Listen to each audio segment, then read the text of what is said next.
African Union anthem. So I'll kindly request that we remain standing.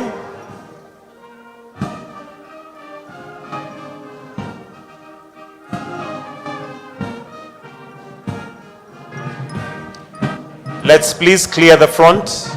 Let's please clear the front. Photographers, we love your work, but we kindly request that you clear the front completely so that we may proceed with the anthems. Kindly, let's clear the front. Kindly, I request that we clear the front completely so that we may proceed with the anthems.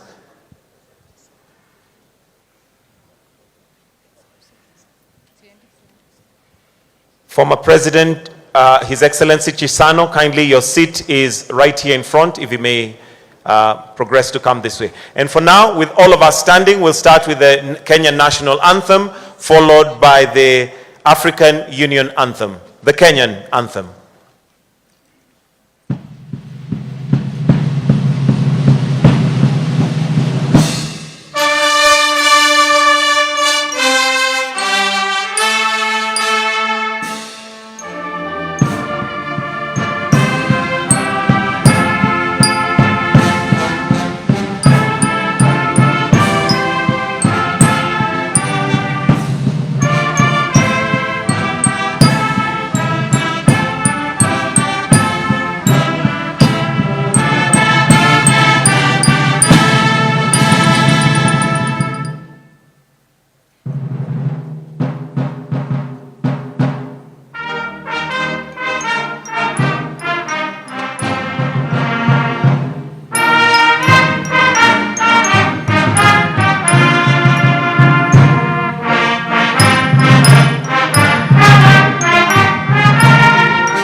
Let us kindly take our seats. It is now my honor to invite the Secretary General of the Africa Development Bank, Professor Vincent Nemele, to give the necessary protocols and also guide the program. Why don't we put our hands together as we welcome Professor Vincent Nemele to take over the program. Welcome, sir.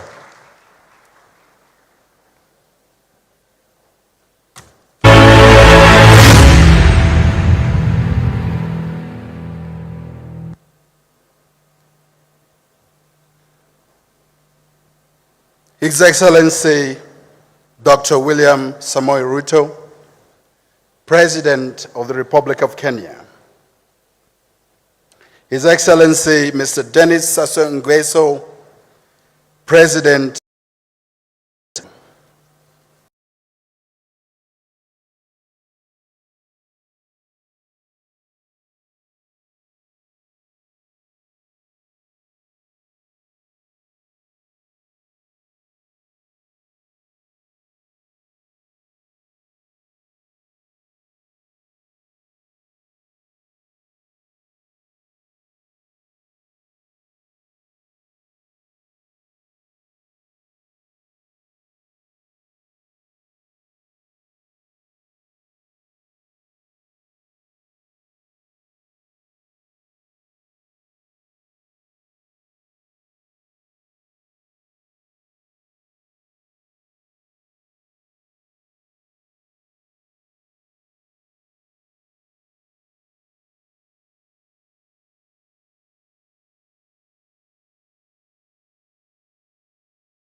Burundi.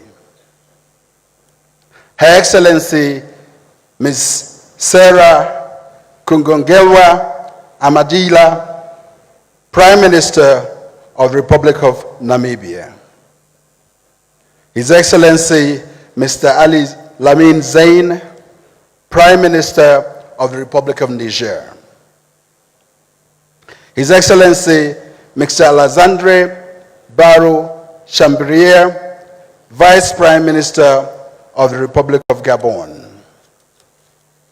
Honorable Suarez Sambu, Minister of Economy, Planning and Integration of the Republic of Guinea-Bissau, representing His Excellency Mr. Omaro Sissoko Embalo, President of the Republic of Guinea-Bissau. Mr. Mateus Magala, Minister for Transport and Communication of the Republic of Mozambique, representing His Excellency Mr. Felipe Jacinto Nyusi, President of the Republic of Mozambique. His Excellency Mr. Musa Faki Mahamat, Chairperson of the African Union Commission. His Excellency Mr. Joaquim Alberto Chisano, former President of the Republic of Mozambique. His Excellency Mr. Jakaya Kikwete, former President of the United Republic of Tanzania.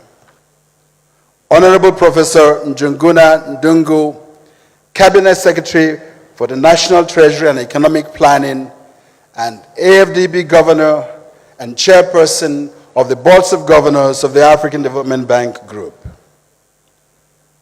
Dr. Akinwumi A. Adesina, President of the African Development Bank Group.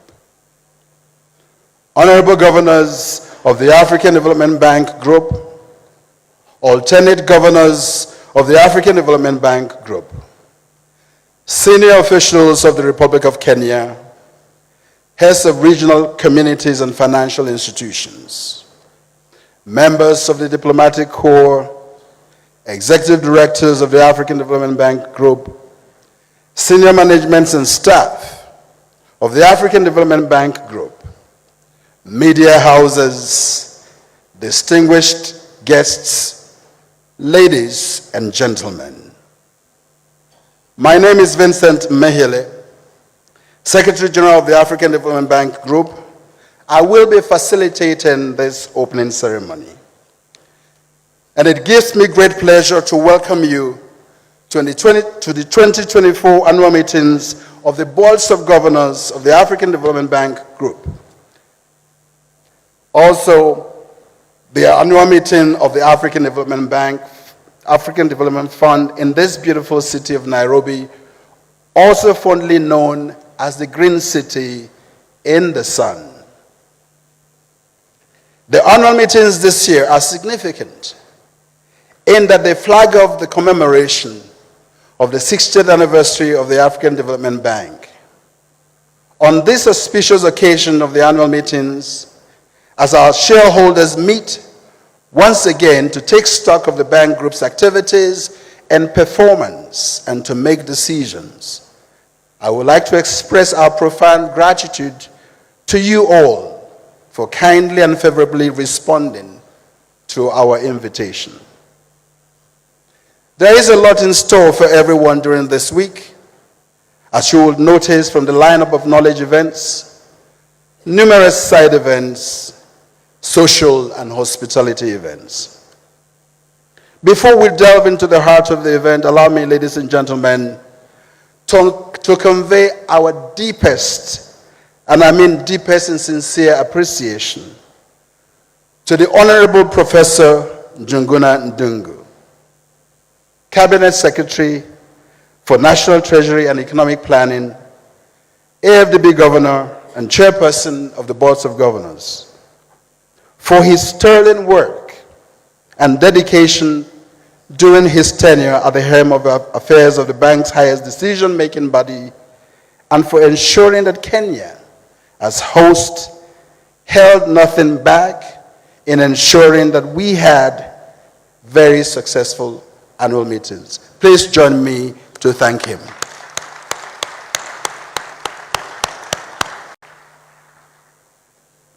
Honorable Governor, we thank you and appreciate your relentless efforts and great support. Excellencies, ladies and gentlemen, the theme of this year's annual meeting is Africa's Transformation, the African Development Bank Group, and the reform of the global financial architecture. It is therefore our hope that the deliberations today will provide answers to the difficult questions embedded in the theme.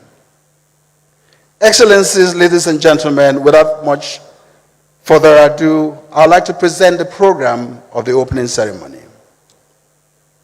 We will have a welcome statement by the chairperson of the Board of Governors of the African Development Bank Group, Honorable Professor Njuguna Ndungu. After that, we will have an opening video for the annual meetings.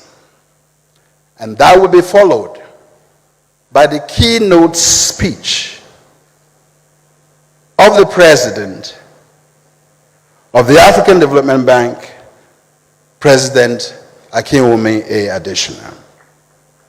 After that, we will have a statement by His Excellency Mr. Musa Faki Mahamat, Chairperson of the African Union Commission. And then we will play the video by the host country and then crown it all up by the opening address of His Excellency Dr. William Samoei Ruto, President of the Republic of Kenya.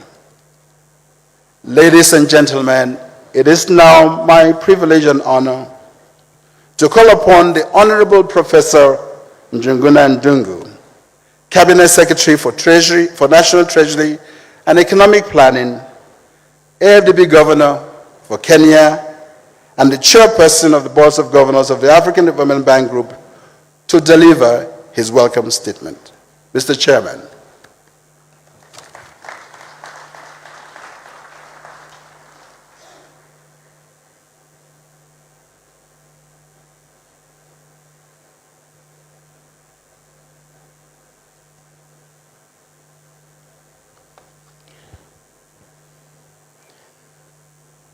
Your Excellencies, fellow governors, Commissioner of the African Union Commission, honorable ministers and governors of the African Development Bank Group, heads of international, bilateral and regional financial institutions, distinguished guests, good morning.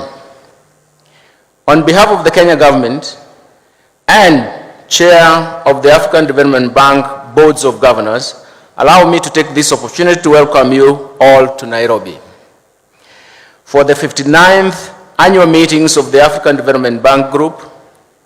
These meetings are being held closely after the recent meetings of the World Bank's IDA 21 Replenishment Summit that the government of Kenya was privileged to host, and His Excellency, the President of the Republic of Kenya, is a champion.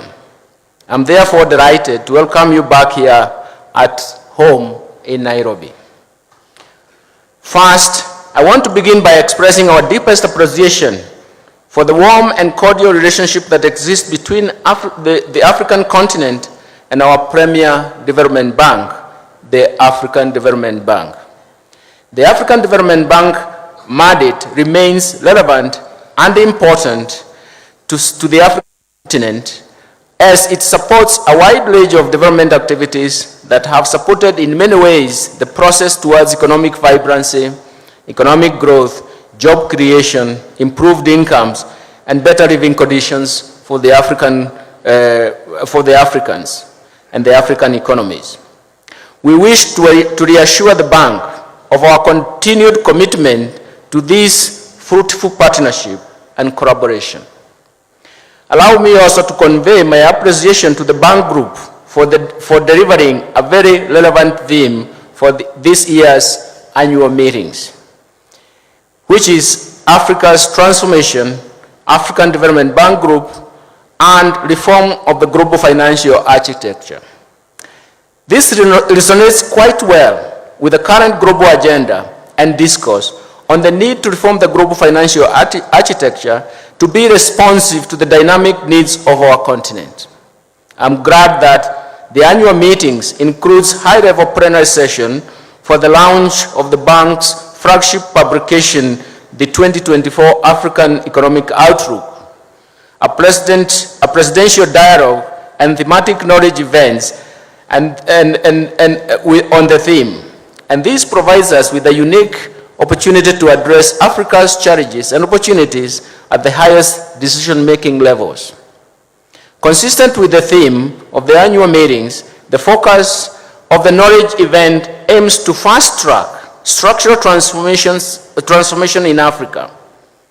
This is a panacea to faster socioeconomic transformation, in addition to addressing the importance of reconfiguring global financial architecture as an engine for structural transformation.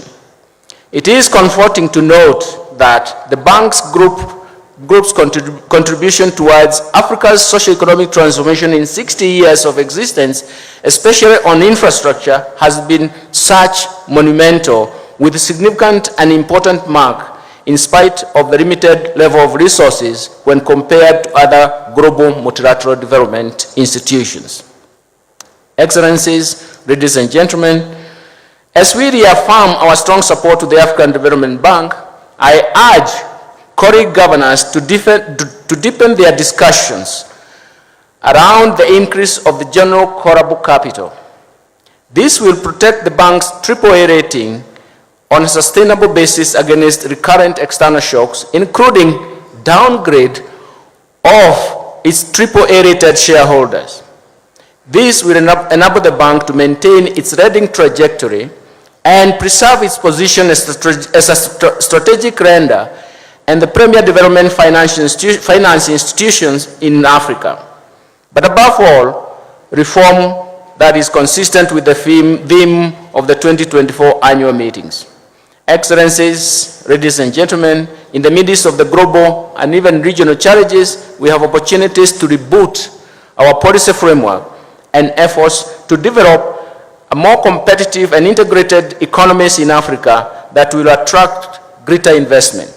I therefore urge all of us to seize the opportunities provided during the annual meetings to bring forward practical policy discussions for collective efforts in terms of mutual dialogue, stronger partnership, effective joint coordination for the realization of the African Economic Development Agenda.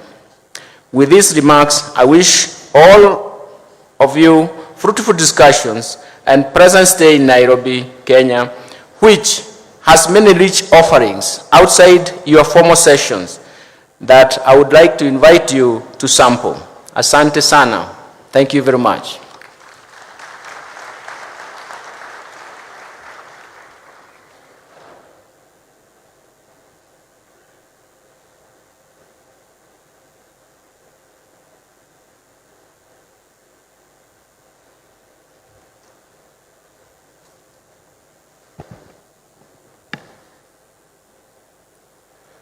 With those welcoming words of our chairperson, I'd like to introduce the 2020 annual meeting opening video. Please cue the video.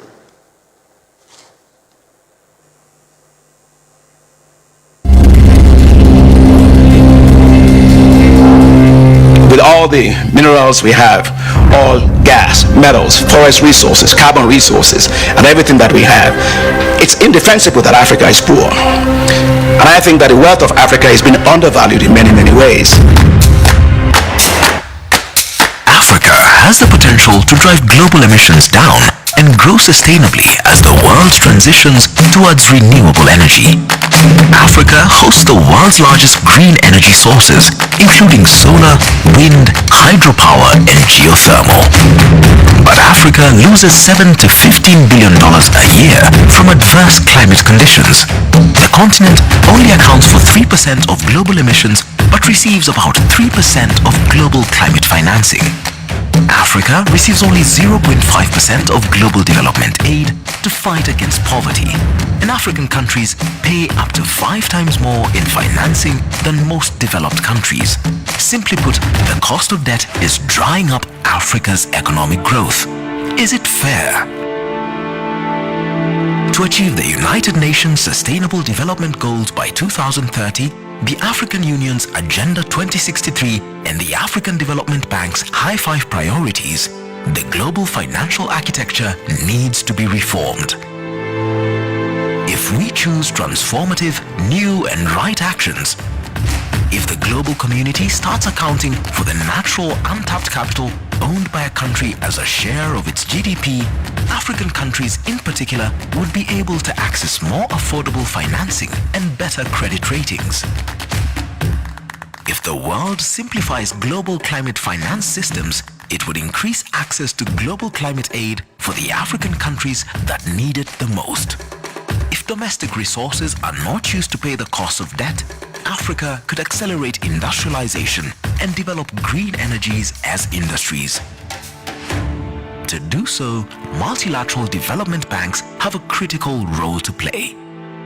The African Development Bank initiative to rechannel SDRs to multilateral development banks could multiply their impact by 5. We are now working with my brother of the African Development Bank to make it possible for regional development banks to use SDRs as hybrid capital. Maybe we might consider even changing the name of that SDR to supporting development revitalization. It's a different way of SDR, but it works also for us. The forthcoming 17th replenishment of the ADF should be doubled to 25 billion per replenishment cycle, thereby facilitating greater levels of concessional financing to its 37 low-income member countries.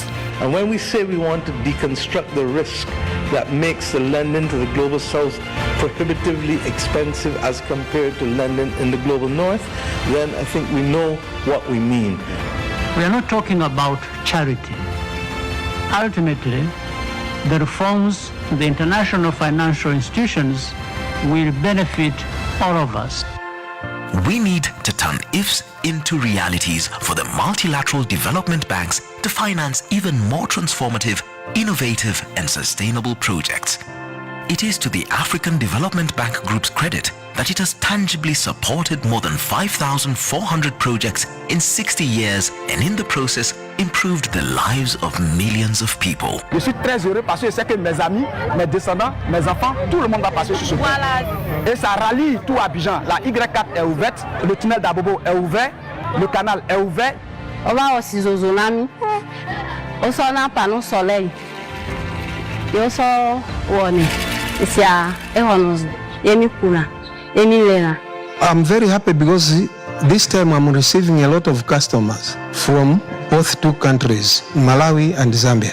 It's because of the new one border stop which has come and making people easy to move. Kwa hivyo nilipojiunga huku CRDB, Malkia account nikachukua mkopo, kwa hiyo nikaongezea kwenye mtaji. Ilikuwa nilianza kidogo kidogo, sikuwa nilianza kukopa kidogo, nikimaliza naongeza. Kwa hiyo biashara ikawa kubwa. Le projet d'alimentation de la ville de Zagura, d'Agdiz et de toutes les communes avoisinantes à partir du barrage d'Agdiz a été parmi les grands projets structurants. Donc nous sommes fiers de sa réalisation. Il va permettre de sécuriser l'approvisionnement pour une population de 300 000 habitants. These first 60 years of successful, transformative and impactful investments by the African Development Bank are only a beginning. Now is the time to leverage the successes and lessons of the past. Now is the time to our vision. And now is the time for even greater ambition to bring about the transformative change Africa needs. Together, we can make it happen. So, welcome to the 2024 African Development Bank Group's annual meetings as we celebrate 60 years of collective, transformative and visionary development leadership and transformative solutions as we lock hands together to create a better future for all Africans. Avec votre soutien, le groupe de la Banque africaine de développement continuera à susciter l'espoir, à innover, à diriger et à utiliser sa position de première institution financière d'Afrique pour accélérer le développement de l'Afrique.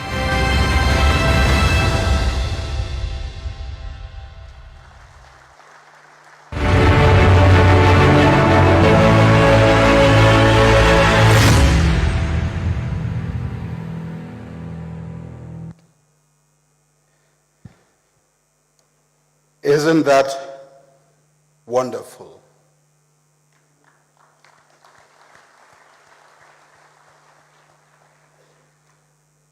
May I welcome His Excellency President Paul Kagame, President of the Republic of Rwanda, who has just arrived. Welcome, Excellency.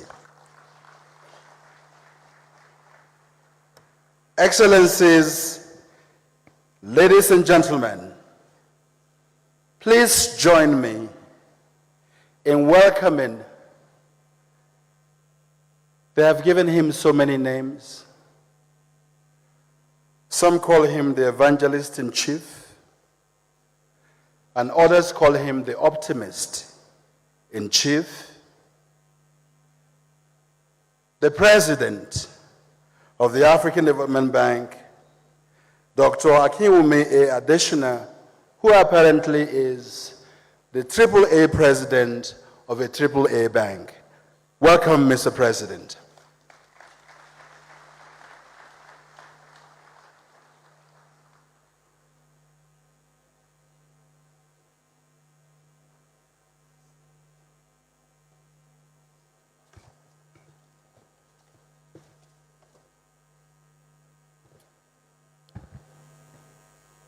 Thank you, Secretary General. Your Excellency, Dr. William Samuel Ruto, President of the Republic of Kenya, and our host. And I was thinking about how to really get your try to rights this morning. Congratulations on your trip to the United States, which was a wonderful state visit you had, but you came back with a new title. And it was called by President Biden, the major non-NATO ally. So you're going to start putting that behind your name, Mr. President. Thank you for welcoming us to Kenya. Your Excellency, Denis Sassou Nguesso, President of the Republic of Congo. Your Excellency, Paul Kagame, President of the Republic of Rwanda. Your Excellency, Emerson Dambudzo Mnangagwa, President of the Republic of Zimbabwe. Your Excellency Mohamed Yunus Al-Menfi, President of the Presidency Council of the Government of the National Unity of the State of Libya. Your Excellency Hassan Sheikh Mahmoud, President of the Federal Republic of Somalia. Your Excellency Musa Faki, my dear brother, Chairperson of the African Union Commission. Your Excellency Prosper Bozum Mbaza, Vice President of the Republic of Burundi, representing His Excellency President Evariste Ndayishimiye. Your Excellency Sarah Kungogelwa Amandila, Prime Minister of the Republic of Namibia, representing His Excellency President Nangolo Umumba. Your Excellency Ali Lamin Zain, Prime Minister of the Republic of Niger and a former staff of the African Development Bank. Your Excellency Alexandre Baro-Chambrier, Vice Prime Minister of the Republic of Gabon. Your Excellencies representing heads of state and government. Your Excellency Joachim Chissano, former President of the Republic of Mozambique. Professor Njuguna Ndungu, Cabinet Secretary of the Treasury of Kenya and Chairman of the Board of Governors of the African Development Bank Group. Your Excellency, I have two friends here because you asked us to work together globally. I'm delighted to be joined here by two of my colleagues that are presidents of multilateral development banks. Your Excellency, Dr. Mohammed Sulaiman Al-Jazar, President and Chairman of the Islamic Development Bank Group, and His Excellency Jean Lukun, President of the Asian Infrastructure Investment Banks. I'm joined by all my colleagues from African financial institutions and our partners, honorable heads of national institutions of the Republic of Kenya, my dear honorable governors of the African Development Bank Group, cabinet secretaries, excellencies, heads of diplomatic missions, my executive directors, my senior management and staff, distinguished guests, ladies and gentlemen, and of course, my beautiful darling wife, Grace, my number one supporter, counselor, and friend. Thank you. Good morning. It gives me great pleasure to welcome you all to the 2024 annual meetings of the African Development Bank Group. These annual meetings take on a special nature this year because it marks the 60th anniversary of the establishment of the African Development Bank Group. We are delighted that you all are able to join us on this auspicious occasion. I wish to thank His Excellency President William Ruto for accepting to host these annual meetings in this beautiful country of Kenya and the Sunshine City of Nairobi. I wish to thank you all our heads of state and government for making time to join us for this special occasion. We are truly delighted that all our shareholders are here, represented by our dear governors from all of our shareholder countries. Your collective support, advocacy, and financial commitments to the African Development Bank Group make us who we are and afford us the opportunity to serve as Africa's premier financial institution. We are inspired by the vision of our founding fathers and mindful of our position and the role within the global financial architecture, as well as the responsibility placed on us by the African Union to mobilize financing for Africa's development. We carry the hopes and the aspirations of Africa in our institutional genes and in our corporate soul. As we gather today, we do so against the backdrop of major global challenges, including heightened geopolitical tensions, the disruption of global value chains, rising food and energy prices, increasing debt service payments, and, of course, climate change. The devastating effects of climate change are everywhere, from droughts to floods, from cyclones to unpredictable weather patterns, with loss of lives and property, and enormous fiscal costs to countries. May I please kindly request that we all stand to observe a moment of silence in honor of those who lost their lives during the recent floods in Kenya and all other countries who have been devastated by the effects of the climate change they did not cause or even know about. Your Excellencies, please.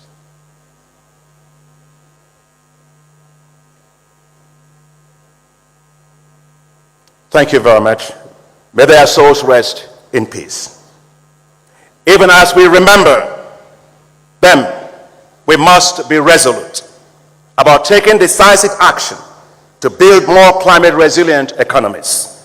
And that's why I applaud President Ruto for hosting the landmark Africa Climate Summit right here in Kenya, where we collectively agreed to put Africa at the heart of global climate change efforts, especially climate adaptation. Your Excellencies, African economies are showing great resilience despite the challenges posed by climate change, geopolitical tensions, global inflation, and rising debt, among others. The African Development Bank projects that Africa's real GDP growth will rise from 3.1% in 2023 to 3.7% in 2024 and 4.3% in 2025. Importantly, despite these headwinds, more than half, and that is 31 countries, achieved higher real GDP growth rates in 2023 than in 2022. And most importantly, 10 African countries are among the 20 fastest growing economies in the world. I think we've done well against the headwinds. I think we deserve a clap for Africa. The African Development Bank Group strongly supports African economies. In 2023, our financing totaled $10 billion across all of our high five priorities to light up and power Africa, to feed Africa, to industrialize Africa, to integrate Africa, and to improve the quality of life of the people of Africa. These high fives, Your Excellencies, ladies and gentlemen, are the accelerators of Africa's development. The bottom line is that the African Development Bank delivers. Since we launched these high fives in 2016, our financing has impacted the lives of over 400 million people. Last year, our work has significant impact across the continent, with 11 million farmers provided with access to improved agricultural technologies. 8 million people provided with access to new sanitation services. 3.5 million people with access to improved transport. 2.8 million people provided with better health services. 1 million people provided with access to clean water, and over 443,000 enterprises provided with access to finance. The African Development Bank is highly responsive. When the Russian war in Ukraine erupted, it posed tremendous food security risks to Africa. To forestall a crisis, the bank launched a $1.5 billion emergency food production facility to rapidly support African countries in their ambition to reduce food dependency over a 2-year period. As of April 2024, we have approved loans and grants of $1.496, to be precise, billion for this emergency food production in 35 countries. We also got help and support from our shareholders. $323 million of additional support from the government of Japan, the government of the United States, Norway, Germany, and the Netherlands. We have therefore fully committed $1.8 billion to 35 countries. I am pleased to report, Your Excellencies, dear governors, that we have reached 10.5 million farmers and supported the production of 26 million metric tons of food, valued at $10.79 billion, or 90% of our target market value, and we still have about 2 seasons to go. Your Excellencies, dear governors, the African Development Bank is a strategic partner of choice, trusted by countries. Right here in Kenya, when I came to see His Excellency President Ruto, he talked about our support making a huge difference at the State House. As he mentioned to me, President Ruto mentioned to me that when I visited, he says, thanks to the African Development Bank, we increased the number of households in Kenya that have access to connectivity to electricity from 2.5 million to 10 million by 2023. Thank you for that testimony, Your Excellency, Mr. President. On one of my trips to a village where the bank supported last mile connectivity for low-income households, a lady whose name was Grace, and that's not Grace, my wife, because she's also Grace, told us about the impact of our work. When asked if she knows Dr. Adeshina as I was walking in front of her, she said no. When asked if she was aware that the African Development Bank, as President Ruto was saying, financed the project, she said no. All I know is we once were in darkness, now we have light. Our impact is felt where it matters most, in the lives of the people we serve day and night. The African Development Bank has consistently invested in infrastructure. In the past 9 years, we have invested over $50 billion in infrastructure projects on the continent. By far the largest investment of any multilateral development bank or institution. And the impacts are visible. We are raising $3.2 billion for the East Africa Standard Gauge Railway connecting Tanzania, Democratic Republic of Congo, and Burundi. We are providing $500 million towards the development of the Lobito Corridor to link Zambia, Angola, and the DRC. We are mobilizing $375 million for financing the railway linking Nigeria to Niger Republic. We are mobilizing $3.5 billion to $5 billion towards the development of the Liberty Corridor that will link Liberia and Guinea.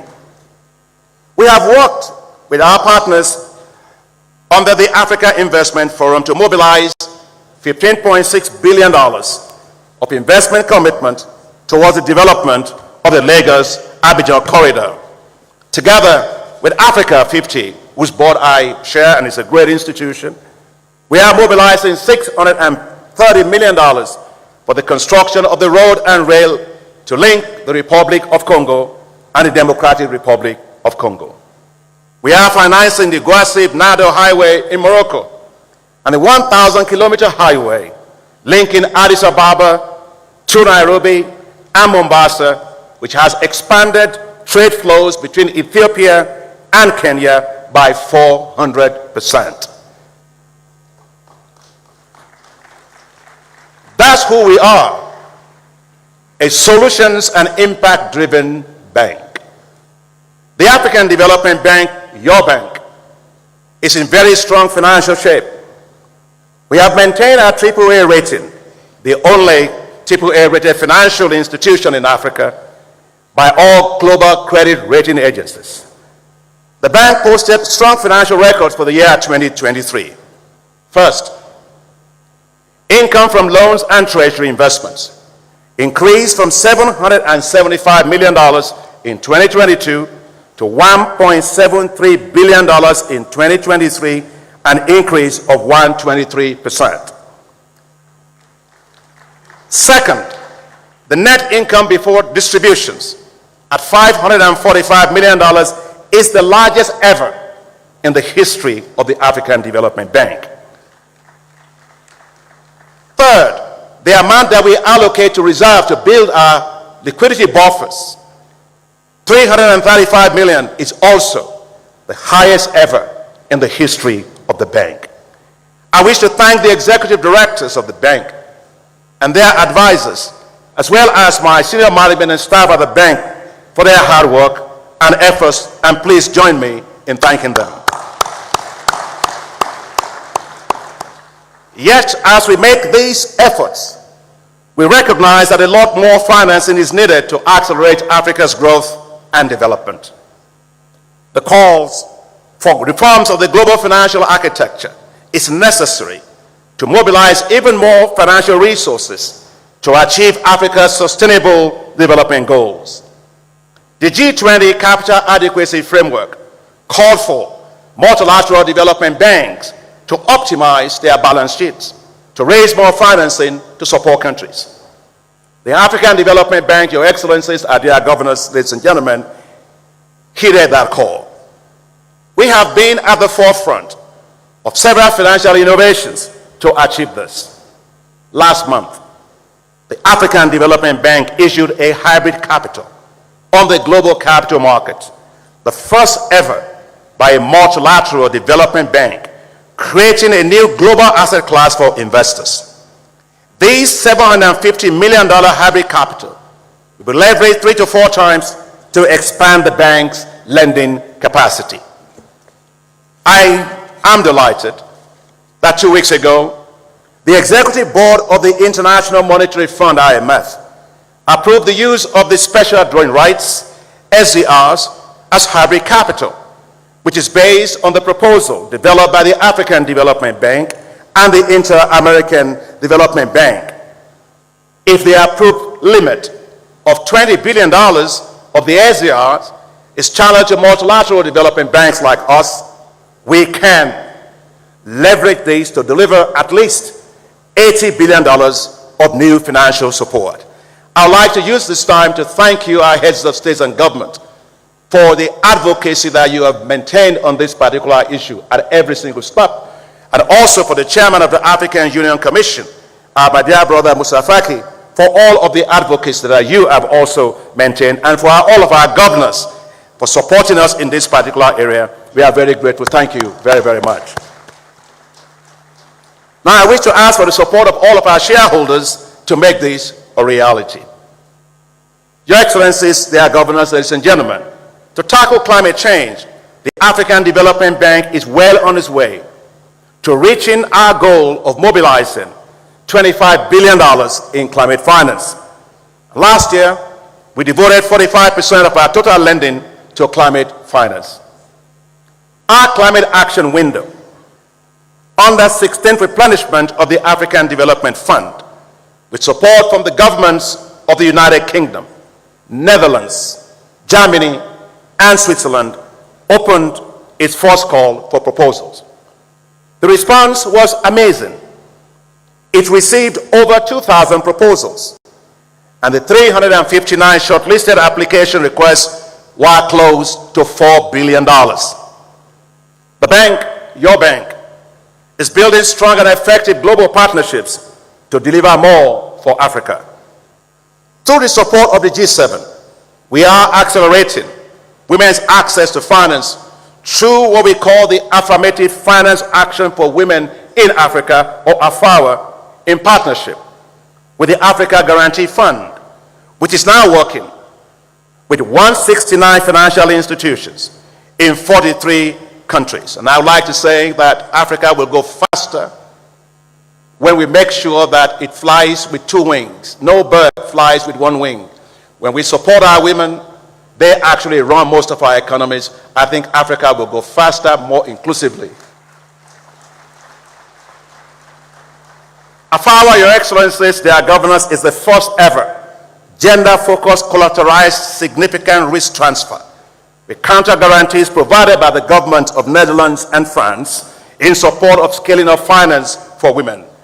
So far, AFAWA has approved $1.7 billion and financed over 18,300 women-owned businesses.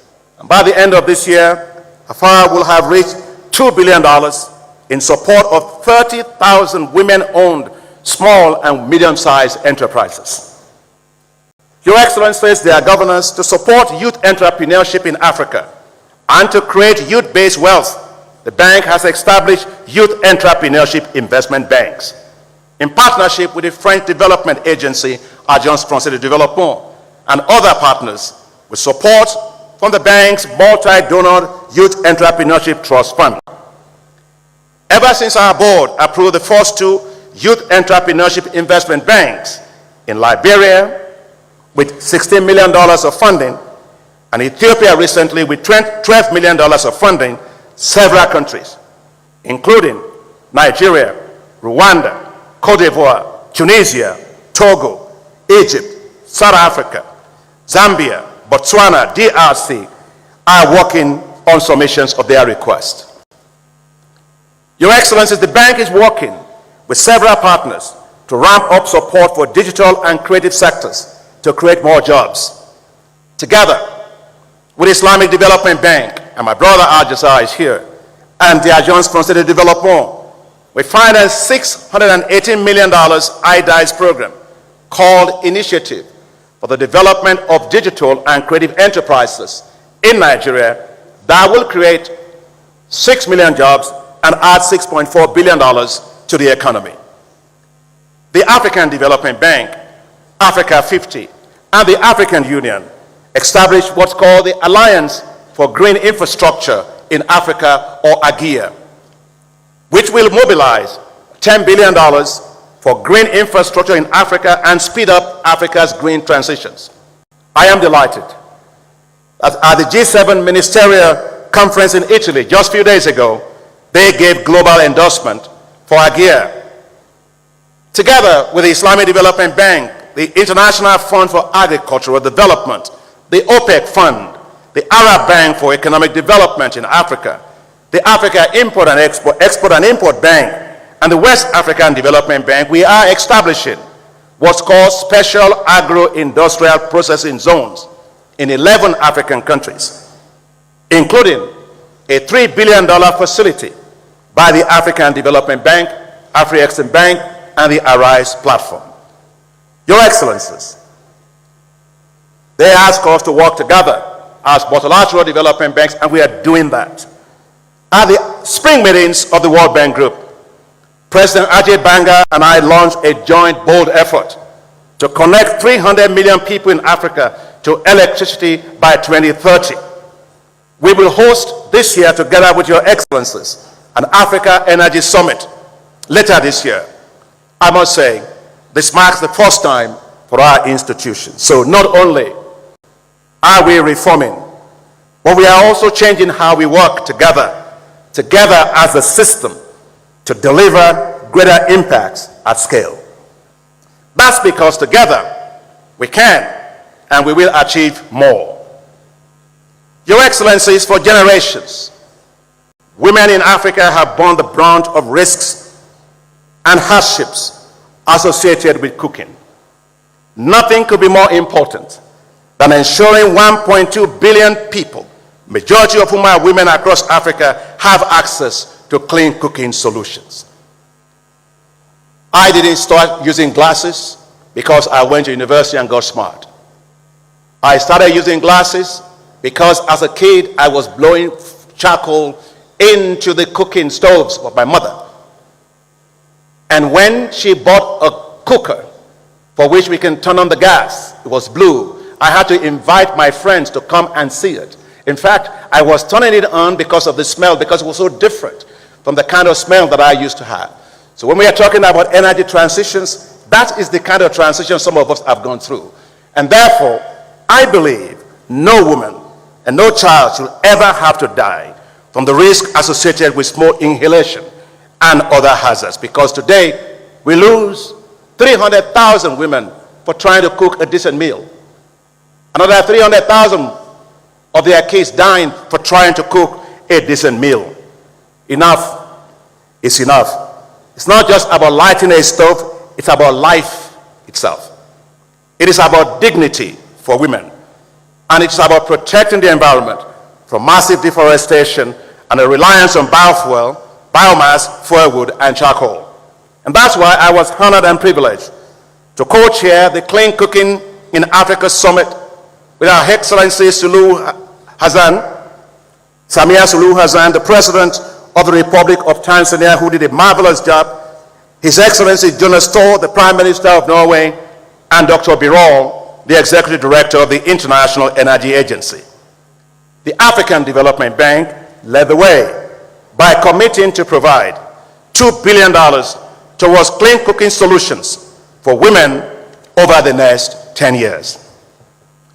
I am delighted that the summit in Paris raised an additional $2.1 billion in commitments, bringing the total commitments to clean cooking to $4.1 billion, a historic achievement and a testament to the power of partnerships.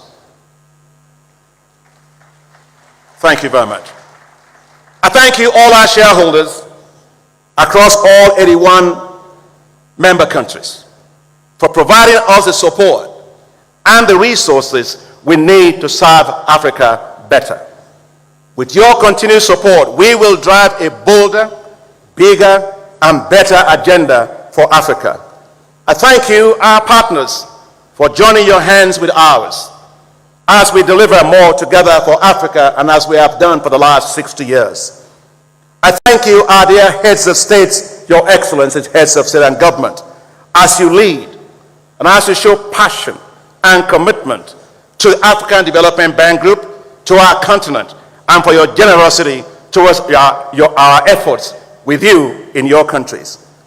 I thank you, our boards of directors, for always mobilizing support for us in your countries and for relentless efforts you make to back our innovations and initiatives. I thank you, our boards of directors, for your strong oversight and support. And I thank you, my staff and colleagues, for being the best staff one could ever hope for. When I was recently interviewed, I was asked, what will I miss the most at the end of my 10-year term next year? I didn't have to think far. I said, my staff.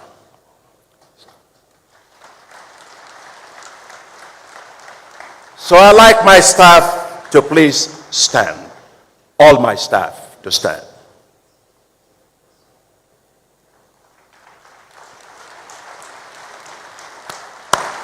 Guys, you're the best.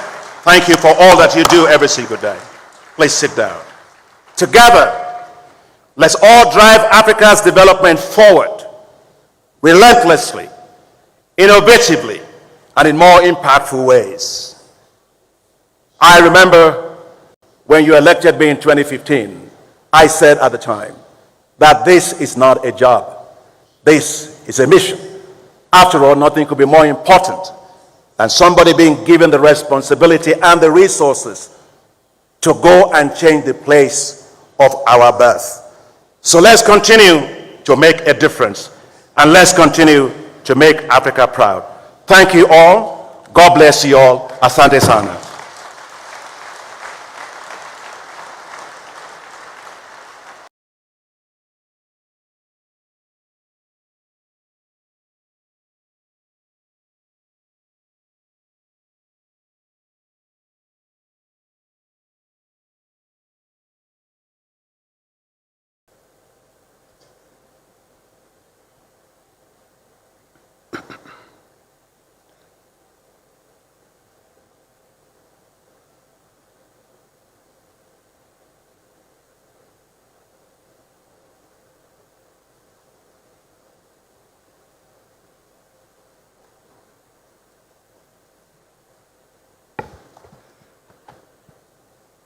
Ladies and gentlemen, please put your hands once more together for the President of the African Development Bank. I'm sure by now you will agree with me with how I started by saying an evangelist. Now I can add the passionate evangelist for Africa's development. Ladies and gentlemen, it is my honor to call upon His Excellency, Mr. Musa Faki Mahamat, Chairperson of the African Union Commission, to deliver his statement.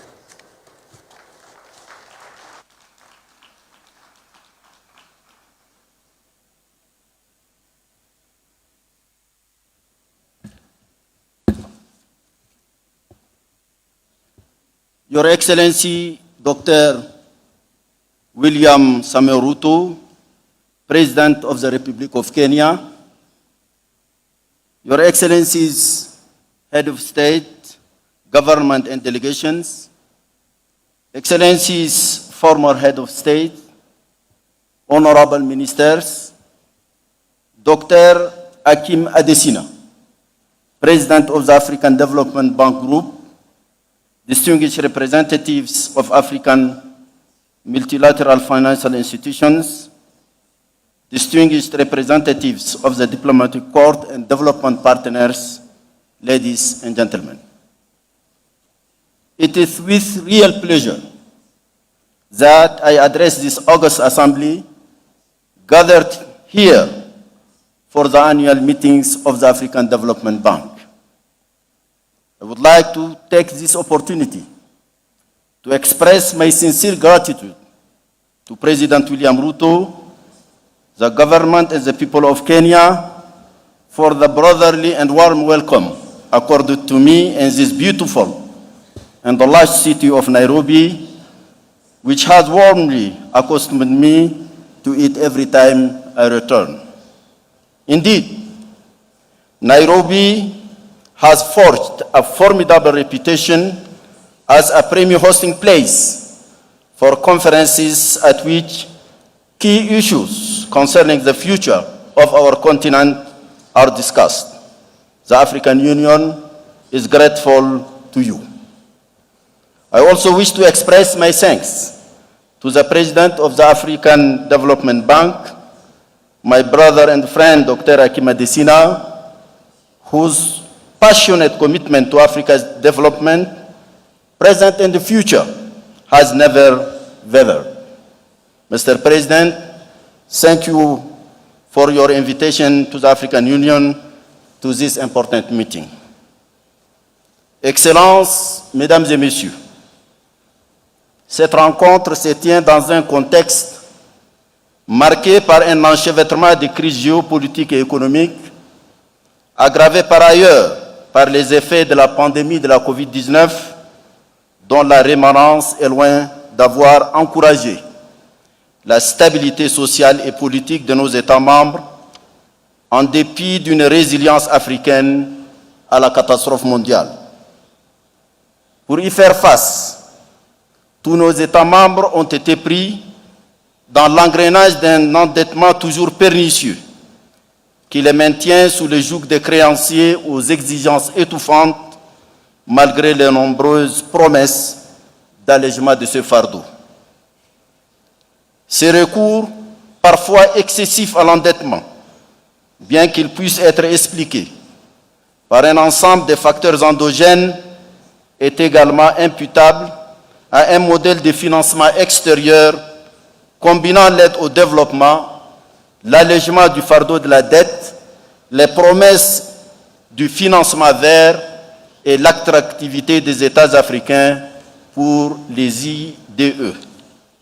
Ce modèle, explicité dans la déclaration d'Addis Ababa sur le financement du développement de 2015, a été par la suite relayé par des rencontres similaires à l'instar de celle de Paris de 2021.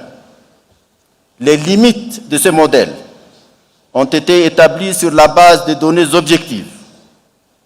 Je répugne les ressasser, surtout devant les professionnels que vous êtes. Je me limiterai à une ou deux brèves remarques qui me paraissent dignes d'être mentionnées. En effet, les apports de financements extérieurs dans la gestion du développement de l'Afrique ont été très loin des attentes, traduisant ainsi une injustice, encore une autre, à l'égard de l'Afrique. Cette injustice cumule plusieurs visages. Bien qu'elle ne soit pas responsable du réchauffement climatique, l'Afrique en subit des conséquences sans bénéficier de la solidarité financière consacrée dans les déclarations successives des différentes conférences des parties. La gestion du système financier international, en échappant totalement au contrôle de l'Afrique, lui impose des coûts de financement élevés, en même temps que l'impact négatif des crises financières. Les disparités dans la réponse au choc de la COVID-19 clairement indiqué que l'augmentation de la liquidité par la création des droits de tirage spéciaux n'a pas profité de façon significative à l'Afrique, qui n'en a reçu que la portion commune de 5,1% pour 1,4 milliard d'habitants. Alors que la recherche des moyens pour combler le déficit financier de l'Afrique s'est toujours opérée dans le cadre de cette architecture financière internationale dont les limites font aujourd'hui consensus au sein de la communauté des experts africains, voire au-delà. Le temps est venu de s'interroger concrètement sur l'identification non complaisante. Identification of the various problems that are faced by the development of Africa. This meeting is being held at the opportune time because the innovative tone of the meeting, in fact, which calls into question the international financial architecture, and this points to a new reflection that through its deep movement, the various problems that are at stake for the development of the continent. In this movement, the central role of the African Development Bank is known to everybody. It is an opportunity for the bank to take stock of its achievements over the past years in order to ensure a viable direction, path in which the development of Africa can follow. Ladies and gentlemen, it is more than urgent that we work for a thorough reform of the international financial architecture in order to adopt relevant and appropriate solutions to deal with the excessive and excruciating debt, climate change, the various attacks, and also the multilateral banks in order to defend the interests of Africa in this area.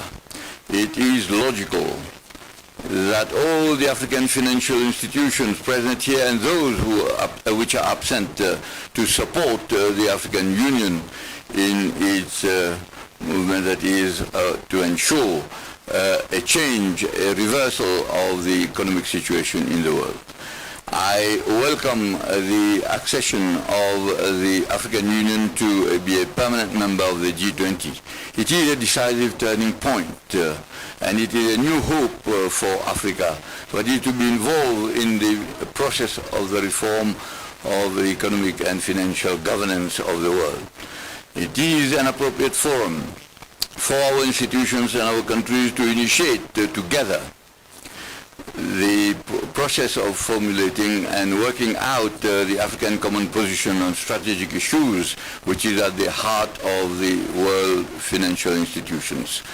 I'm thinking of the thorny issue of the reform of the Bretton Woods institutions, the management of debt, the financing of climate change, and the international tax system.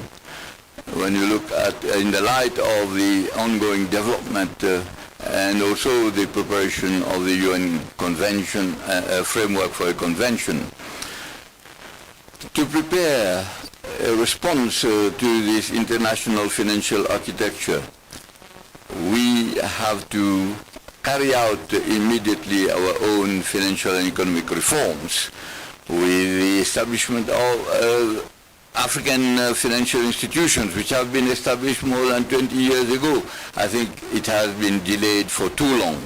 The African Central Bank, the African Investment Bank, the African Monetary Fund, as well as the African Stock Exchange. It is now that we have to adopt concrete plans and have to bring them back on track. I call for an ambitious replenishment of the resources of the African Development Fund. It is an instrument which is used for concessional loans that are, Excellency, ladies and gentlemen, over the past years, the achievements and the results produced by the African Development Bank have shown the will of the bank to support Africa to respond to the various problems. It is through its 5 priorities, the high 5, that has put the structural transformation of the economies on the rail and to improve access to electricity, to food, and to socio-economic infrastructure, which are very essential. So many factors for the consolidation of our economies. By improving the conditions that are conducive to innovation, particularly in the key areas and industries and services, in order to facilitate the access of economies, national economies, to the value chains in the world. These have to play a major role in the facilitation of trade facilitation and also the intra-regional and global integration. In the wake of all this, I encourage the bank to increase its support to the various projects of Africa, the industrialization of the continent, in order to reduce the vulnerability to the external shocks and also to increase investments in the key areas like health, education, innovation, energy, agriculture, food security, and sustainable infrastructure, which are the guarantees for its social and sustainable development. For its part, the African Union has resolutely decided to cooperate with ADB. This cooperation will only materialize and take a concrete form through a continental strategic framework in order to support the member states in the implementation, the concrete implementation geared towards the improvement in the coming years. The Commission has also given its full support to the joint initiative of the African Development Bank and the Inter-American Development Bank, that is to have a hybrid capital with the mobilization of the SDRs. This mobilization, which is equivalent to a complementary financing source, will ensure the independence for the financing. Excellencies, ladies and gentlemen, in the light of such a record, which is anchored in a prospective vision, I cannot be it cannot be remiss on me on behalf of the African Union and my own behalf to congratulate deservedly to my brother, Dr. Adesina. Maybe he can even do better. I have the conviction that the bank will, afterwards and later on, the archives will speak of his actions and activities and achievements. So with this thought for the future generations, I wish you full and fruitful deliberations and success in your meeting, and I thank you for your kind attention.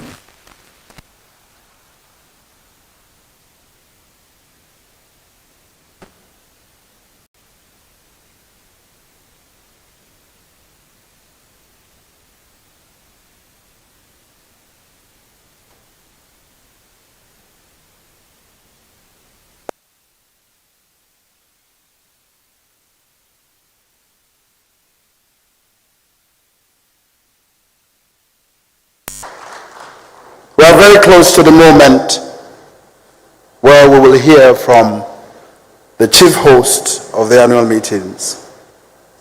But before then, may we please play the video from the host country. Welcome to Kenya, the great home of many fasts in the world.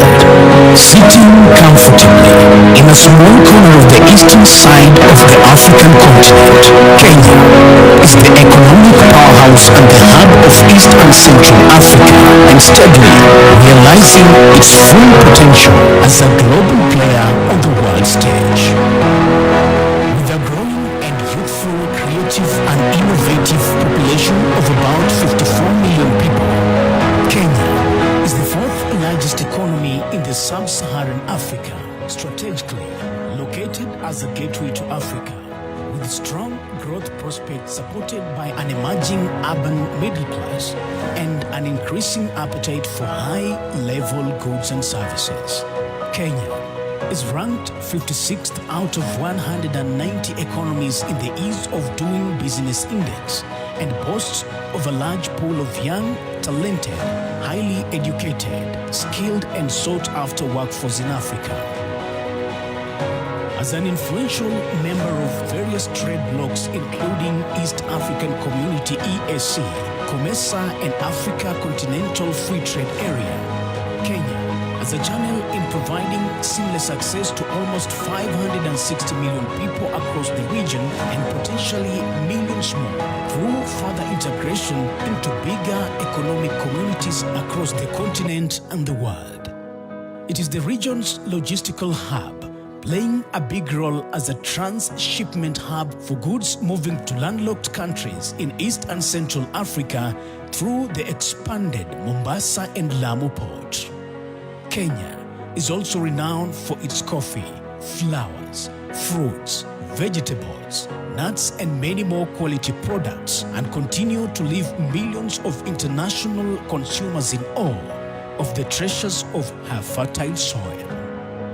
Within Kenya's highly diversified economy lies countless opportunities for locals and international investment. There are brand new construction projects popping up all over the country, including city highways like Nairobi Expressway, expansion of the Jomo Kenyatta International Airport, and the Standard Gauge Railway, among others.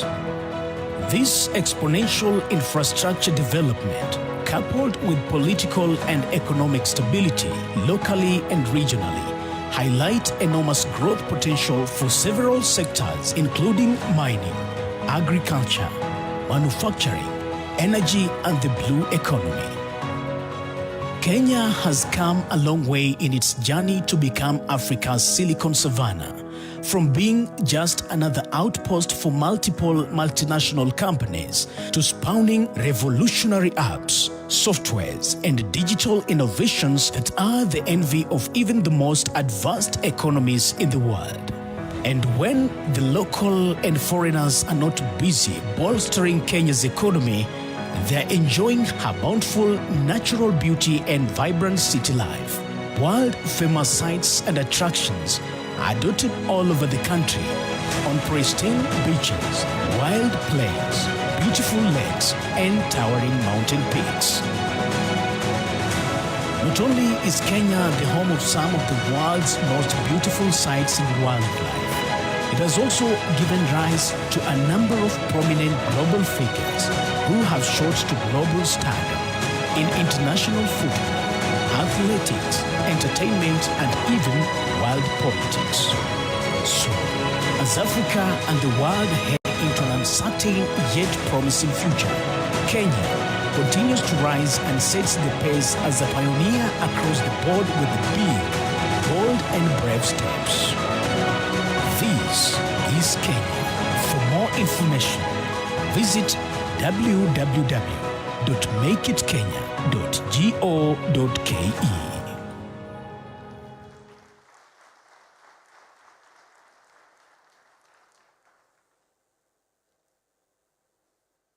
I'm sure that you will agree with me there's the need for one more applause for Kenya. Who knew many, many years ago when Senior Obama was going to the United States that there will be a Barack Hussein Obama emanating from Kenya but produced in the United States to be the President of the United States. Excellencies, ladies and gentlemen, may you please rise as we welcome His Excellency, Dr. William Samoei Ruto, President of the Republic of Kenya, to deliver his opening address.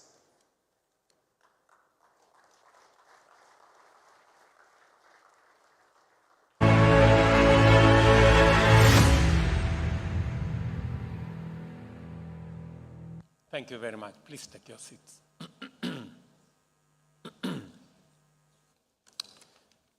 Your Excellency, Denis Sassou Nguesso, President of the Republic of Congo. Your Excellency, Emerson Mnangagwa, President of the Republic of Zimbabwe. Your Excellency, Paul Kagame, President of the Republic of Rwanda. Your Excellency, Hassan Sheikh Mohammed, President of the Republic of Somalia. Your Excellency, Mohammed Yunus Memfi, President of the Presidential Council of Libya. Your Excellency, Mohammed Musa Faki Mahamat, Chair of the Africa Union Commission. Your Excellency, Evangelist Akiwumi Adesina, President of the Africa Development Bank. Your Excellency, former President Joaquim Chissano of Mozambique. Your Excellencies, Vice Presidents, Prime Ministers, representatives of heads of state, Your Excellency, Governor of Nairobi, Johnson Sakaja, Madam Martha Koome, Chief Justice and President of the Supreme Court of the Republic of Kenya, Excellencies, Ministers, Honorable Governors, ladies and gentlemen, I am delighted and privileged to preside over the opening session of the 59th Annual Summit of the Africa Development Bank Group. On behalf of the people and government of Kenya, I extend a very warm welcome to each of you and invite you to feel at home in this land of many delights. It is a great honor for Kenya to host the 59th meeting of the Africa Development Bank Group, especially as the group celebrates its 60th anniversary. Let me put this in context.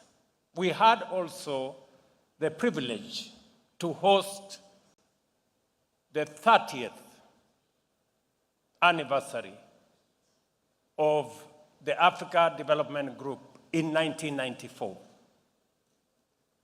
We are privileged to host the 60th. And I have requested the Africa Development Bank Group to offer Kenya the 90th anniversary in 2054. And I promise that even if I would be walking with a walking stick, I will attend. This milestone should frame our deliberations and engagements during these meetings. We are gathered here to reflect on the progress of our continent that has made in realizing the founding vision of this institution, the Africa Development Bank. Formed in the first decade following the independence of most African countries, the Africa Development Bank embodies the Pan-African ideology of sovereignty, prosperity, and unity. As a matter of fact, one of the founding communiques of this institution clearly declares the determination of African nations to use all our resources to lead all African countries to independence and achieve the development and prosperity of the continent in unity. That was done 60 years ago. And over 6 decades, the group, like the continent, has not only survived many crises and challenges, but has also grown stronger and achieved much in supporting economic growth and stability in our continent. It has become Africa's premier development financing institution. To date, it has financed 5,432 projects across our land, 4,036 of them which have been completed, provided a mechanism to coordinate the fight against poverty, improve the standards of African financial institutions and other institutions, and contributed significantly to conflict prevention and resolution. You agree with me, ladies and gentlemen, that Africa Development's performance has been nothing short of sterling.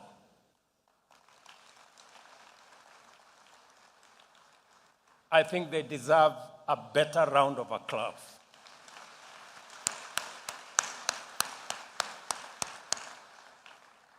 Nevertheless, the space of African economic growth and development has not kept pace with the rest of the world. More concerning is that the pace of African development remains far behind its undeniable potential. Intra-African trade remains low, with its share of global GDP less than 3%. Africa's share of global trade is also low, at just about 2%, and our exports are primarily unprocessed produce and raw materials. Not surprisingly, the rates of poverty and unemployment are still high on our continent. The vulnerabilities arising from this situation undoubtedly contribute significantly to conflict, economic refugees, and in this age of frequent extreme climate shocks, climate refugees. There is tremendous urgency in developing and implementing transformative interventions to turn things around for our continent, our countries, and our people. I am confident that this sense of urgency resonates very strongly amongst African leaders. And I am encouraged that we are not just doing something about it. We are actually making very good progress. Our continent is growing at the world's fastest rate, exceeding the global average of 3%, and 11 of the world's fastest growing economies in 2023 were African countries. We were told that by Adesina. Between 2000 and 2002, Africa's real GDP increased at an annual rate of 4.3%, well above the global average of 2.9%. 7 of the 10 world's fastest growing economies were in this continent of Africa. The Pan-African Economic Integration Agenda has finally taken off. Our regional economic blocs are vibrant and effective, while the African Continental Free Trade Area has come into effect and already made a huge impact. Although much remains to be accomplished before intra-Africa trade is smooth across borders, the data indicates strong positive movement following the launch of the Guided Trading Initiative. As we look into the future, with this optimism, we are also cognizant of the immediate challenges we must confront and overcome. Africa faces multiple serious challenges, including geopolitical risks, the broader effects of armed conflict, the COVID-19 pandemic and its effect, disruptions in the global supply chains, and persistent extreme weather due to climate change and macroeconomic instability. To compound this crisis, the economies of the continent continue to bear the burden of rising costs of servicing huge national debts, caused in part by high global interest rates and, of course, external shocks. I am, however, confident that the strong positive response by African leaders and nations to the Africa Union Agenda 2063 signals our collective intent to undertake radical transformation of African economies, achieve sustainable development goals, and unite our people in prosperity. We have what it takes to succeed, and current activities show movement in an encouraging direction. To achieve this transformation, a consistent commitment of substantial resources is required to invest in infrastructure, industrial capacity to deliver rapid growth. However, we face the rigid barrier of global financial architecture that is fundamentally misaligned with our aspirations.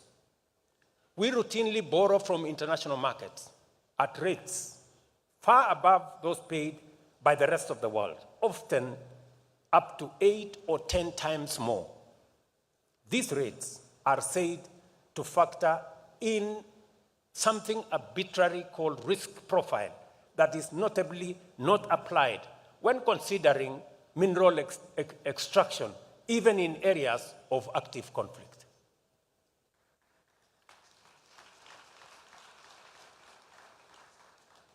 It is safe, we are told, to mine in places where there is conflict, but it is risky to lend to African economies. What a contradiction. The debt problem faced by many countries, which consume the largest share of national resources and starve development agenda, we are a direct result of this unjust financial architecture. This situation not only makes debt unsustainable, but also undermines growth, prevents countries from investing in resilience, and denies millions of people, especially young men and women, their fair shot at life's opportunities. Africa remains most vulnerable to the effects of climate change, as evidenced by recent devastating floods, for example, in Kenya, and drought in Southern Africa, from which we are still working to recover, as well as other climate-related disasters across the continent. The adverse impact of climate change or the fiscal sustainability of many economies, especially in developing countries in Africa, deserves our serious attention. Despite contributing only 4% of global carbon emissions, we bear the brunt of climate change effects. Climate change is a threat multiplier. Its direct impact and related responses negatively affect our fiscal position through reduced revenues and increased public spending. The frequency of extreme weather events continuously diminish the resources available for public investment and provision of critical public goods such as health, education, and other social services. In particular, climate change has often resulted in substantial reallocation of resources towards mitigation, adaptation, and resilience. This is why Africa advocates for a financial architecture that integrates the issues on climate change and public finance at the center. I am proud of African heads of state who have not hesitated to make their voices heard in various fora, including through the Africa Leaders Nairobi Declaration on Climate Change and Call to Action that we held here in Nairobi. Climate change and sovereign debt are now firmly integrated, trapping governments in a vicious cycle where increasing losses and damage from climate impacts leads to rising costs of mobilizing resources for public investment. With such high financing costs and constrained government budgets, developing countries continue to struggle investing in low carbon and climate resilient development. At risk, therefore, are both climate action and our sustainable development goals. A better, more responsive, and fairer international financial architecture is urgently needed, and time here is of the essence. The financial architecture we advocate for as Africa today should integrate the continent's most challenging development issues of debt sustainability and climate vulnerability to enable development goals, SDGs, and Agenda 2063 commitments to be achieved. I am encouraged by Africa Development Bank's vision for the continent, underpinned by the high fives strategies and the objectives of the newly adopted 2024-2033 10-year strategy, which provide important foundations for these critical continental objectives. Let me agree with my brother, President Adesina, on the array of investments that he has spoken to this morning. Kenya is among the beneficiaries in a very big way of Africa Development Bank's financial might and their innovative financing of projects. Let me give you just 3 examples. Africa Development Bank became the first institution for us to build the first superhighway from Nairobi through Thika, and today they are dueling the same road all the way to Maroa, about 150 kilometers. Africa Development Bank worked with us to provide water and sanitation in 28 towns and cities in Kenya that today all of them are complete. And Africa Development Bank is building with us the largest water dam in Kenya in a place called Tuake. And of course, Africa Development Bank did what Adesina said. Last 10 years, working with Africa Development Bank, other multilateral banks, and friends, they have enabled Kenya to increase electricity connectivity from 27% in the last 10 years to 76% today.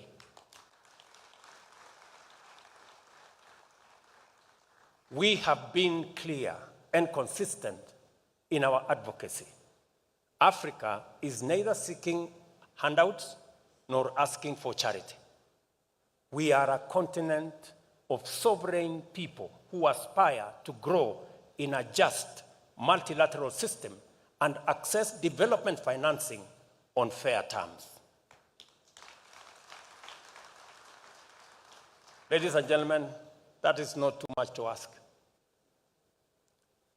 We were clear at the Africa Climate Summit last year when we called for reforms of the international financial institutions and a range of new global taxes to fund climate action.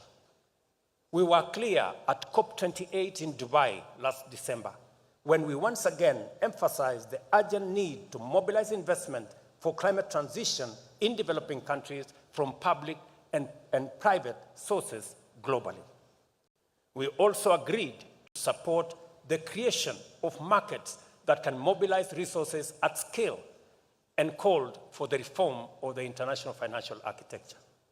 Today, we assert that transforming the international financial architecture is an imperative that will give Africa a fair chance to turn its immense potential into opportunities to overcome multiple challenges and develop inclusively and sustainably. I take this opportunity to reiterate my call at the recent concluded IDA 21 summit here in Nairobi, that we appeal for a substantial 17th replenishment of the Africa Development Fund by at least US $25 billion to increase its capacity to continue providing concessional financing to the least developed African countries. We therefore call on our donors and development partners to scale up their investment in our continent's premier development financial institution, the Africa Development Bank. To further strengthen the capacity of our multilateral development institutions, we strongly support the proposal to rechannel special drawing rights through the Africa Development Bank as endorsed by the Africa Union's Assembly of Heads of State and Government. And because we must believe in ourselves for others to believe in us, and we must invest in these institutions for others to invest in them, Kenya has made the decision that over the next 3 years, we are going to invest $100 million in enhancing our shareholding in Africa Development Bank, Afri-Exim Bank, and Trade Development Bank.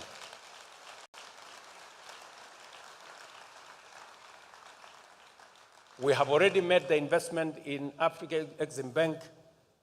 I will be discussing with my brother Adesina on our investment in Africa Development Bank, because as nations in this continent, we must begin to understand that if others had to believe in our institutions, we must believe in them first as the owners.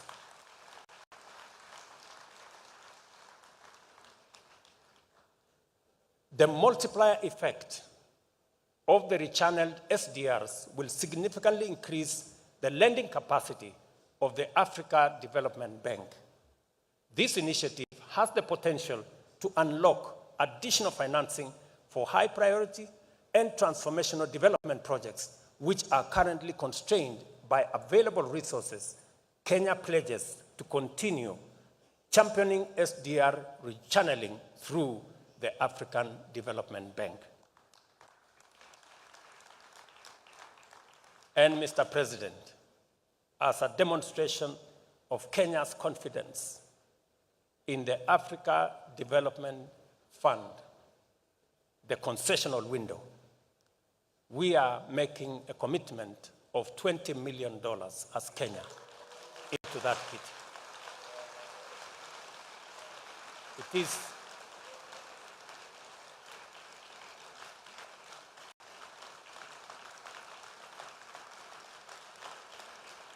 Thank you very much. Thank you. Thank you very much. It is a demonstration that for us to raise $25 billion, we need to demonstrate our commitment and belief in the investments we are making in this institution. Nobody doubts that investing our resources in Africa Development Bank is a logical, it is a profitable investment. I have since had I was motivated by the profits I saw and the dividends that will be paid.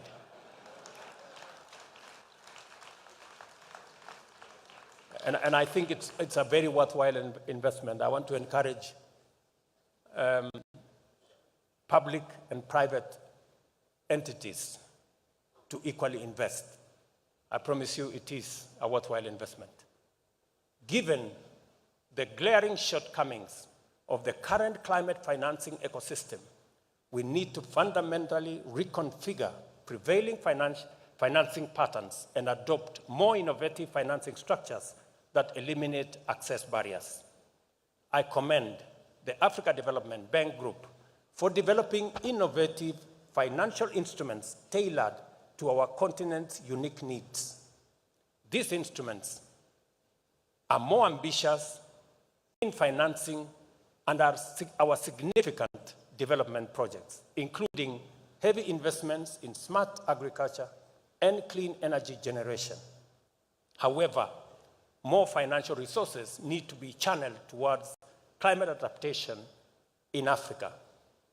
At my last meeting with President Adesina, we were discussing them extending our water program, which we started with the Africa Development Bank, to phase 3, where we are discussing now a $400 million facility with the African Development Bank for water harvesting, water storage, and irrigation that will support Kenya's food security, especially in the context of the effects of climate change.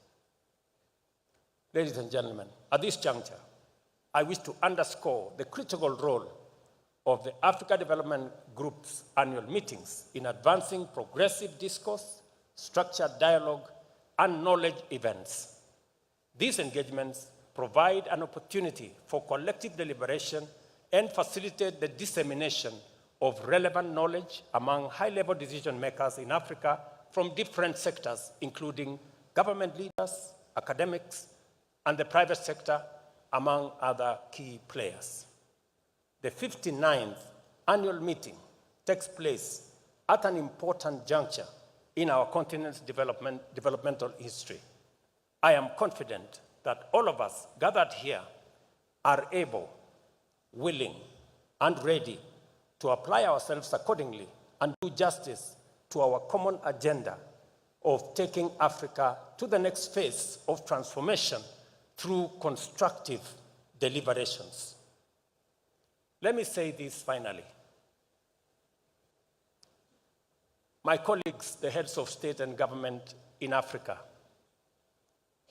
asked me to take over the baton from my senior, President Paul Kagame, on reform of institutions of the Africa Union. It is an assignment I intend to work on with the support of my colleagues, to align it with aspirations of today, and so that we can support more financial institutions like the Africa Development Bank and all the other continental institutions to support Africa's development and progress.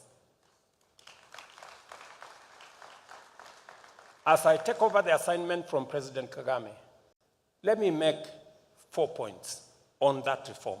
Number one, we will be proposing that the Africa Union Commission, the executive, be given sufficient power to be able to prosecute Africa's economic diplomacy so that we can unlock the potential of our continent, so that we can showcase the assets that we have, our mineral assets, our agricultural development assets, our human capital assets, our natural resources assets, and use them to create investment opportunities so that we turn our potential into opportunity and opportunity into investment and create a better Africa for all of us. Number two, to make Africa Union a fit-for-purpose organization to take charge of the consolidation of the African market through the Africa Continental Free Trade Area. Today, in Africa, intra-Africa trade is only 15%. Intra-Asian trade is 60%. Intra-European trade is 70%. Intra-Africa trade is 15%. We are struggling looking for markets everywhere except in our continent. We must believe in ourselves. We must first sell to the market that we have in our continent. It is the silver bullet. And it is what is going to increase the contribution of trade from Africa from 2% to the next level. Number three, we must make Africa Union fit for purpose to secure this continent. The Africa Union must take charge of our peace, security, and stability. The Africa Union must make us solve the problems of conflict and war in our continent. We cannot progress as a continent if there is war in Sudan, there is trouble in Somalia, there is problems in DRC, there is problems in the Sahel. We must take charge of our security. We must take charge of our stability, and Africa Union must step forward to be counted to provide that cover. And finally, the Africa Union must work with us to close the infrastructure gap.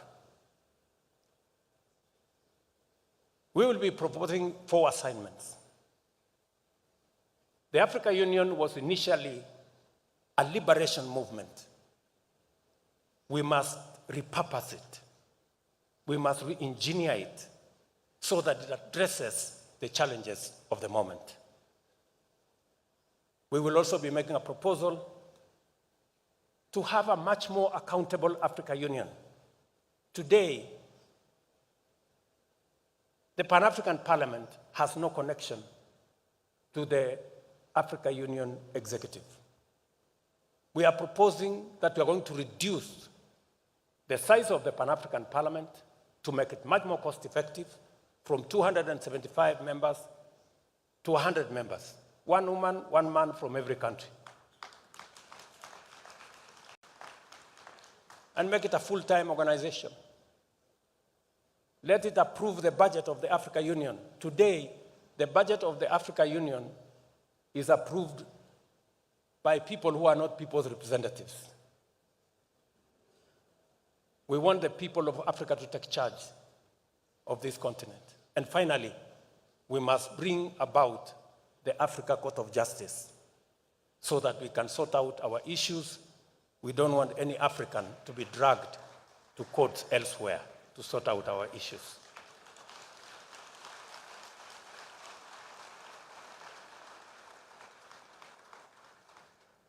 We need something short of a revolution to have a good organization for ourselves. I look forward, ladies and gentlemen, to the output of these meetings, and I am optimistic that your recommendations for reforming the architecture of the global financial institutions will be as radical and as ambitious as the AU's Agenda 2063. Your participation here promises viable solutions to enable our countries mobilize sufficient resources to close Africa's development financing gap and accelerate our structural transformation across the continent. Ladies and gentlemen, the 59th annual meeting of the Africa Development Bank Group is now officially opened. I thank you.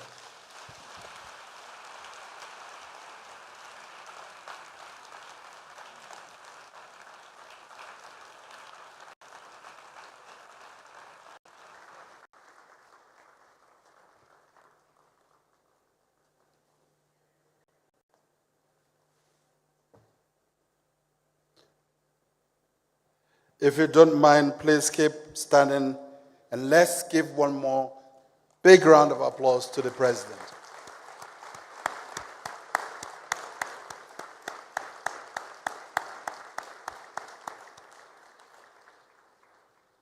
You may be seated. Now there's a challenge between President Ruto and President Adesina as to who is more passionate evangelist. Ladies and gentlemen, excellencies, with that strong and inspiring address, we have come to the end of the opening ceremony, and we will now transition to the presidential dialogue, Africa's transformation, the African Development Bank Group, and the reform of the global financial architecture, which will then be followed thereafter by the commemoration, a short commemoration ceremony of the 60th anniversary of the African Development Bank. Thank you so much for being with us at this opening. The meeting continues, and I hand over to the team responsible for the dialogue. Thank you for having me.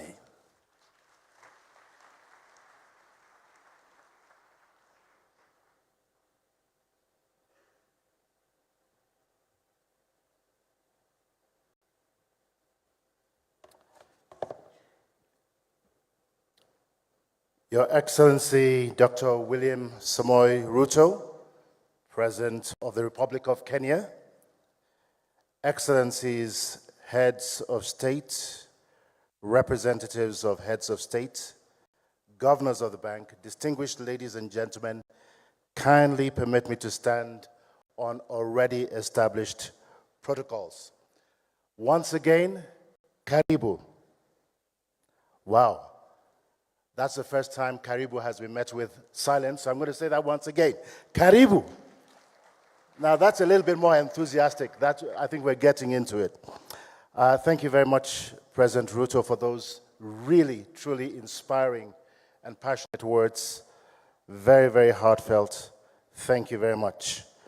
Welcome to this presidential dialogue on Africa's transformation, the African Development Bank Group, and the reform of the global financial architecture, here at the annual meetings of the Board of Governors of the African Development Bank, holding at the KICC, Kenyatta International Conference Center, in the beautiful, and I must say green, capital city of Nairobi.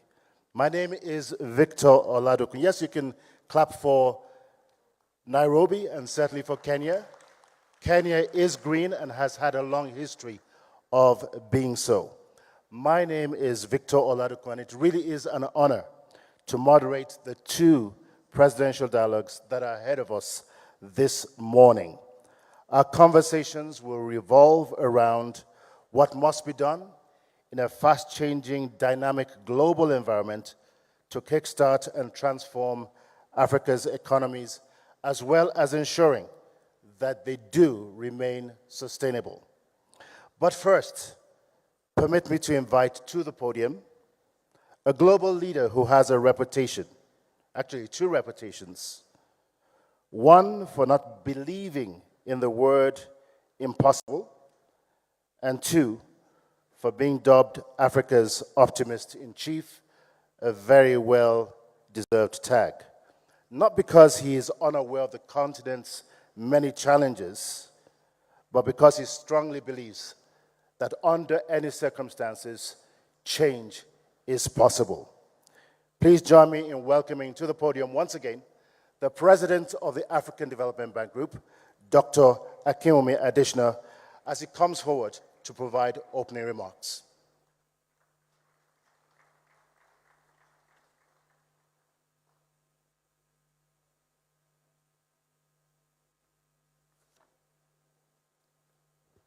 Your Excellencies, heads of state and government, their governors, I wish to thank you immensely for attending these 2024 annual meetings, and in particular for being here for this particular session, which is a debate or conversation with you heads of state and government about the issues of the transformation or the reforms of the global financial architecture, the African Development Bank, and of course, Africa's transformation. This is one topic that I know is close to your heart, as you all have been advocating for the reform of global financial architecture, the reforms of the United Nations, including the United Nations Security Council, and we just heard from His Excellency President Ruto all about that. And why is that being done, or why is that necessary? That's to ensure that Africa's voice is heard, that Africa's priorities are in fact prioritized, that Africa's financial needs are appropriately considered, that there is equity, fairness, and justice in dealing with the most pressing challenge of our time, climate change. Clearly, the global financial architecture has a great role to play in mobilizing resources for development. Yet, it is not delivering enough for Africa in 5 ways. First, it is under-delivering on climate finance for Africa.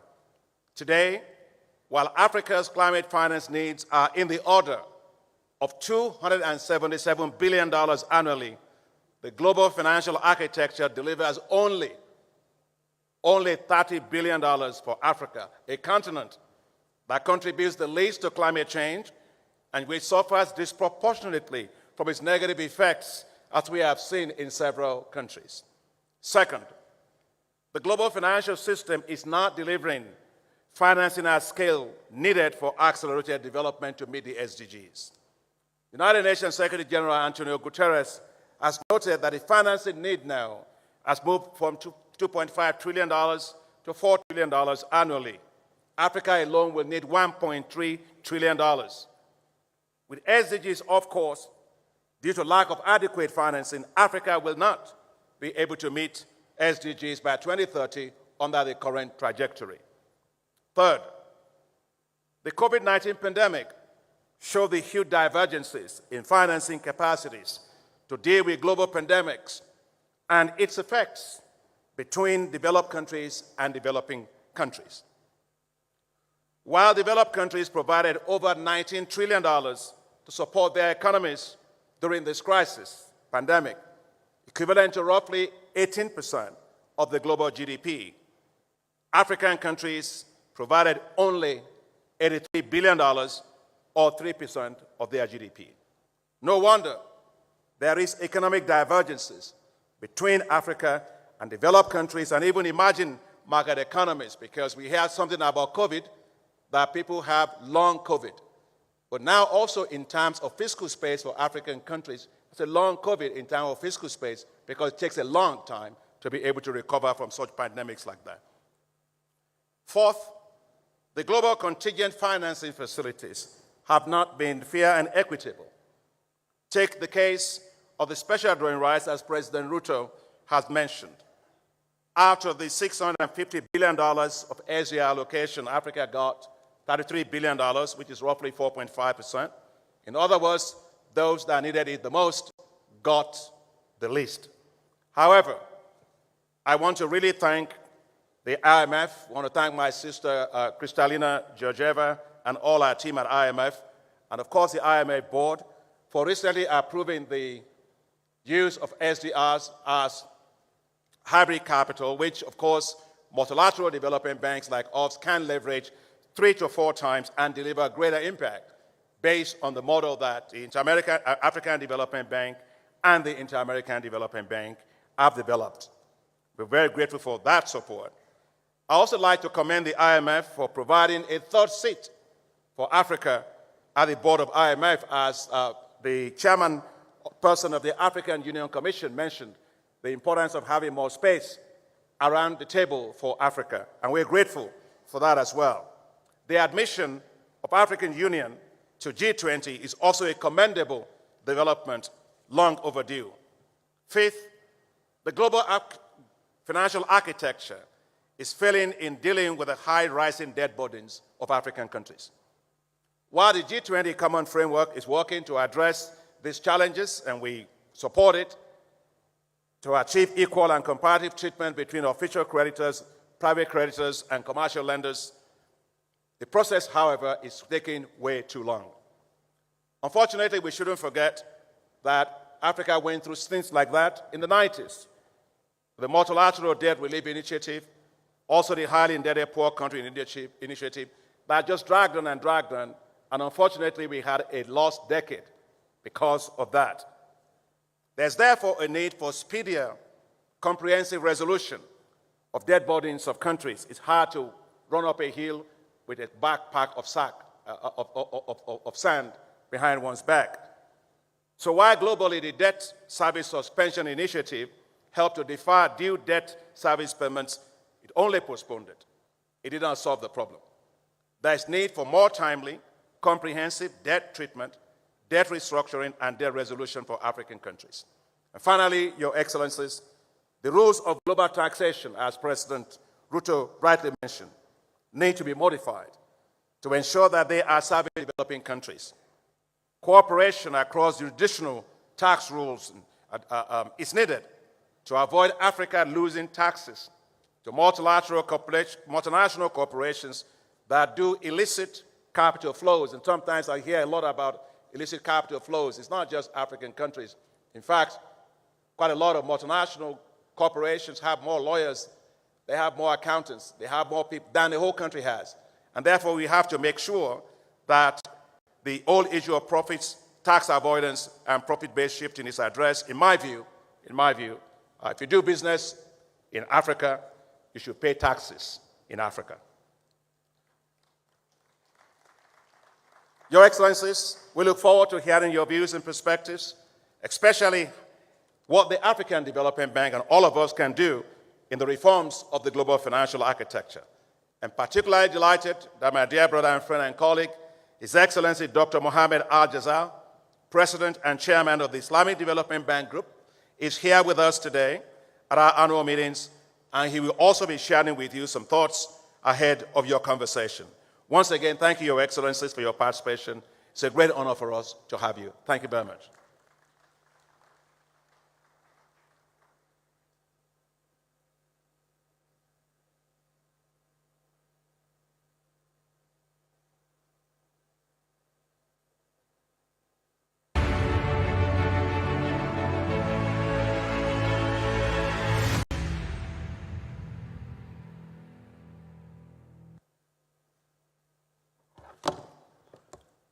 Just as Dr. Adeshina mentioned a few moments ago, we'd like to use this opportunity to welcome to the podium a friend of Africa and a friend of the African Development Bank, His Excellency Dr. Mohamed Al-Jazal, President of the Islamic Development Bank, to give his keynote address.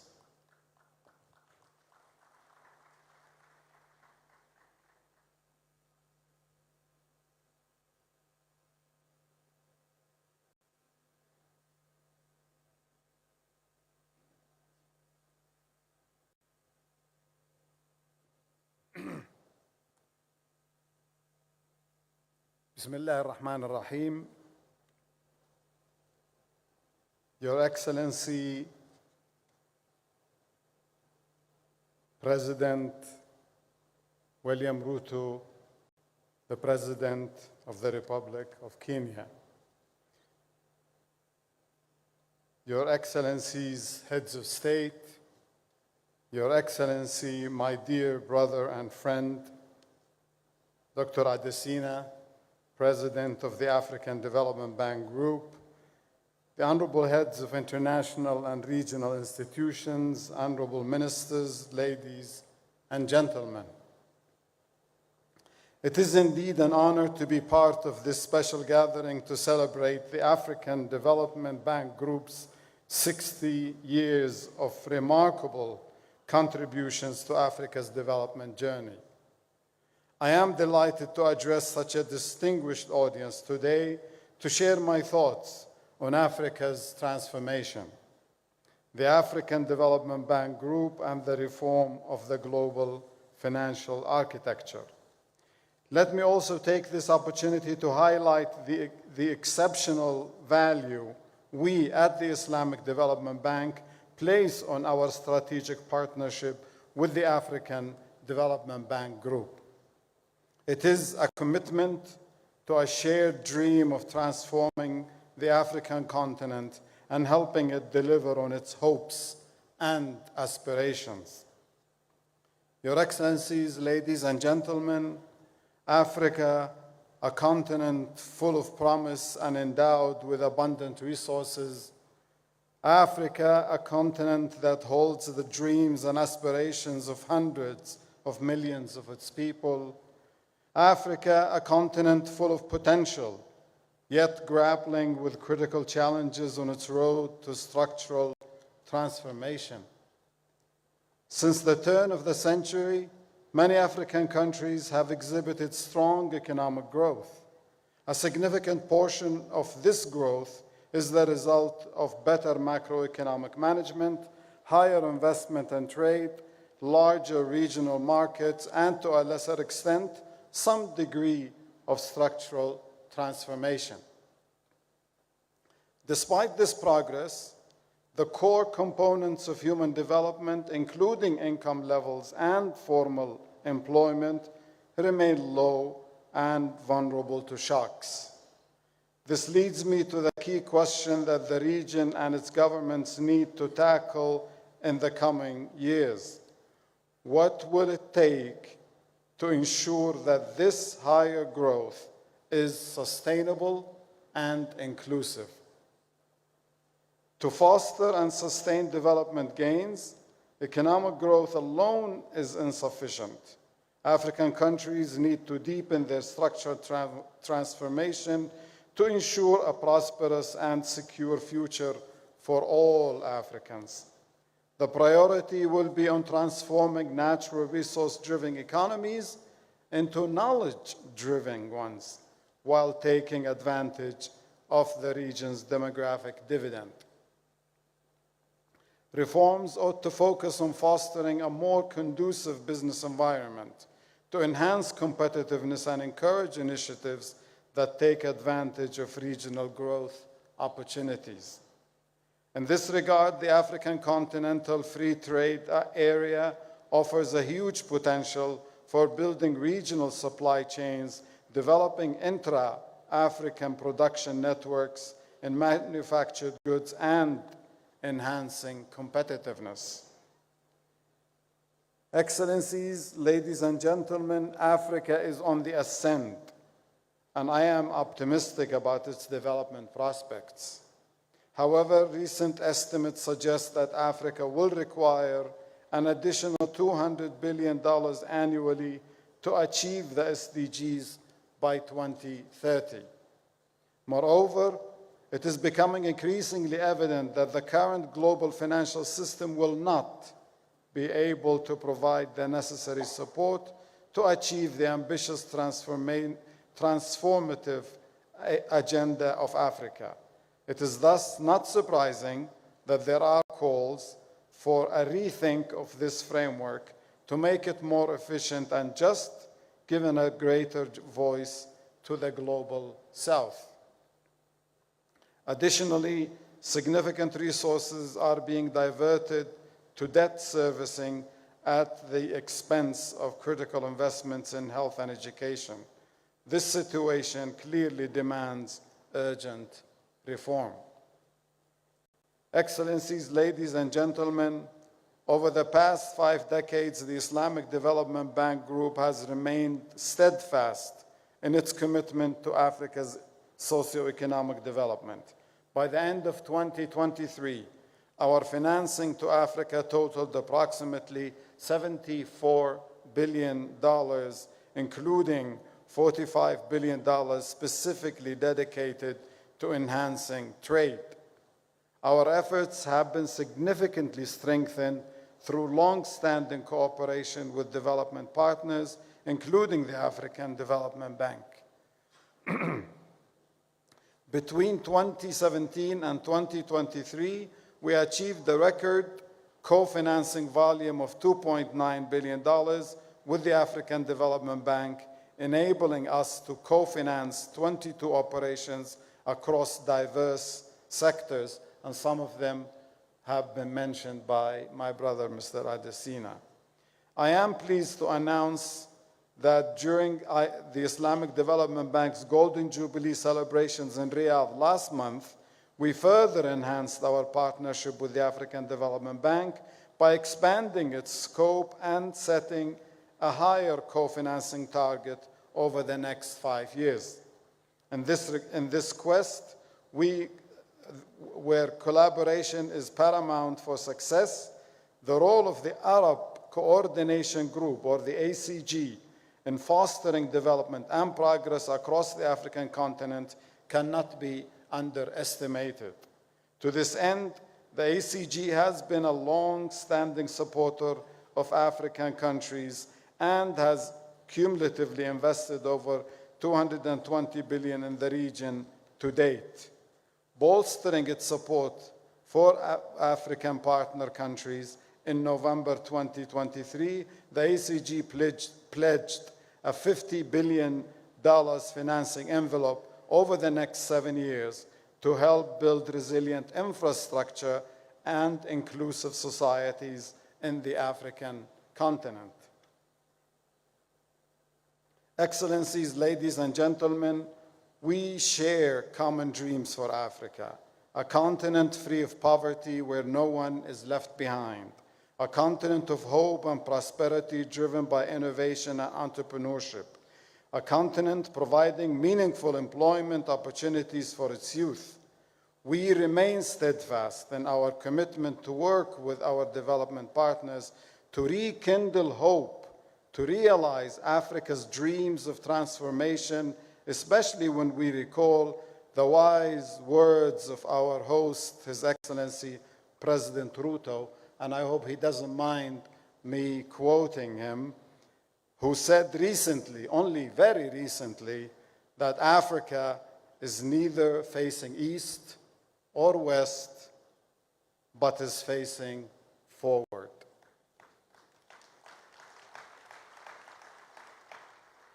I wish you all successful deliberations throughout the remainder of this dialogue. I look forward to the positive impact these discussions will have on shaping our strategies and actions to mobilize affordable financing for Africa's inclusive growth and structural transformation. Thank you very much. Wassalamu alaikum wa rahmatullahi wa barakatuh.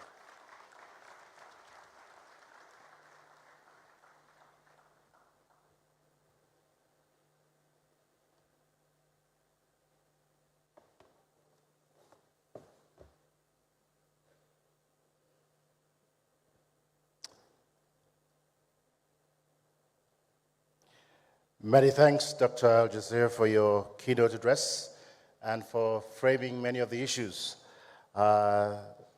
which will surround much of the presidential dialogues that have been convened this afternoon, or this morning and afternoon.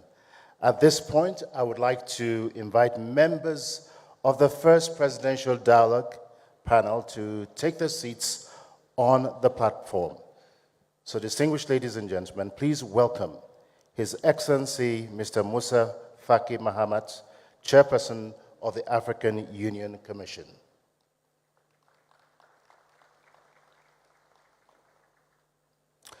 Her Excellency Mrs. Sarah Kugon Gelwa Amadila, Prime Minister of the Republic of Namibia, representing His Excellency Mr. Nangolo Mbumba, President of the Republic of Namibia. His Excellency Mr. Mohammed Yunus El Menfi, President of the Presidential Council of the State of Libya.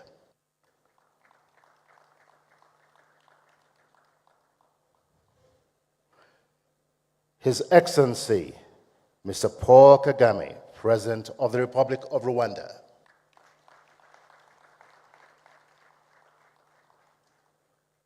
And last but certainly not the least, His Excellency, Dr. William Samoei Ruto, President of the Republic of Kenya.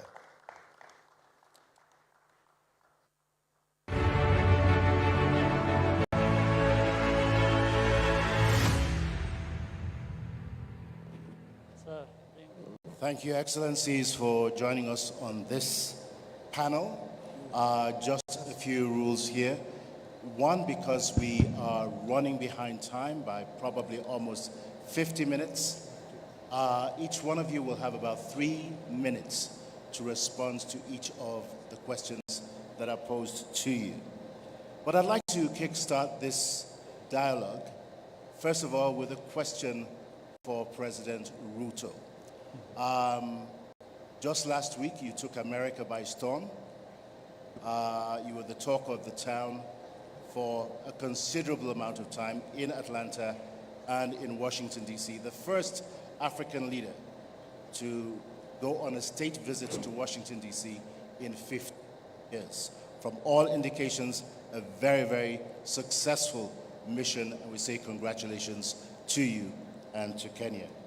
Now, for quite a while, you've been a very vocal advocate for reforming the global financial architecture, and we've heard much from you today. You've pretty much given us a tour de force of what Africa needs and what Africa needs to do. Now, considering that change is usually slow and not as quick as we anticipate it or want it to be, in terms of priorities in the short term, what do you think Africa should focus on, and what should be the major priorities moving forward? Thank you very much.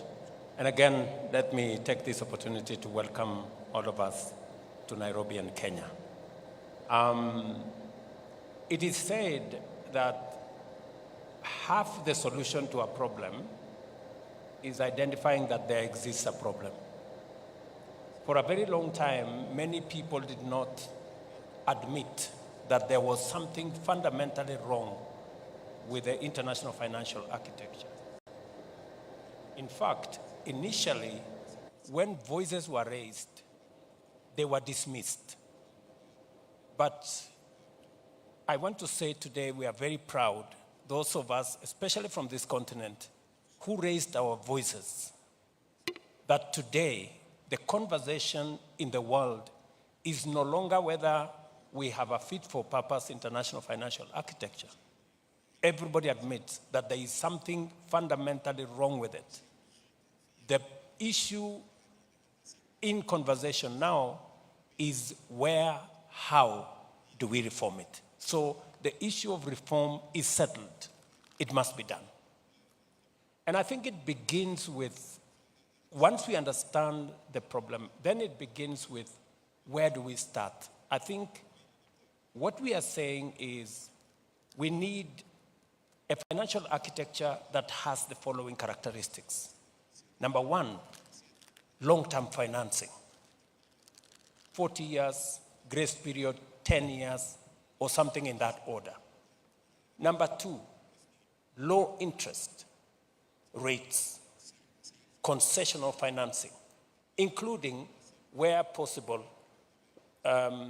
grants. Number three, we also need financing at scale. The quantum is very important. And then number four, we also need financing that is agile, that is flexible, especially that responds, that is climate sensitive. So that if there are shocks, that financial architecture must be responsive, because climate change is the new normal. Switching from drought to floods progressively is becoming what it is. In Kenya, we had drought a year ago that decimated 2.5 million heads of livestock. This year, we're in floods that has taken the lives of 200 Kenyans. So this is the new reality. So the financial architecture that must be in place must respond to this climate reality that we have. And finally, is to be sensitive to sustainability. So our priority is to sort out the financial architecture, that's number one. Number two, our priority is to make sure that this continent, with its tremendous potential, we move it from potential to opportunity, from opportunity to investment. And finally, as I have said, even as we try to do something outside, we must also do something inside. That is why we are also looking at our own systems, our own governance, our own instruments. And that's why we are discussing, even internally, reform of the Africa Union, so that we are aligned as we reform the international financial architecture, as we reform the investment space to create opportunity for our assets. We must also reform our own institutions so that we align them and repurpose them to be in line with our aspirations and the outcomes we are looking for. Thank you very much, President Ruto. In other words, reform is a two-way street. It's not just one way. But allow me to follow up very quickly. As we all know, Kenya and a number of other countries have been buffeted very devastatingly by extreme weather conditions, unpredictable weather conditions. And I think the projections for Kenya and other countries in the region are that over the next 7 years, we're still likely to see the same kind of weather patterns that we've seen this year. That being the case, and again, following a two-way reform process, what is it that African countries should be doing right now to mitigate the effects of climate change? It is true that predictions are that Kenya and our region is going to have above normal rains for the next 7 years. That's a prediction. It is both positive and negative. And that is why, working with institutions like the Africa Development Bank, we are developing resilience instruments. It is the reason why we are having a conversation with the Africa Development Bank on our water infrastructure. How do we take care of this excess water? And how do we turn this excess water into an asset for making sure that we use it for our food security, we use it for the positive elements. So we must align our programs, our strategies with the reality of the moment and with the predicted reality of the future. So that is the alignment that we must do. Thank you very much, President Ruto. I'm going to come to President Kagame next on a number of issues, particularly with regards to the global financial architecture, as well as the issue of reforms. Both yourself and President Ruto have been aligned. That being the case, what reforms do you really think should pave the way for giving Africa the resources that it needs to finance its own transformation and inclusive growth, even in the face of devastating climate change? What are the most critical reforms that you see and anticipate are needed? Thank you.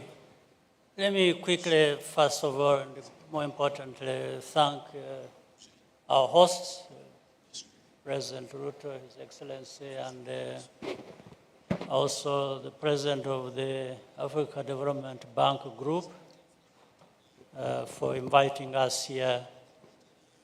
Now, quickly to the point, we are talking about the architecture Well, international financial architecture. Therefore, in mind, we have the architects. So what did the architect have in mind when they provided us with the architecture we have to deal with? They must have had their own interests. They must have framed things the way they wanted to benefit themselves, or maybe we can assume that they wanted to benefit the whole world. Now, we are here discussing the situation as it is, where we find there are enormous resources in this world, but inequitably distributed. So Africa has to look at itself and look at the whole world as it's set up.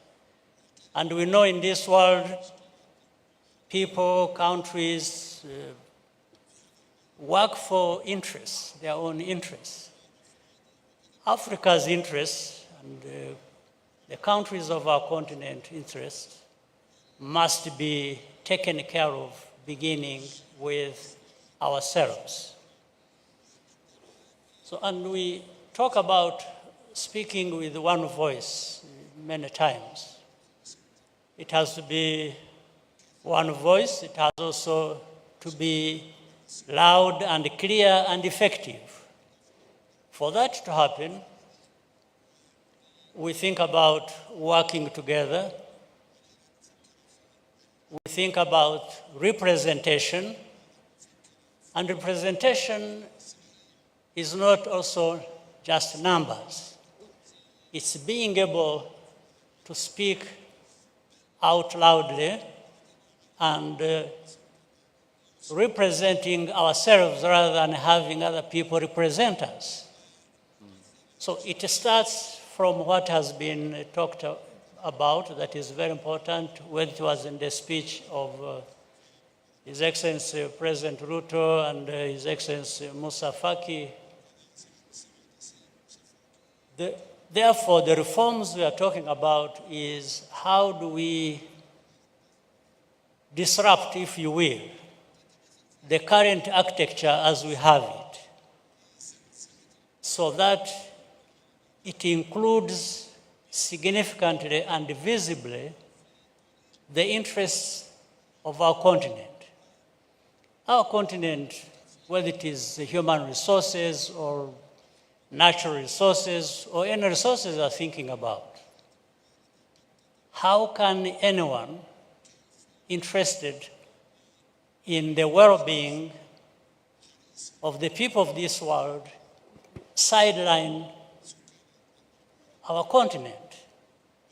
In actual fact, if you look at the facts as they are,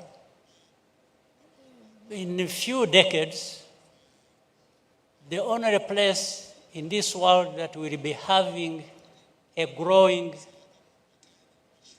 middle class is Africa, the only one.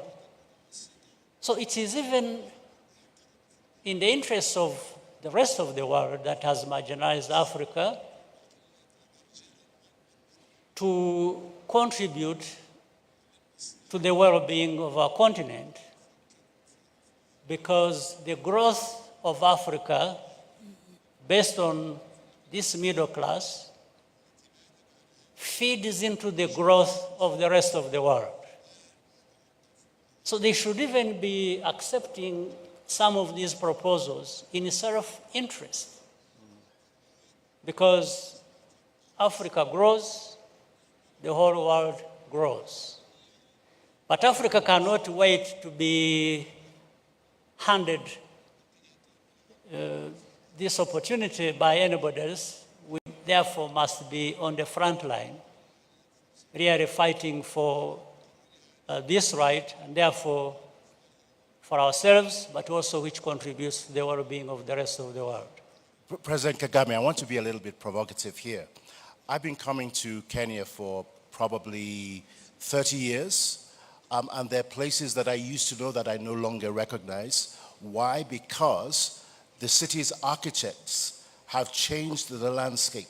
Now, most of the Bretton Woods institutions were created 60 to 80 years ago at a different time from the one that we live in. So, if we're going to talk about reform, it's not just the access to resources. It's looking at those institutions that were created back then and asking the question, are they still relevant to the needs of today? What is your thought about redesigning a lot of these institutions to make them fit for purpose? Well, absolutely. It's a no-brainer that what worked 50 years ago or designed 50 years ago, things have changed, and therefore a rethink of a new design that fits the purpose must be into play. There's no question about it.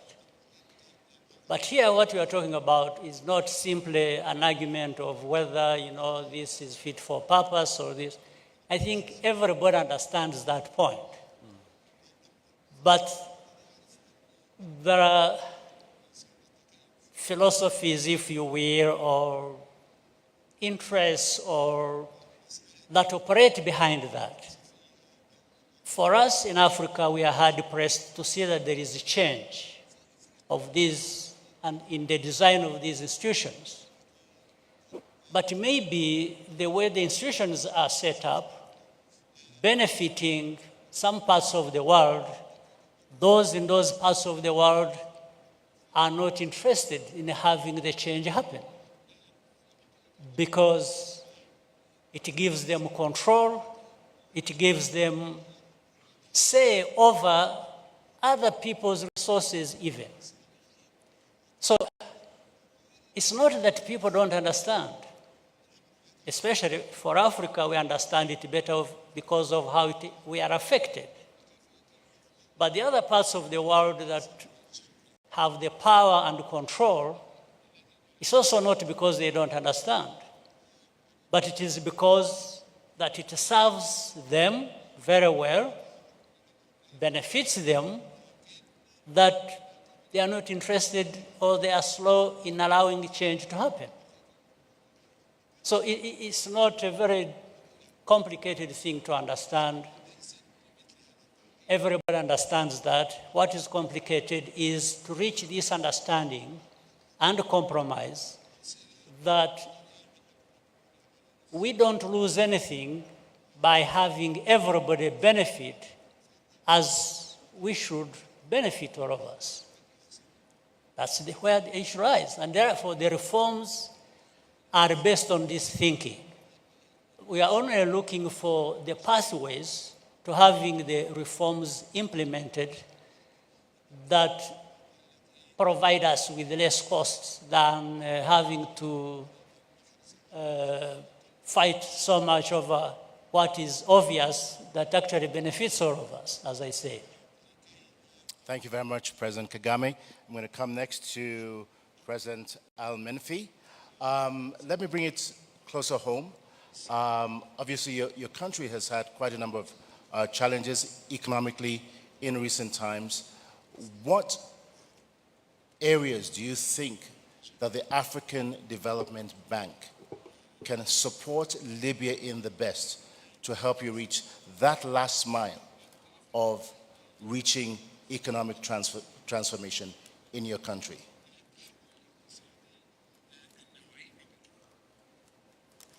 شكرا جزيلا. أنا أعطي فرصة حتى للترجمة إذا كان في مشكلة. I will talk in Arabic. And President El-Melfi, if you could just move your microphone a little bit closer to you.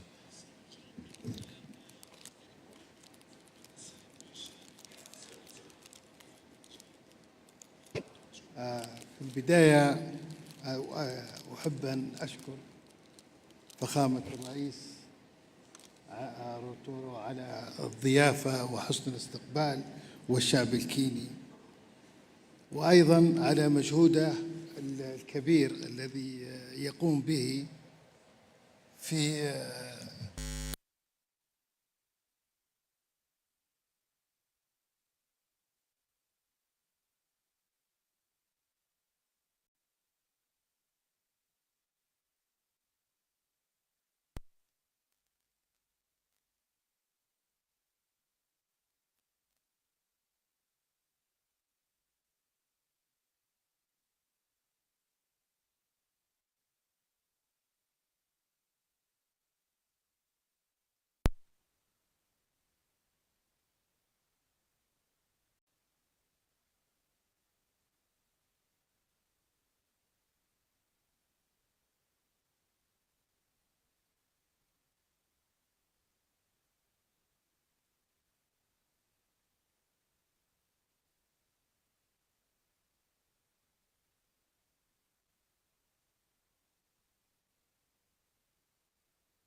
much faster pace than any time before.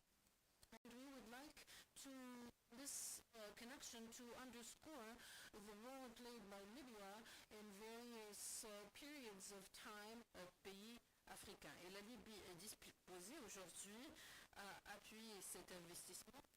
Of course, there are financial arrangements and to be set out, but between us as African countries. But of course, Libya, based on its political stability, will be able to also lend its support to financial institutions, particularly as we are discussing three important financial institutions currently. The African Development Bank, as well as the African Investment Bank, which is currently headquartered in Tripoli. We are currently finalizing some of the implementation arrangements for its full launch. And we hope that this institution will really play a pivotal role and be an additional step in terms of strengthening African financial institutions. We're interested as well in cooperation between countries, but also with the African Union, promoting imports and exports within Libya. We've heard Mr. President address this, promoting trade with Europe and Asia as well, but we need to have intra-African trade as well. Libya is in need of African cooperation because Libya has always looked to Africa. Libya is very vested in developing within Libya. Libya draws its strength from Africa and vice versa. So therefore, when our investments are made in the south, particularly as we have plans, particularly, for instance, roads extending to Niger, to Central Africa, we have a number of railway projects as well as others aimed at connecting Northern Africa to Southern Africa. Leveraging our oil-based resources and the stability of these resources, we would like to provide solutions and reforms to the needs that we have in Africa and in Libya. And of course, we very much look to contributing and working with the presidents. Thank you. Prime Minister, very much. President Al-Menfi, greatly appreciated capacity building, cooperation, and next to Prime Minister Sarah Kugongewa Amadila. Kindly forgive me. I know that my pronunciation is not too. forgive me here. I'm very, very particular about pronouncing names properly.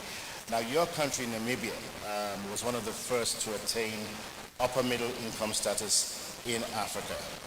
A great accomplishment. What are some of the lessons that the rest of Africa can take away from Namibia in this regard? I think your microphone is off. Yes, thank you very much, moderator. And I would like to extend appreciation to President Ruto for the invitation.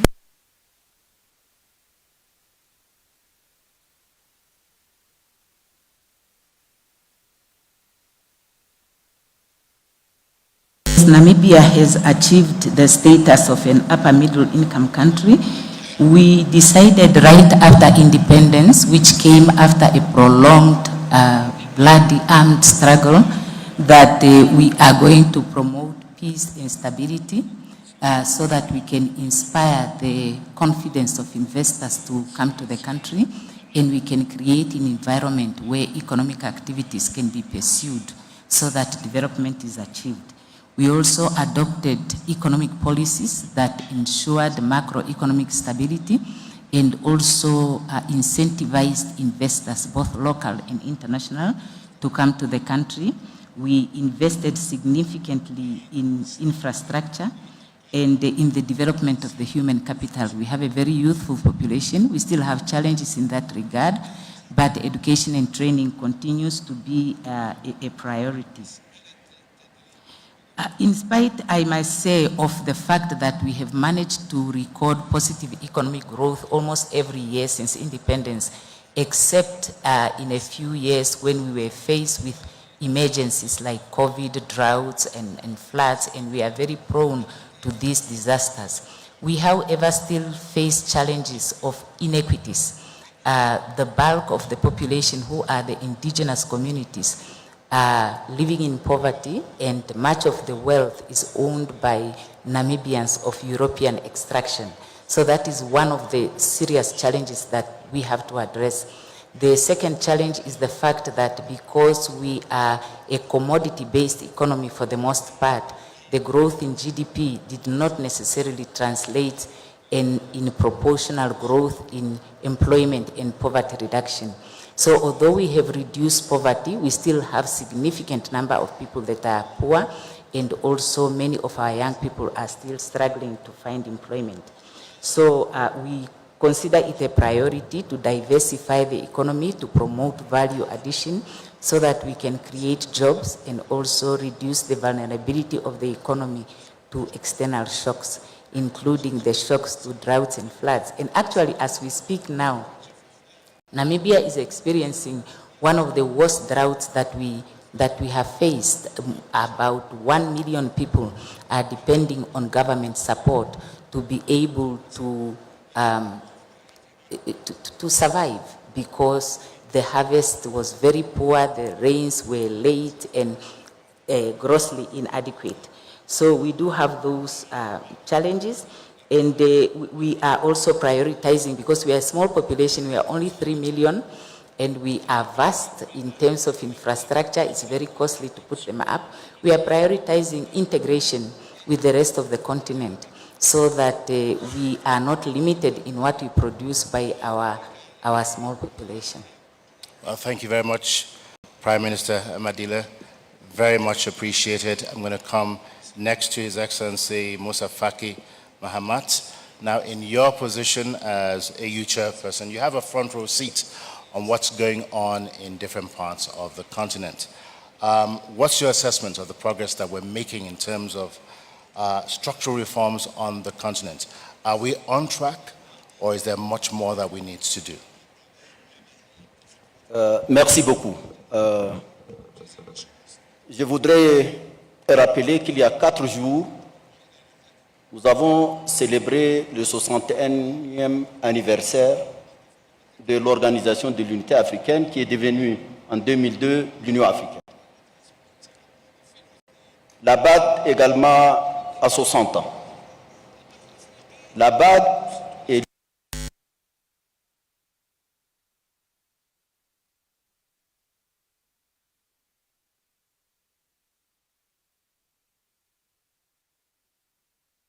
help implement Agenda 20.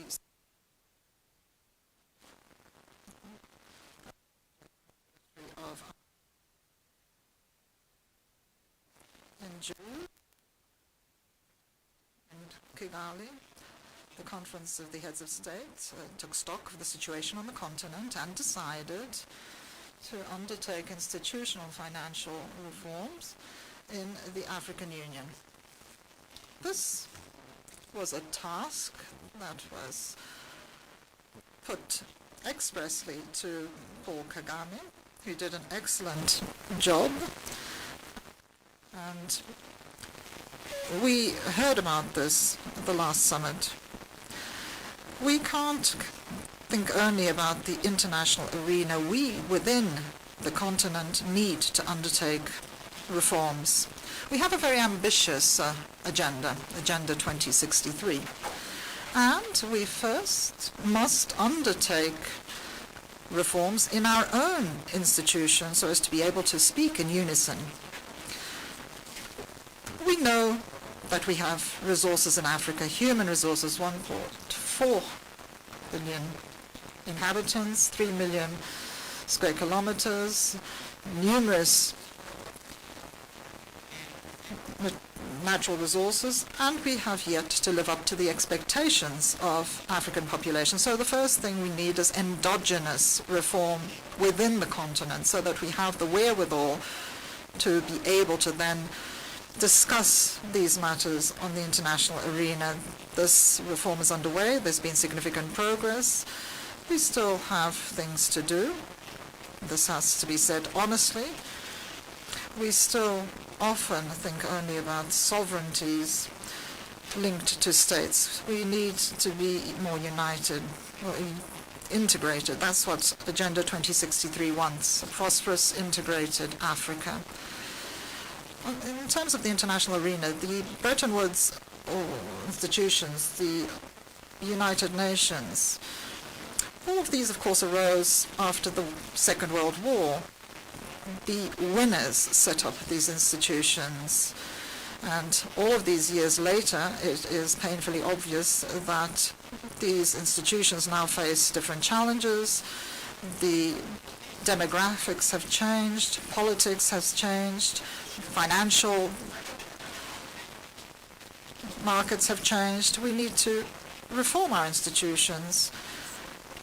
Africa was guinea pig in terms of the different approaches and structural programs. How are we going to reduce poverty? How are we going to do this? How are we going to do that? All these different policies that were undertaken.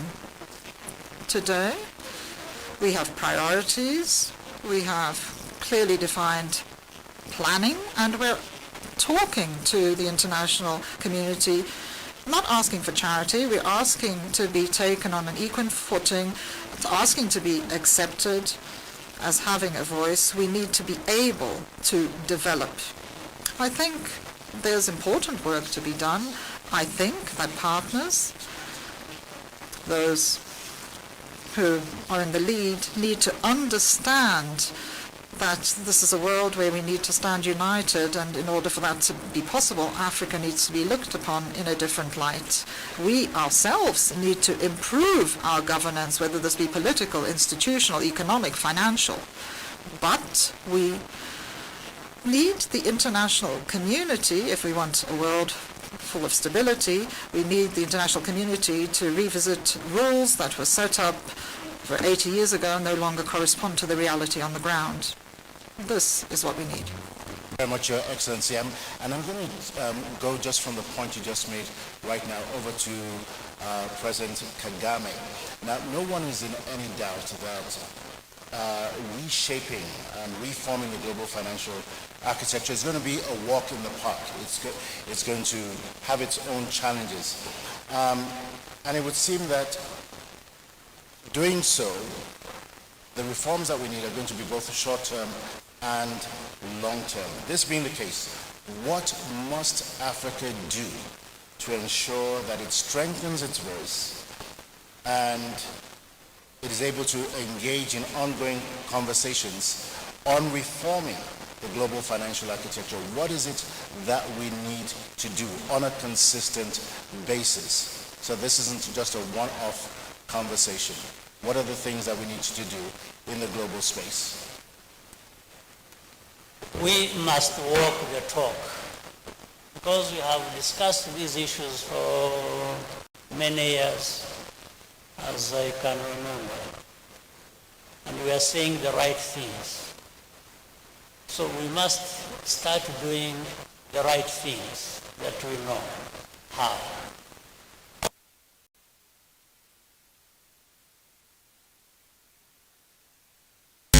The unity of our continent through the African Union and other institutions, including this bank that invited us here, the African Development Bank. It's all about Africa. First of all, we must have it in our mind. And therefore, there is a need for mindset change from the past to the present. And we cannot be served well in our intentions for the future if we are not thinking correctly, acting correctly right now. So when we have been talking about the African Union reforms, as His Excellency President Ruto, my brother, mentioned earlier, you know, before I handed over to the president, I had been carrying out these tasks. I mean, there is no secret here. I just say it as it is. We agreed many things.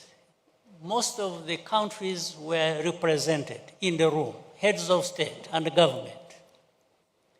We have agreed many things that need to be done because it is right and it is the only thing that can deliver what we want.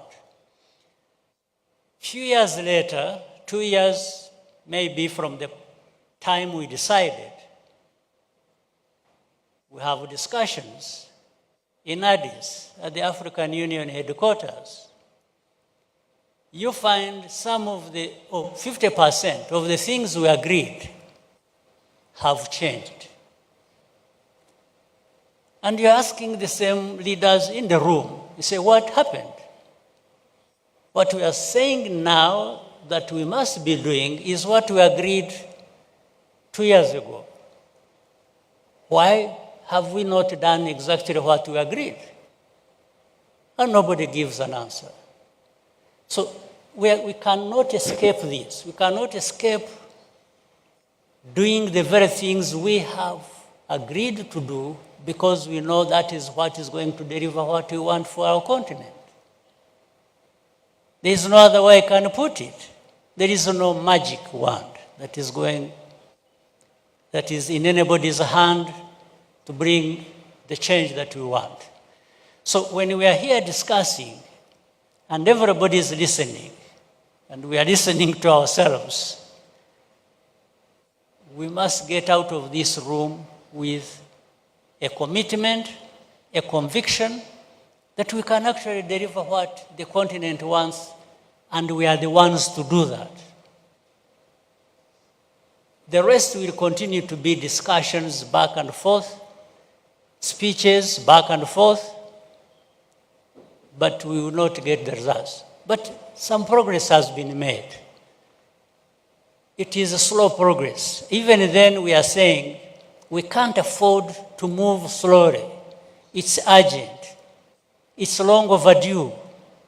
So that's what we need to be working on as we move forward. And that's the hard task. I was happy to hand over to my brother here to,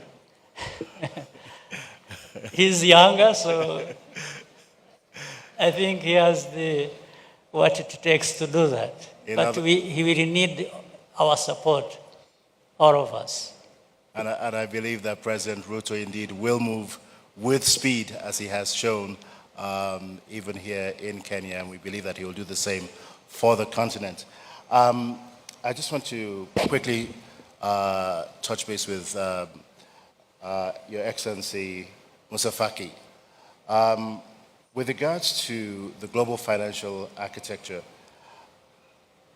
how do you see that dovetailing into the ambitions of Agenda 2063?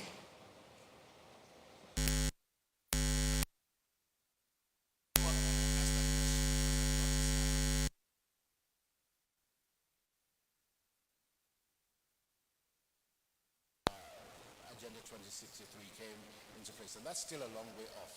But what are your thoughts in this regard? You see, let me start by thanking Presidents Kagame and Ruto, who are leading this significant reform within the African Union. It goes without saying that if we do not close ranks, we cannot really succeed in terms of the reforms of the international financial institutions. This is obvious. So the more we work and close ranks so as to have a common African position, then the better for us to hope to cause a change in the rules. Today, there is an image which is not really the real image of the continent. We are considered as a risky continent with extremely high rates. President Ruto mentioned this. He talked about figures which are 10 or 9-fold what rates apply elsewhere. So in order to finance the 2063 agenda, especially the flagship projects which NEPAD is working on, together with the African Development Bank and other institutions, including the African Union Commission, we need financing, which financing cannot be mobilized solely within the continent of Africa. Now, rules governing investment and other aspects have to be revised so that the continent of Africa, just like other continents worldwide, can actually invest in the international markets. The efforts are already afoot within the continent, but the international system should also play along so that in a fair and equitable fashion you give the opportunity to the continent of Africa to develop. We cannot just content ourselves with being a reservoir of commodities and raw materials and a field of battle, of geological battle, and this is the unfortunate situation. We've been the theater of all kinds of struggles, and there is a risk that will continue to be the battleground for those major economic powers. So we need to close ranks, work in unison so that we can speak with one voice and be a strong negotiation voice and strength with the other partners. Because one of the most important aspects of this agenda is partnership. We cannot really be thinking about developing in silos. So as part of partnership, we have to speak with one voice. Alas, so far, we do not really have this uniting force which can speak with one voice so as to cause a change in the order of things. This, therefore, is a challenge, not only on us, for us, but also with our relations with the international community, especially the international financial system. Excellency, I'm just going to provide each one of our panelists with a closing comment as we bring this session to a close, keeping in mind again the theme.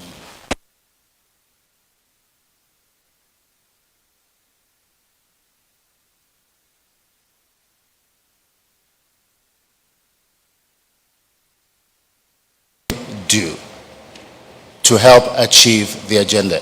Yes, you've been very glowing in all of your assessments and the reports on the bank and the work that Dr. Additioner and the rest of his team are doing. What is that extra mile that the African Development Bank needs to take to help unleash some of the potential and bring to fruition the ideas that we're talking about today? I'm going to start with Her Excellency, the Prime Minister of Namibia first, and work our way backwards, but leave the last word for President Ruto. Yes, thank you very much.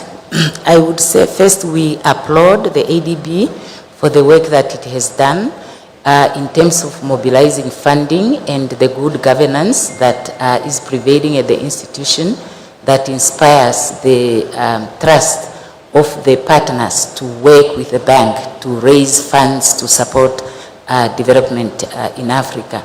The first point that I would like to raise is one that relates to funding for middle-income countries, drawing from the experience of Namibia. This is a challenge that we face everywhere, including at the ADB.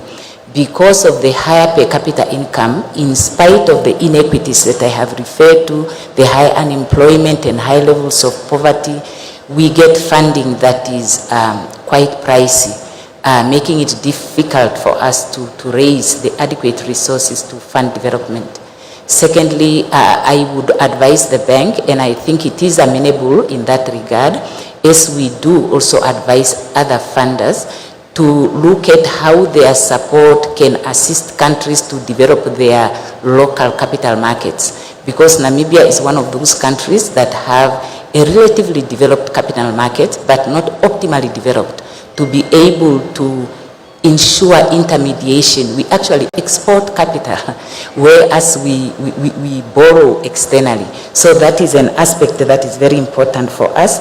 Then there is the issue of funding to private sector, apart from funding government, without the requirement of government to provide a collateral, and partnering with private financial institutions so that their capacity that is here is also shared with African financial institutions to be able to support development in those countries. And obviously we would like funding to really prioritize growth enhancing measures, measures that support economic growth, that support diversification and value adding. We are mineral resources endowed as a continent, but because mining itself is not job intensive, we need to develop the full value chain of our mineral resources. And we thank the bank for advocating for increased special drawing rights for African countries, and we would like it to also amplify the voice of middle-income countries so that we can raise more resources. There have been talks about also equity in terms of the harnessing of benefits from natural resources. This is something that is important for us as African countries, being the host of most of the resources. We want to share equitably in the benefits and supporting capacity to fight illicit flows of capital, so that we obviate the need for our countries to rely on external borrowings. Countries like Namibia could actually develop self-sufficiency in terms of funding if we can address illicit flows and we can optimize capital markets development. Thank you. Thank you very much, Prime Minister Amadia. Very excellent points, and I'm sure Dr. Adishna is listening. Thank you very much for your input there. We're going to come next to President Kagame. I will try to be very brief. I think very good points have been made by the Prime Minister of Namibia. But I want to thank the African Development Bank's president and his team, who have done a very good job of mobilizing resources for our continent and also leveraging those resources to broaden the investments as we need them on our continent. And I would only, with the support of everyone on our continent, we would urge him to even mobilize more resources, especially the private sector resources to be invested on our continent, because other sources are not enough in and of themselves.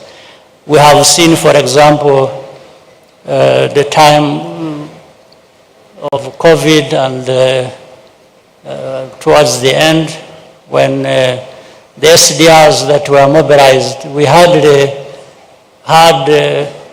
5% of that, of the 650 billion that was, so 5% of that for the whole continent of Africa is very small. So whichever sources we have, alone they are not enough. We need to diversify, therefore, the sources of the money that we need to invest on our continent. And I think that helps development of Africa to realize the agenda that is set for the 2063. And therefore I thank all the leaders of our continent so that we continue to work together to support Africa Development Bank institution. Thank you very much, President Kagame. And we'll go next to President Al-Menfi for your thoughts in this regard. شكرا جزيلا. أيضا أنا أحاول الاختصار. أؤكد أيضا على أن الدور اللي يقوم به البنك الأفريقي للتنمية في أفريقيا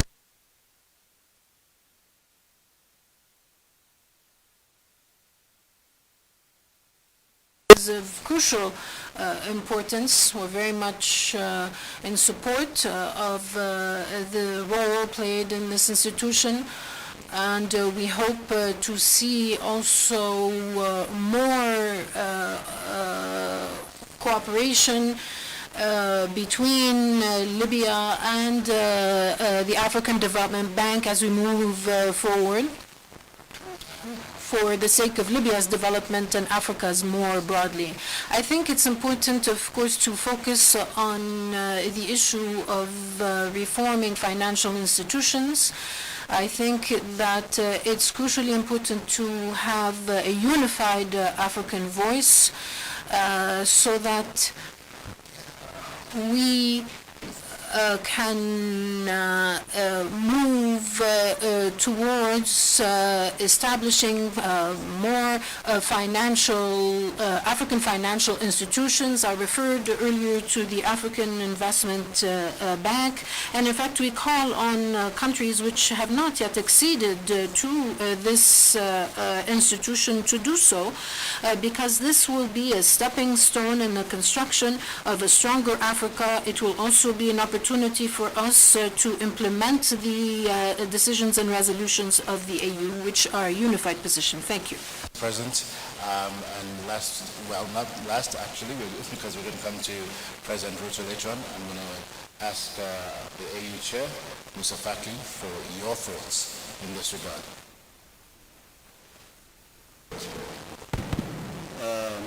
Let me congratulate FDB and his team, and particularly my brother, Dr. Adesina. They did very well, and they're doing very well.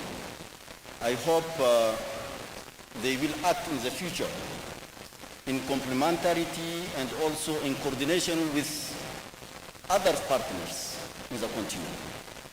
Because we have also a partnership with China, with India, with Arab countries through the Islamic Development Bank, and I think this coordination and this complementarity will allow us to implement our agenda, the 2063 Agenda, African Agenda. Thank you very much, Your Excellency. One of the recurring comments here concerns the private sector and the resources that are needed. And as Dr. Adesina has said quite recently, there is a need for reform of the MDBs, but in particular the African Development Bank, to change its instruments in ways that enable it to be much more active in the private sector. So we do trust and hope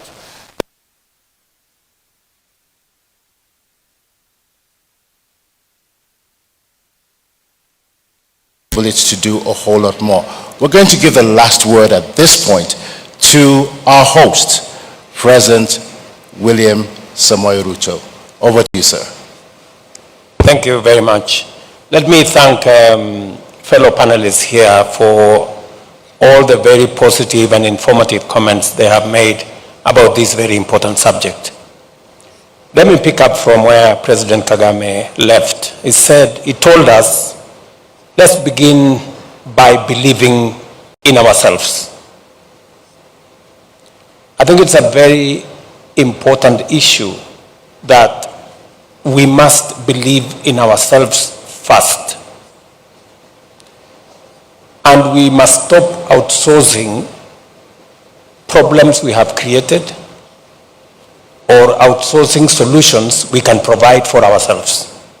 There are things we can do to sort out some of the challenges we are facing.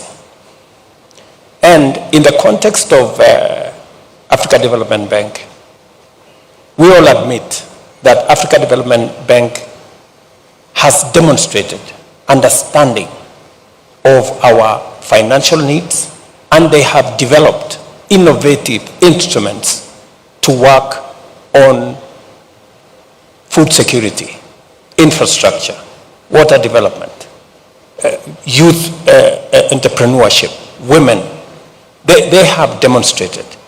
What ADB wants or needs from us is us to believe in them the way they believe in us. Provide support for ADB, and that is why we are voicing our support for replenishment of ADF, $25 billion. We are enhancing our own support through enhancing our shareholding in Africa Development Bank. We must support these institutions. Africa Development Bank here, Afri-Exim, Trade Development Bank, all the other financial institutions in our continent. We must give them the stamp of approval as leaders in this continent and support them. That way, they can support us. Secondly, we must believe in ourselves. You know, President Kagame warned me when he handed over the baton of this reform to me that this job is not very easy. And that you have heard him say we need to move fast. Luckily, I come from a country of athletes. So running fast will not be a problem. My only worry is that we should not leave anybody behind so that we can move together.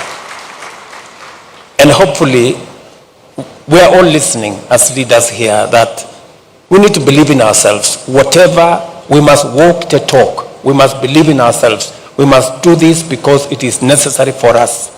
We can never go wrong by doing the right thing. And finally, let me ask ADB, looking into the future, to give them two assignments. We need to write a new narrative for Africa. We have been profiled negatively for far too long.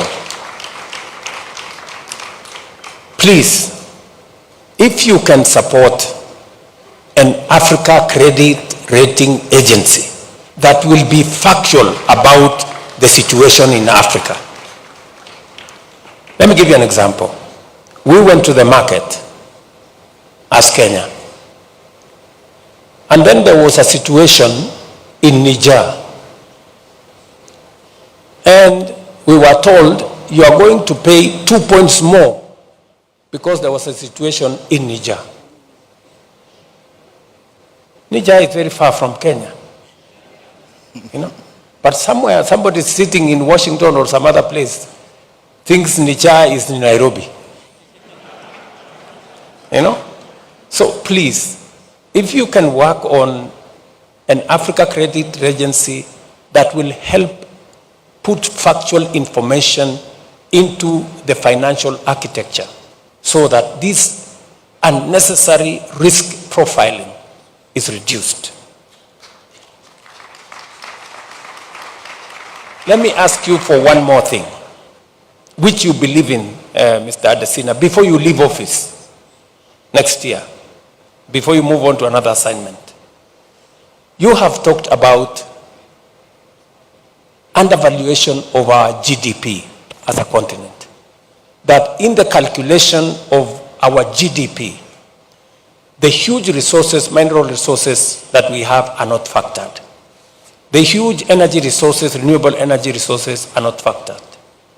The huge resources we have, having 60% of Africa's, or the world's actually, remaining uncultivated arable land is not factored.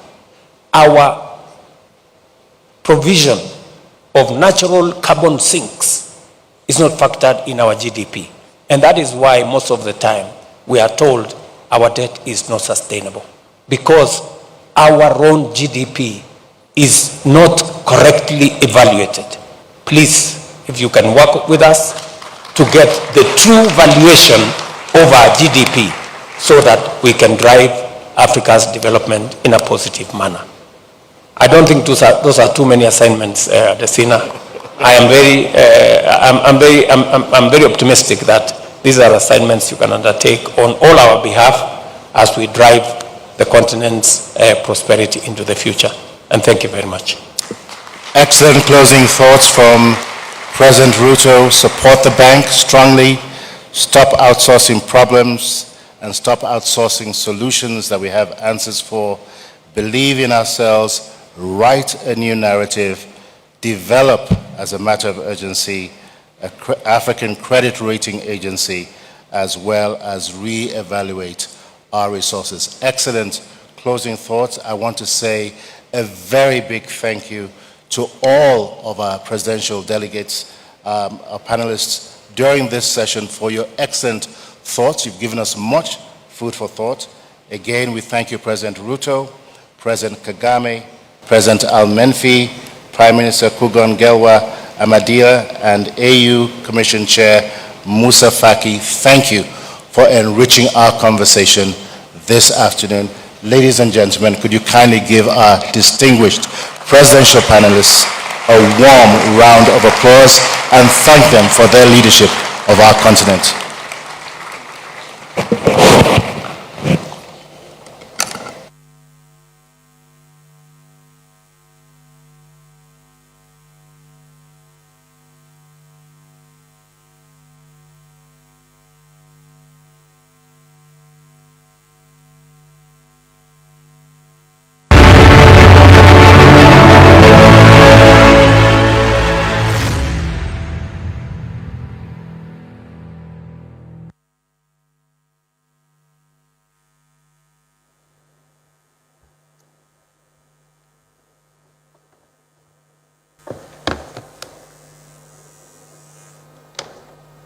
Again, distinguished ladies and gentlemen, you may be seated.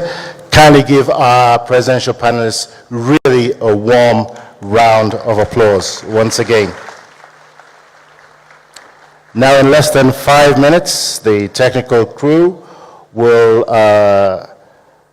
carry out a name change on the platform, and then we'll segue into our second presidential dialogue session and pick up from where we just left on the same theme of Africa's transformation, the African Development Bank, and the reform of the global financial architecture. Now, following the second presidential dialogue, we will transition into the launch of an event that will officially mark the beginning of celebrations for the African Development Bank's 60th anniversary. Even though officially this will be marked on September 10, we will kickstart that celebration today. We highly suggest that you remain in your seats for what will be a spectacular performance. And once I get the cue, we will transition into our, there we go. They've moved actually a lot faster than I thought. So, distinguished ladies and gentlemen, it really is an honor to invite to the podium for our second African Development Bank Annual Meetings Presidential Dialogue this morning, His Excellency Mr. Joaquim Alberto Chissano, former President of the Republic of Mozambique. Please give His Excellency a warm round of applause as he takes his seat on the platform. Your Excellency, the platform is yours.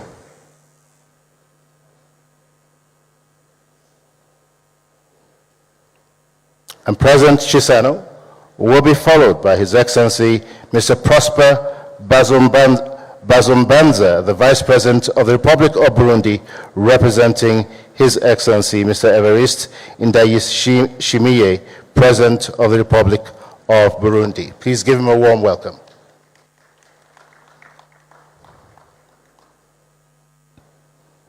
We also have with us His Excellency Mr. Emerson Mnangagwa, the President of the Republic of Zimbabwe. Please give him a warm welcome as he makes his way to the platform.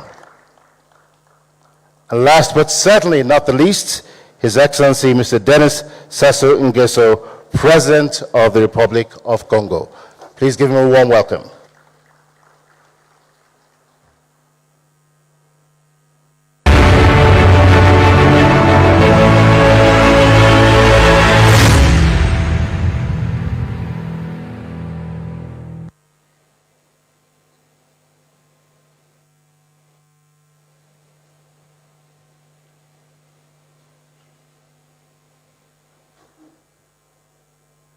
And I have just been informed that we have been joined by the President of Somalia. Please give a warm welcome to Mr. Hassan Sheikh Mahmoud, President of the Federal Republic of Somalia.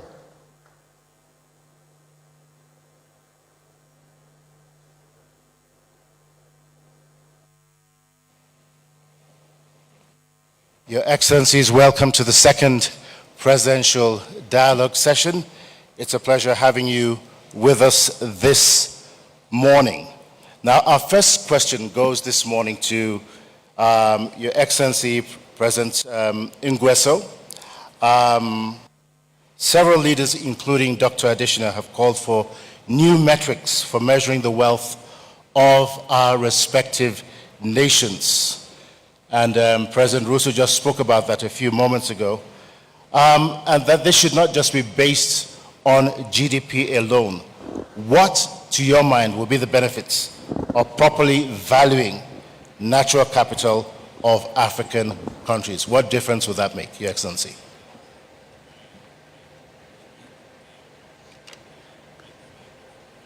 Merci. Je voudrais d'abord remercier mes frères et amis,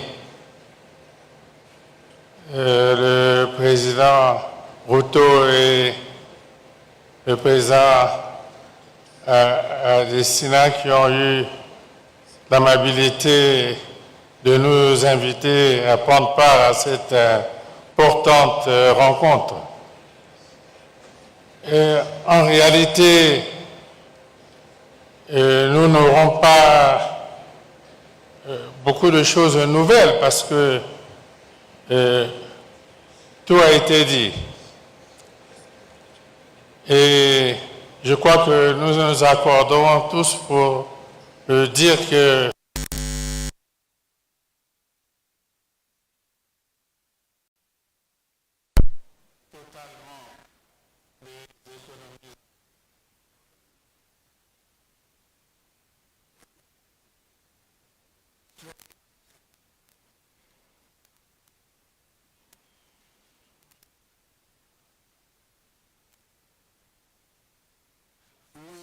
tend to agree, all of us, that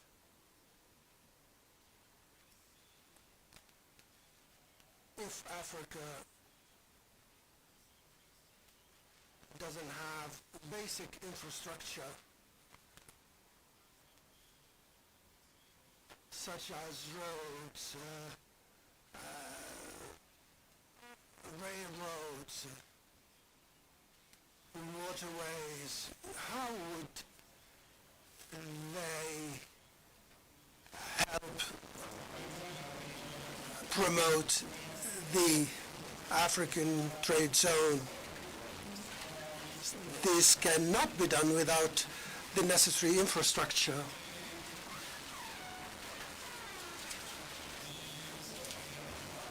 It's been said recently that there are over 600 million Africans that do not have access to electricity. And I'd like to express appreciation for President Adesina, who said that by 2030, 2032, around 300 million, if I remember well, Africans would have access to electricity. Now, you're raising the issue of our natural resources. My friends here have spoken about this. Yes, Africa has very rich natural resources, but they are not harnessed in the evaluation of GDP of African economies. And I think this is the crux of the matter. Let me just speak about a concrete example. For example, the Congo Basin and the immense forest reserves. The lands there in the around the Congo Basin, what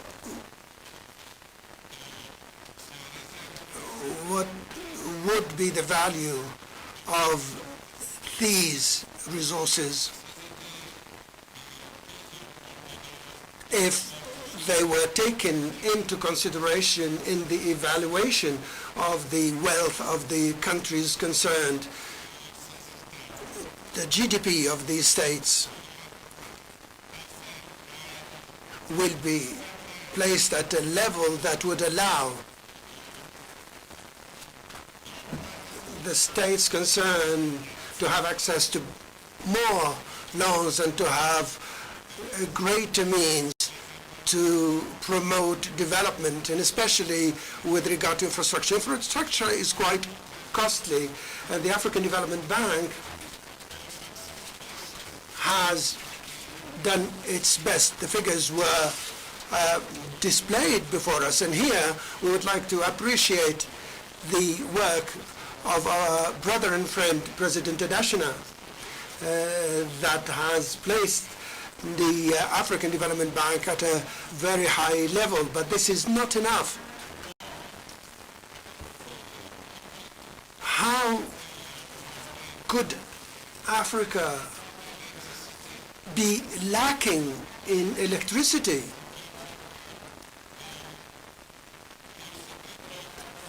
And why would Africa manage to have to construct the Edinga Dam in the Congo Basin,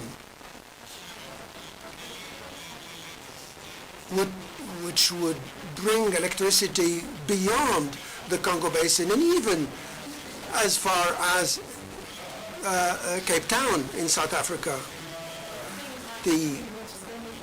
What we need to do is to evaluate natural resources of African states in this way and then integrate them within the GDP of these countries. And I believe this would give us greater opportunities to finance development efforts in Africa. This struggle we need to wage, and I'd like to invite the president of the African Development Bank group to join the other African leaders so that we start this struggle right away, so that we would not be just speaking about these things. And I'd like to also call on President Ruto. And as you remember, last year in June, we met in Paris to speak about the same thing. That is the new financial pact. That was the term, the global pact. And President Ruto at the time made a major presentation. He also was invited to join the group.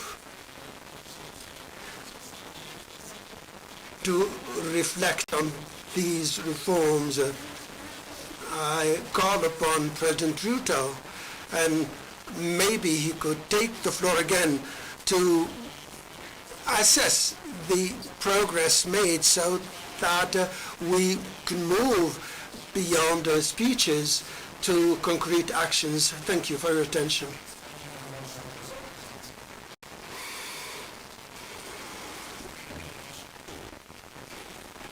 Resources. Obrigado. Falou da importância de reavaliação do valor dos nossos recursos naturais, reforçando o ponto de que somos ricos em recursos, mas pobres em termos de PIB. Convido o presidente Mnangagwa, como um líder cujo país está a passar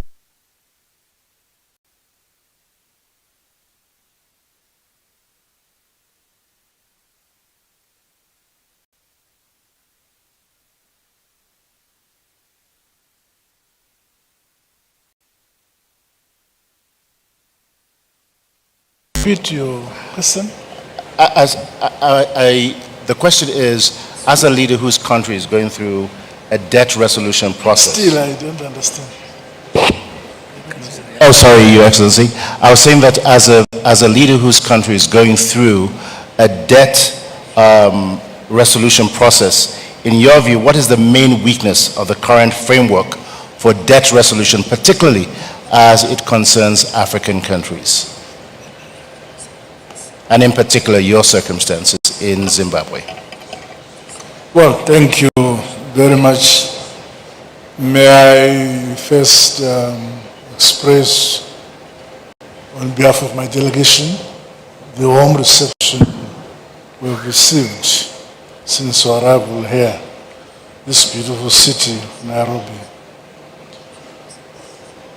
The problem that faces Africa.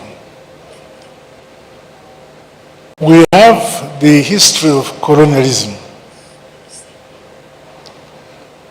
That history has burdened independent African countries for a long time.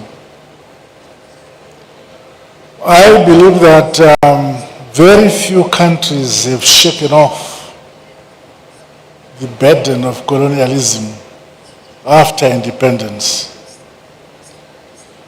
For a long time, independent African countries continued to focus in terms of relations to their former colonial masters. It is now, in recent history, that we have begun to collaborate as African countries among ourselves, changing focus from the former colonial masters, relating to ourselves. Africa as a continent has resources enough to develop, modernize, and industrialize our continent as a people. But it has taken us long to shift from the focus of believing that our development must be linked to our former colonial masters.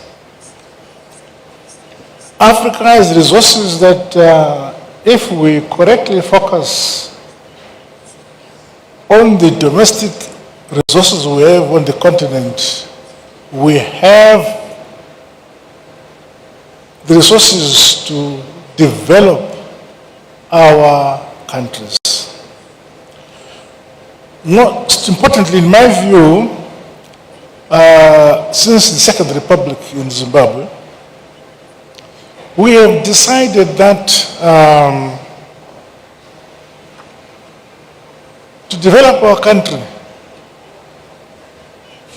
we must embrace science and technology.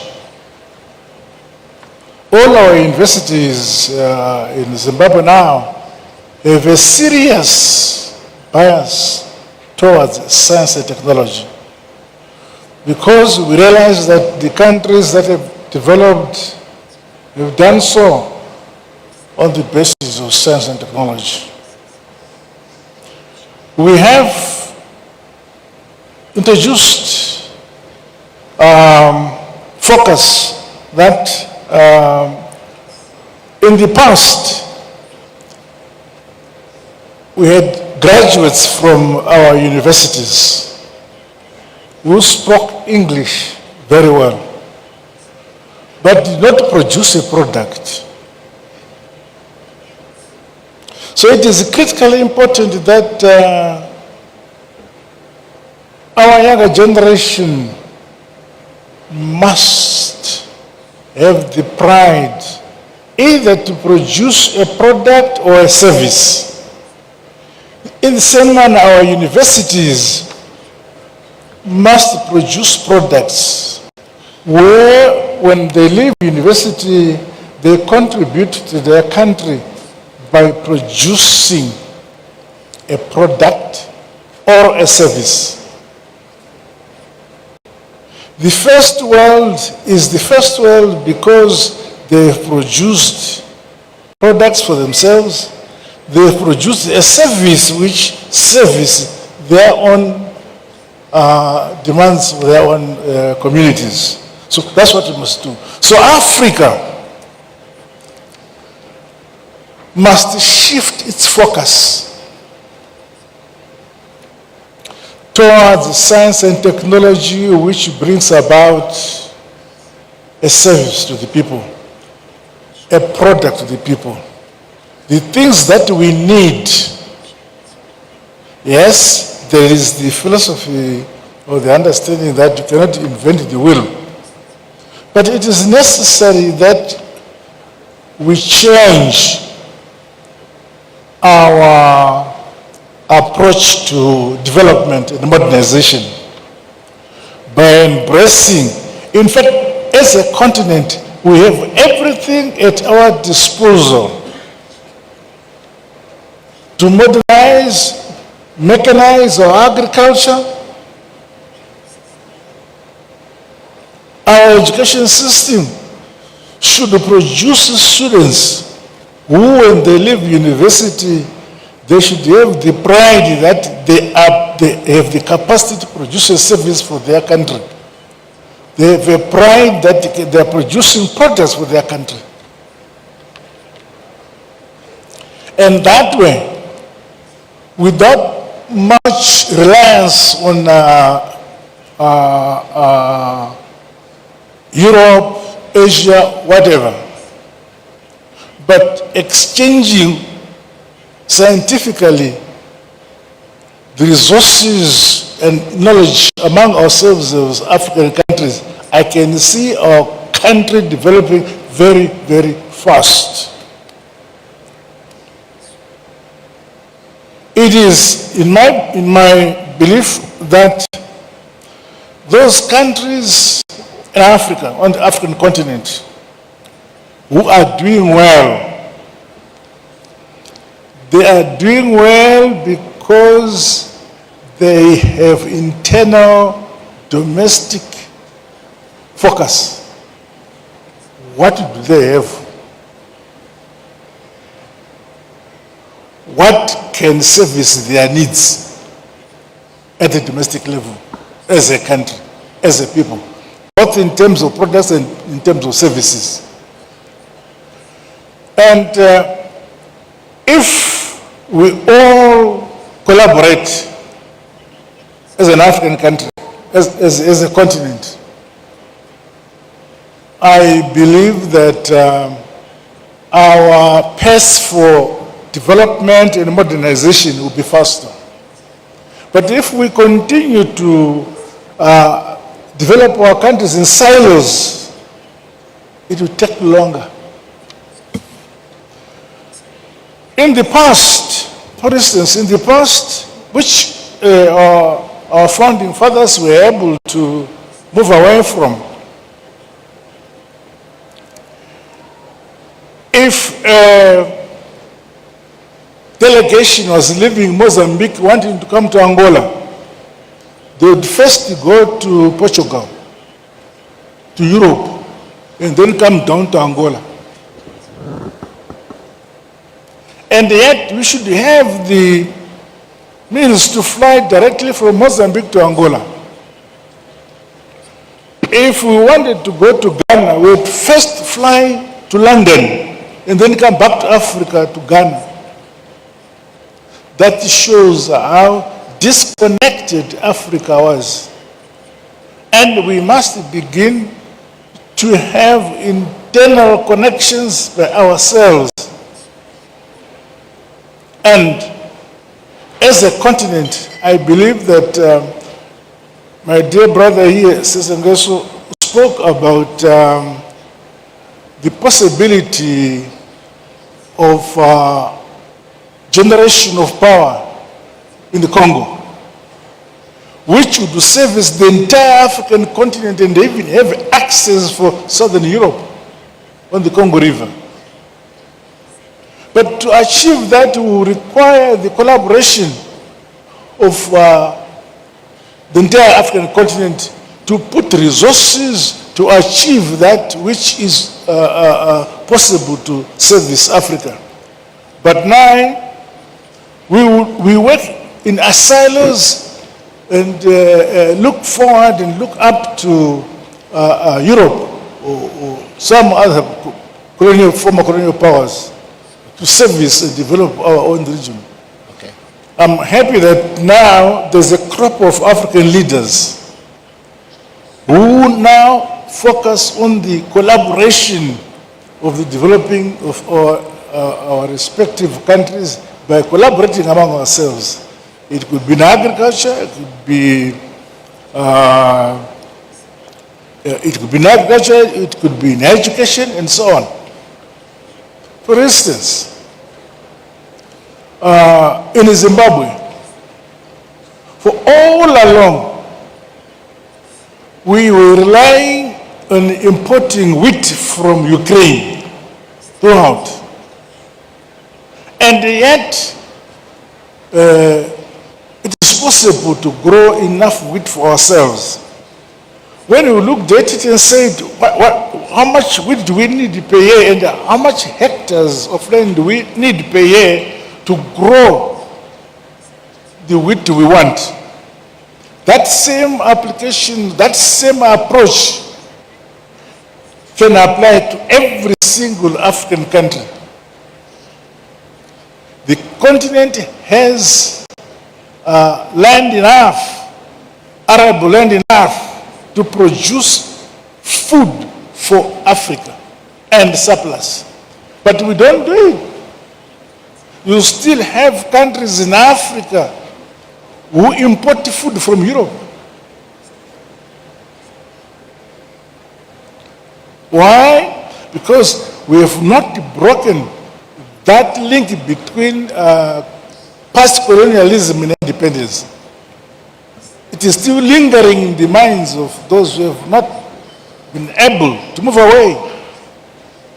So, platforms like this one where we share ideas, it is my belief that they're very useful because then we realize that if we collaborate, we have the chance of developing our respective economy far more than when we work in silos. For instance, the former colonized countries by Britain or the Anglo side of the Anglo former colonies speak to themselves. The French speak to themselves. Now, you now have Africa being divided between the divisions in Europe. The English on their side, the French on their side, and they bring that baggage to us. As we are here, I need somebody if I want to talk to my brother who speaks French and I speak English, we need an interpreter. So we must find a way where ourselves as Africa focus on integrating our systems. Let us in Zimbabwe learn languages so that we can speak to Mozambique, we can speak to the Congo. But no, we have to master English or French, foreign languages in Europe, in order to speak to ourselves in Africa. My brother here, President Ruto, speaks Swahili. Swahili is spoken in many countries. Why don't we speak Swahili or make Swahili a national a language so that we can speak to each other? But no, we find pride in speaking English or French. You see? So you get married to a beautiful woman because you speak good French or good English. If you continue to speak your own domestic language, your own language, no one, they think you are primitive. President Nangwa, we're going to have Thank you very much. We're going to have to move on to the next panelist, but you've made quite a number of points here that I think the major takeaways for us is really a shift in the consumer mindset to a production mindset, greater self-reliance, and interconnectedness and collaboration. So thank you very much, Your Excellency. I'm going to come next to President Sheikh Mahmoud. Climate and global shocks have become major deterrents to sustained and predictable growth and transformation. So what concrete actions are you taking to ensure that Somalia is able to withstand the proverbial storm and build resilience in spite of these shocks? Thank you very much. First of all, let me follow my other colleagues to thank His Excellency President Ruto, the people and the government of Kenya for the warm reception that we received here in this August city of Nairobi. Regarding the question that you said, yes, true. Somalia is a country that has been in a very unique situation for a couple of decades now. But there has always been a progress that the country was making. Of course, we say we are slow. We deserve to do much faster progress than we did. The challenge, the phenomena of climate change is a global, continental, and regional, and it is a reality. No one can deny today. We are living with it every day and all days. So in Somalia, the fragility phenomena is among the challenges that we're facing. Very fragile country with fragile institutions. This has been complicated or compounded by successive years of droughts, followed by another year of El Nino and floods, and then regional infestation of locusts. So this makes the country face more complex challenges than ever. In that line, Somalia is now, for the first time in this history of 60 years of statehood, established the first Ministry of Environment and Climate Change for the first time in 2022 when I came back to the office. Now our main focus is addressing, establishing and capacitating the institutions that address the climate change effects on the country. These institutions, some of them were existing, some of them are emerging now. Capacitating those institutions and partnering with the private sector and mobilizing the society, raising the awareness of our people are the main tasks that we are doing right now. The challenges are too many, a limited fiscal space. We are responding that by increasing our local revenue, and since we reached the debt clearance and the heavy completion point recently, only a couple of months back, we are starting to also put in place the mechanisms to access the financial institutions so that we can invest and fund our development or economic growth engines. With all these complexity and challenges, Somalia is also struggling and fighting and enduring terrorist groups that have been there more than a decade now. In all indications, whether it is the recovery of the territory, expanding the state and the governance institutions throughout the country, Somalia has made certain progress, but very far away from where we are willing to be. So the challenges are too many, but the opportunities are too many as well. Somalia succeeded to come up and build its financial institutions so that the international financing institutions accept it, and the debt clearance has been achieved at the HIPIC completion point. And we have been lifted an arms embargo that was in the country for more than 3 decades. Somalia is soon going to join the United Nations Security Council as a non-permanent. All these are indications that the country is moving. But the issue of the climate is an obstacle and a hindrance in the path to recovery. So focusing on our strategic developing and growing our strategic resources areas like agriculture, blue economy, and particularly the livestock that we excluded from the agriculture is also moving forward. The export of Somalia is increasing, still at infancy level, but increasing by the year.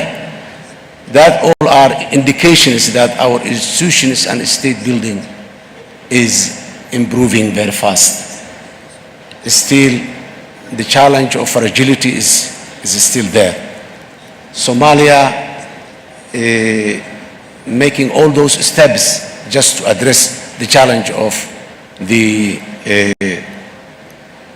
climate change. We lost a huge number, more than 3 million livestock herds for droughts and for floods. Stocks of our livestock has been, floods have been washed to the sea. And the limited agriculture that we established also moved away. And the limited infrastructure that we have has been washed. So we are restarting again as we started from scratch earlier. Now in many areas again we have to, the climate change, the challenge among them is also demographic change.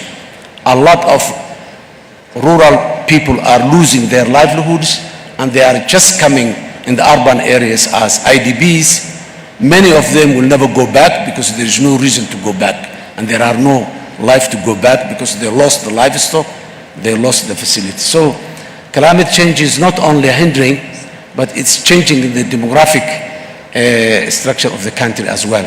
All these multiple challenges we're facing, but still with our motto of Somalia in peace with itself and in peace with the rest of the world is also a major achievement that we have seen its products right now at an initial stage.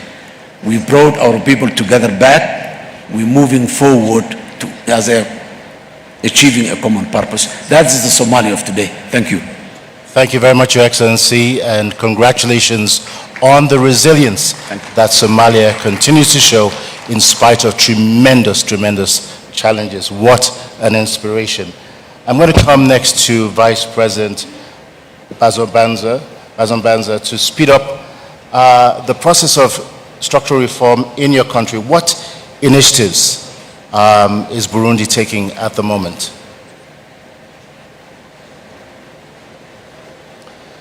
Merci beaucoup, mais je commencerai aussi par présenter mes sincères remerciements au président du Kenya pour l'accueil hospitalier dont nous avons fait l'objet avec toute ma délégation, mais aussi remercier tous les chefs d'État qui ont intervenu antérieurement, ainsi que le président de la Commission de l'Union africaine pour les multiples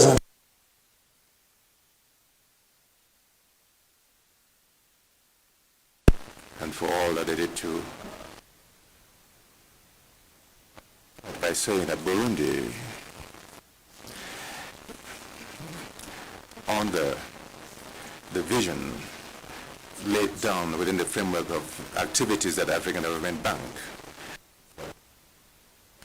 and in compliance with Agenda 2063, the priorities that are the main activities of the bank are also the priority activities of the Republic of Burundi, for the reason that we have laid down the goal of green growth for an emerging, and to become an emerging country by 2040.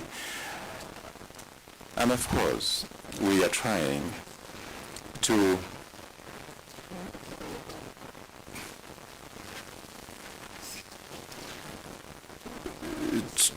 comply with these objectives or goals that Africa has set for itself. We would like that Africa should be prosperous with inclusive growth, and in order to achieve sustainable development. We also would like that Africa, like Burundi,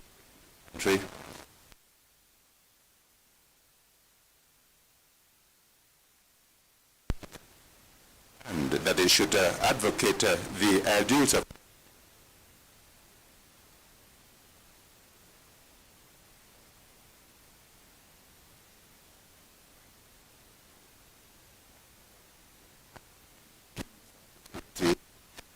whose development is a people center, and that will rely on the potential of these populations, of women and youths. We want an Africa that acts and partner, a strong stakeholder that is united before the world stage. But Africa's transformation and the form of financial architecture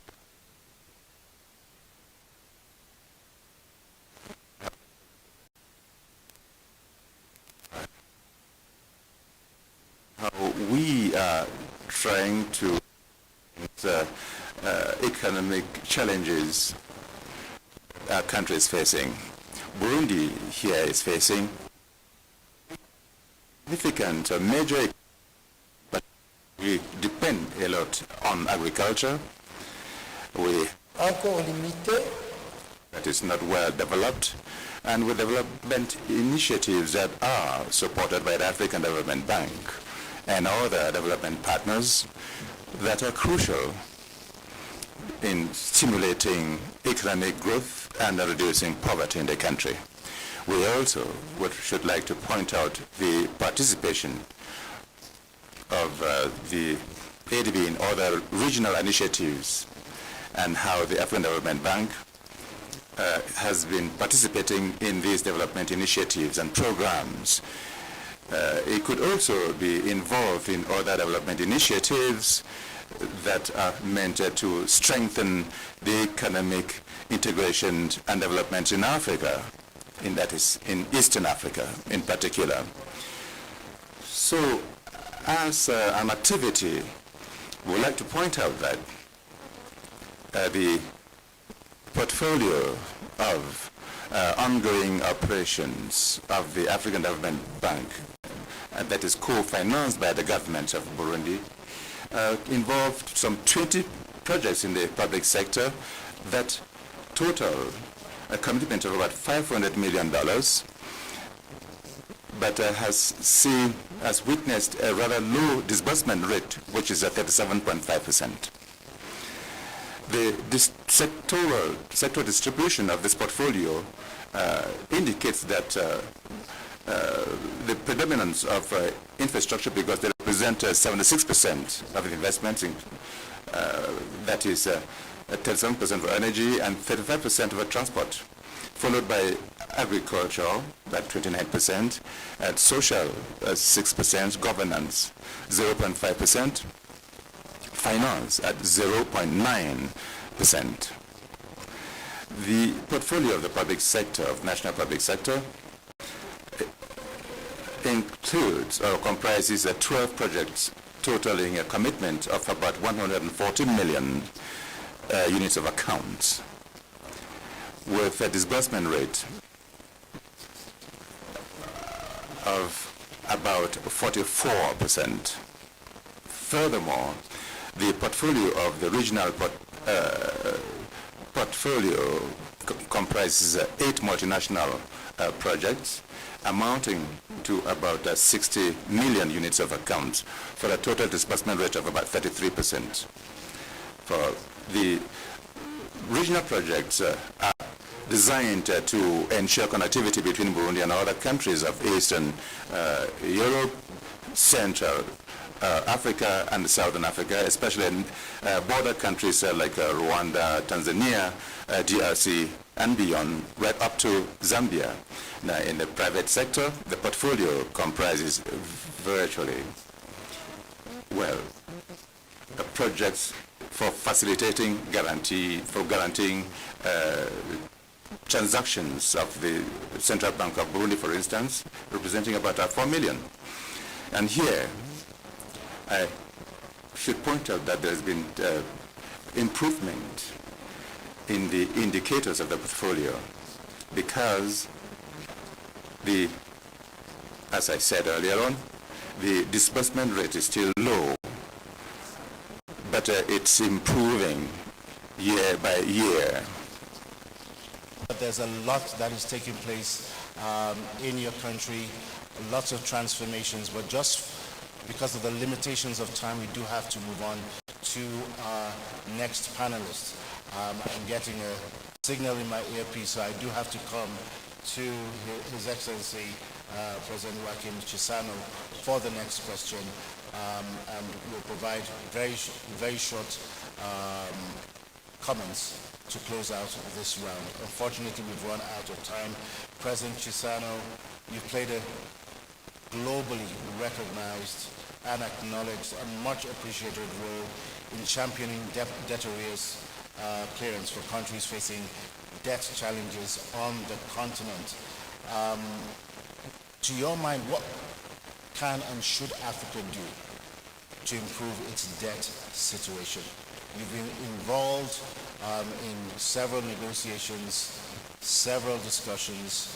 If you wouldn't mind sharing your experiences with us, that would be much appreciated. Thank you, Excellency.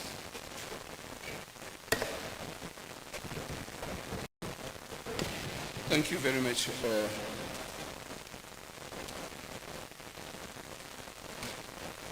I would like to start from where I thought I would end if we had time, is to say that the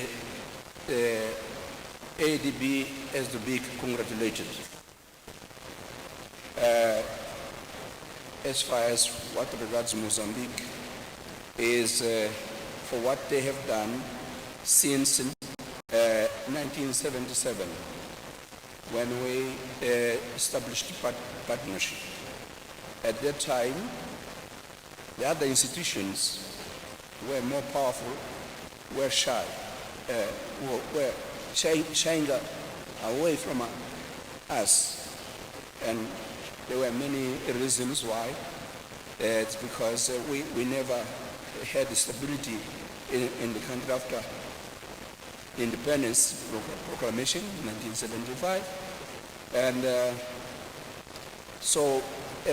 and also there was this Cold War, but ADB came and became our partner, reliable partner.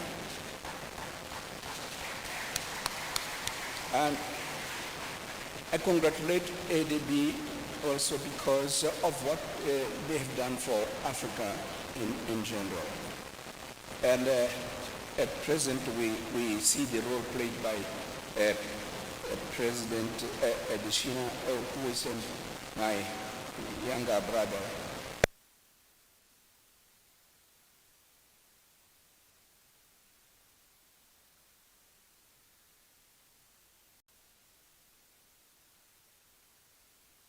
He shows us that he knows Africa, and not only him, but also with his team, working in different countries, the example of my country.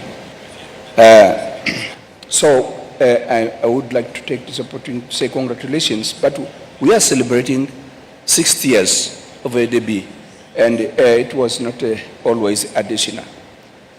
I don't know, were you born? 60 years, yes. So I would like to take this opportunity also to say that it occurs to my memory the names of at least 3 of his predecessors, because with those I have worked.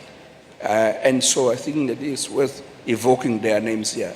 I didn't hear the other speeches speaking about them, although we are celebrating the 60th anniversary. I refer to late Babakan Jai. Babakan Jai is one of those with whom we worked closely to reconstruct the country and to construct the country in Mozambique. And then I would mention the name of the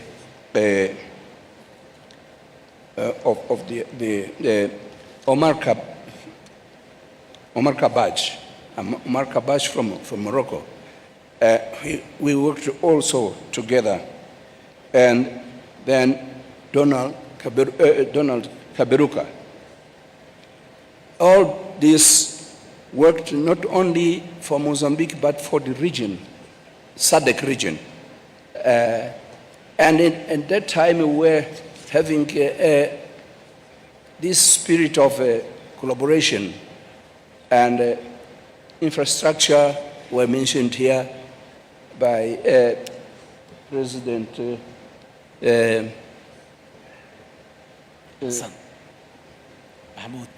President Sassou and energy. At that time, the problem was coordinating efforts on infrastructure, railways, roads, dams, electricity, all infrastructure necessary. So this is not a new theme. He referred to Inga. It was not a new theme of those days. But what was missing there was this engine to make things happen. So what I could advise is to the ADB to be that engine, to make things happen. We are having here ministers of finance. The ministers of finance are more practical than we. I was Minister of Foreign Affairs. We would speak about generalities, but when you come to the ground, you need someone to make things happen. So the ideas which we heard here start from far beyond, like when we joined the United Nations in 1975. What I found there was the discussion about a new economic order. And that idea of a new economic order vanished, I don't know why. But the new economic order is still valid for today. What we're discussing here is a new economic order, because we're speaking about reform of structures. So, if I'm running away from your question, you may... That's okay, Your Excellency. I think you're doing very, very well, just ending on a positive note here. The question related to the role that you've played on the continent and... to challenge this problem of debt. Yes. Yeah. Well, debts are committed when you don't have money and and you look for money in order to do something and to produce money. And so this is what is missing, because we go and have a debt, and we come and then we go and have a debt because we don't know how to put the money to a good value. And I think that the ADB should be that bank of Africa. We have now an African Union. The idea of the Bank of Africa came from even before OAU. It was one of the things which should be done. But when the ADB was created, I think that we did not look at it as the Bank of Africa. We thought that it was just a bank to serve Africa. No, this is our bank, it's the Bank of Africa. And so we have to have ways of using this bank even to help the fragile states, so that they have institutions which work, which can create jobs, so that we have the productivity, so that the little money we have, it multiplies, so that we don't have to incur into debts all the time. So Mozambique is one of the countries which was forgiven. That was forgiven in my time when I was acting head of state, and forgiven. But we had the debt again because we didn't have the means to make our potential wealth to become a real wealth which can be converted into a real value to make business in the world. So we had, because we didn't have the skills, when ADB came in 1977, found this problem that we didn't have skills, where maybe 90% illiterate in Mozambique. So, as President Mnangagwa said, the training of the of people so that they have know-how to transform our resources into value. It's a very valid point to which will help us to go away of the need of going for debt. And we have to have this African bank so that it's our channel. If we wanted to get a debt, we should have this channel, and not to jump to the big ones there. And so, because ADB knows us, it's the ND, how do you say it? ADN, the ADN of ADB is the ADN of Africa, of the African Union, and so on. So they know. So they are there to help to resolve the problems, and this is what the bank should not be shy to go and help us in each country to do things the right way, so that we come out with big figures, as they were announced here by President Ruto and by Dadesina himself. So in each country we should have what is called in generic terms good governance, also in the field of economy. And this, I think that it is also the role of the bank. But to finalize, the bank will not do anything successful if we continue to have many voices in Africa. We are saying that we want to have a voice in the international arena, but that voice is there in Africa? Are we speaking the same voice? It's a question we have to ask ourselves all the time. Are we speaking with one voice? As we are here with the ministers of finance, maybe we are trying to speak the same voice. But if we go to another forum, are we going to speak the same voice when we go to the United Nations? When we go to Europe? So we need to have one voice so that ADB knows what to do, because they can have the leverage. They can bring more partners, their connections. Additionally, is very good in that.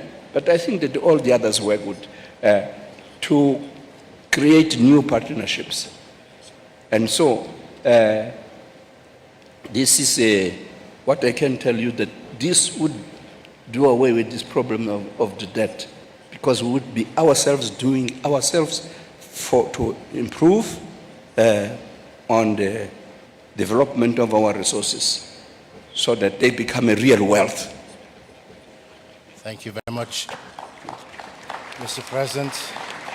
President Joachim Chissano, thank you so much for your thoughts.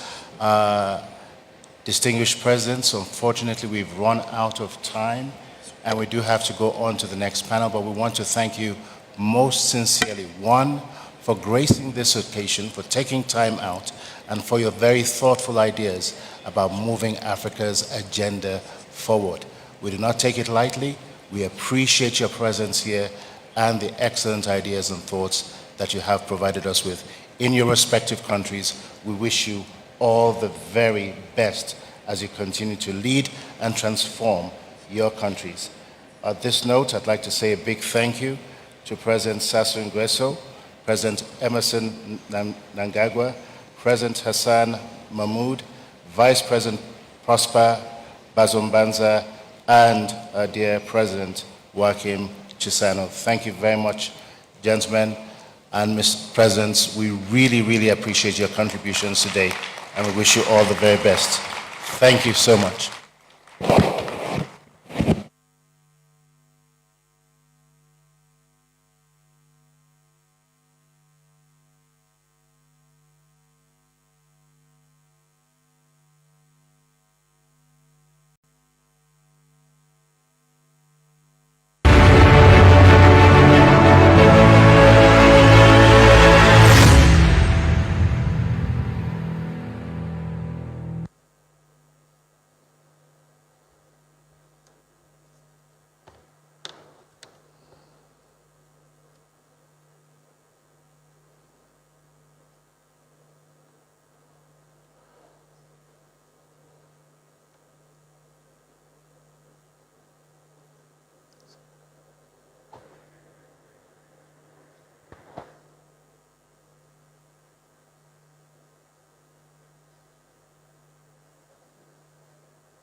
Distinguished ladies and gentlemen, in just a few moments, as our excellencies conclude formalities, we will ask that you be seated. We do have a treat for you. In just a few moments, there'll be a quick turnaround.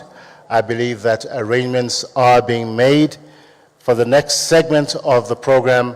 If the individuals involved with that can come on stage, that will be much appreciated. In the next few seconds, we will transition to the next segment of this annual meeting's opening day. For the young men and women coming on stage, about to put on a spectacular performance, can I give them a warm round of applause? Very, very much deserved.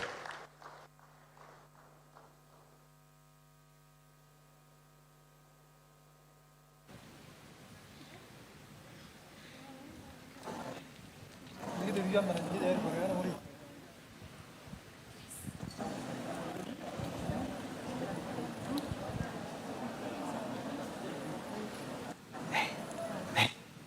Maybe should have had it.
MS Hill. Turn history books to page 60. Find the sentence on economic independence. Step to the past and declare your political presence. Take a walk with the ancestors, disrupt pioneers and the innovators. Remember of the hard-fought revolution, its might against the colonial dictators, and of the right to make mistakes, the right to get up, plenty of choices, economic freedom so fervently demanded with Kwame Nkrumah as one of the leading voices. Sekta ya elimu na mazingira, sekta ya kilimo na teknolojia.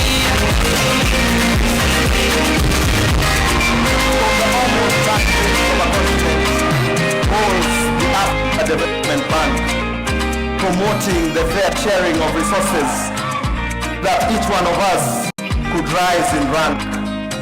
Their mission, so clear and true, to provide healthcare, provide education, to provide affordable homes, to transform lives, to eliminate poverty, answer freedom's call. In the words of President Adesina, I believe Africa will shine and fulfill its destiny.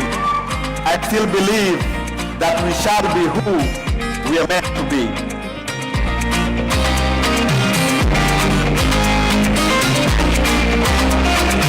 It's been a journey, time to celebrate. It's been a journey, Africa celebrate.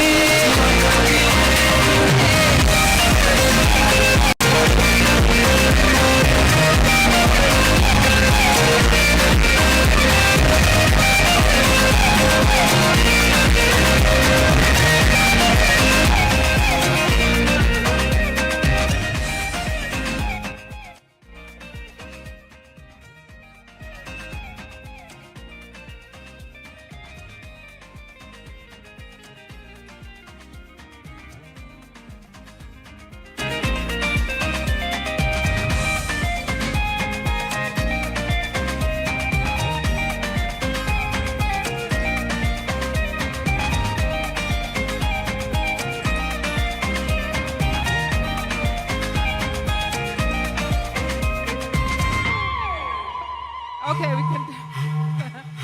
We have to rewind that.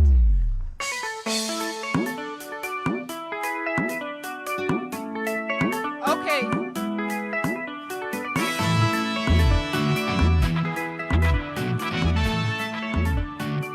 You need a song.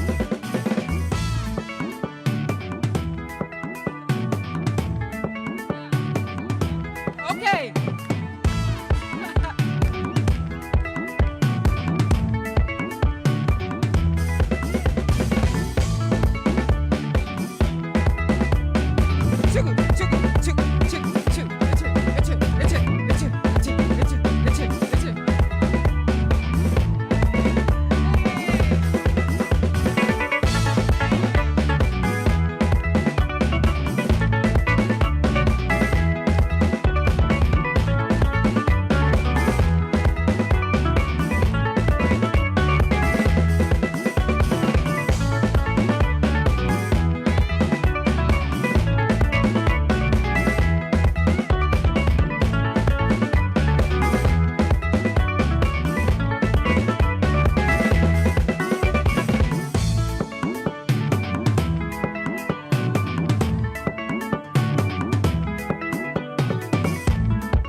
Thank you.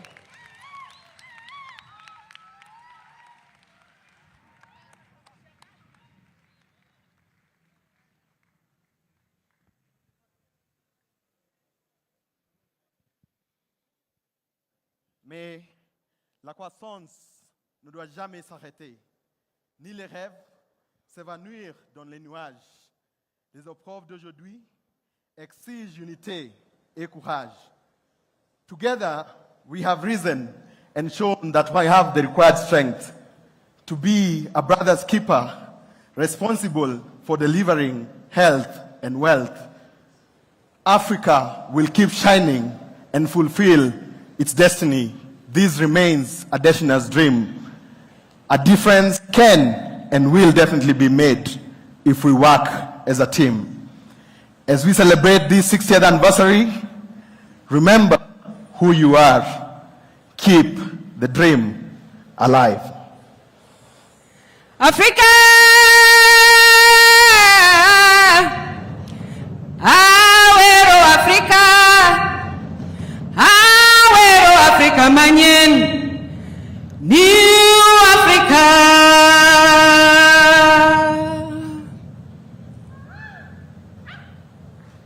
Thank you. Thank you very much. Thank you, thank you, and thank you.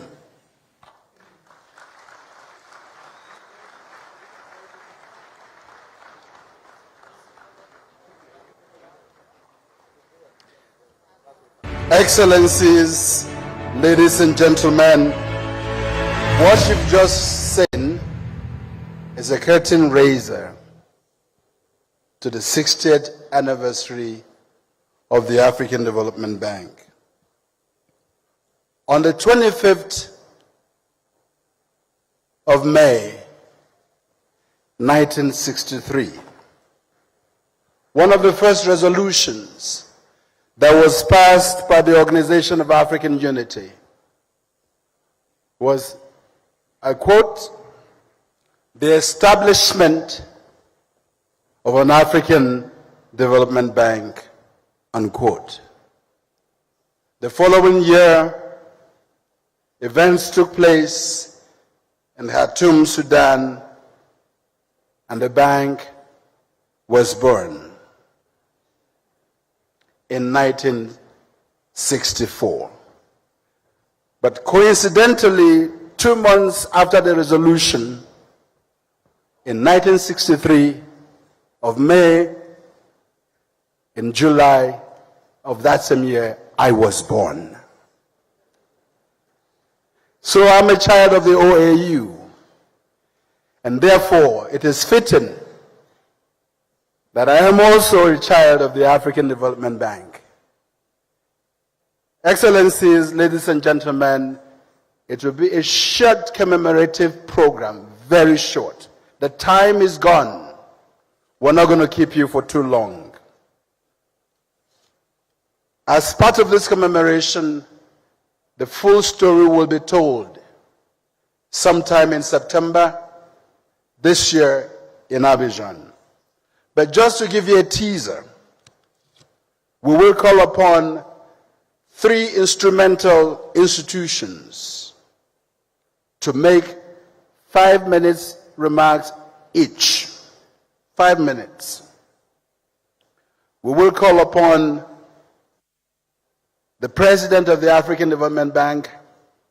We will call upon the Chairperson of the African Union Commission, and we will call upon the President of the Republic of Kenya.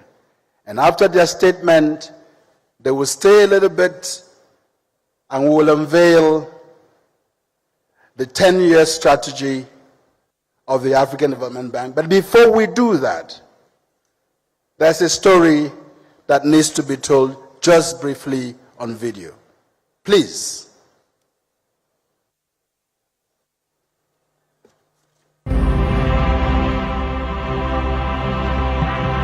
60 years of making a difference. 60 years of being Africa's Solutions Bank. 60 years of accelerating development and transformation. Of feeding our continent, providing clean water and sanitation, lighting up communities, connecting borders and people, interesting markets and opportunities, defying fragility and enhancing resilience, boosting skills and entrepreneurship, bridging public and private sector partnerships through knowledge, innovation, and creativity. From little acorns, oak trees grow. For 60 years, the African Development Bank has been at the forefront of collective efforts to build a brighter and more prosperous Africa. African countries are resilient and are doing well despite the challenges posed by climate change. You are investing in the right place, Africa. Indépendance, cha-cha, tozumie. Okikwanza, cha-cha, tubakini. Our story began in 1964, a time when the winds of freedom, change, and independence was sweeping across the continent. I had cherished the idea of a democratic and free society. When the greatest boxer of all time, Muhammad Ali, embarked on a tour of Africa, when South African singer Miriam Makeba took the world by storm with a sensational song, when leaders of independent African countries gathered in Cairo to open the second organization of the African Unity Summit. Their goal was clear: to build a strong, more resilient, and prosperous Africa. That same year, finance ministers from independent African countries gathered in Lagos, Nigeria, to inaugurate the African Development Bank. Their mandate and vision? To transform Africa socially and economically, and to integrate the continent's economy by accelerating the movement of people, goods, and services. With an initial and modest investment of $2.3 million in 1967, the African Development Bank has grown to become the continent's only AAA-rated financial institution with a capital base of $208 billion and over $184 billion in investments in diverse sectors of Africa's economy. Later on, non-regional member countries were invited to join, greatly expanding the bank's capital base. And the African Development Fund raised the largest replenishment of $8.9 billion for the 16th replenishment of the bank's concessional window.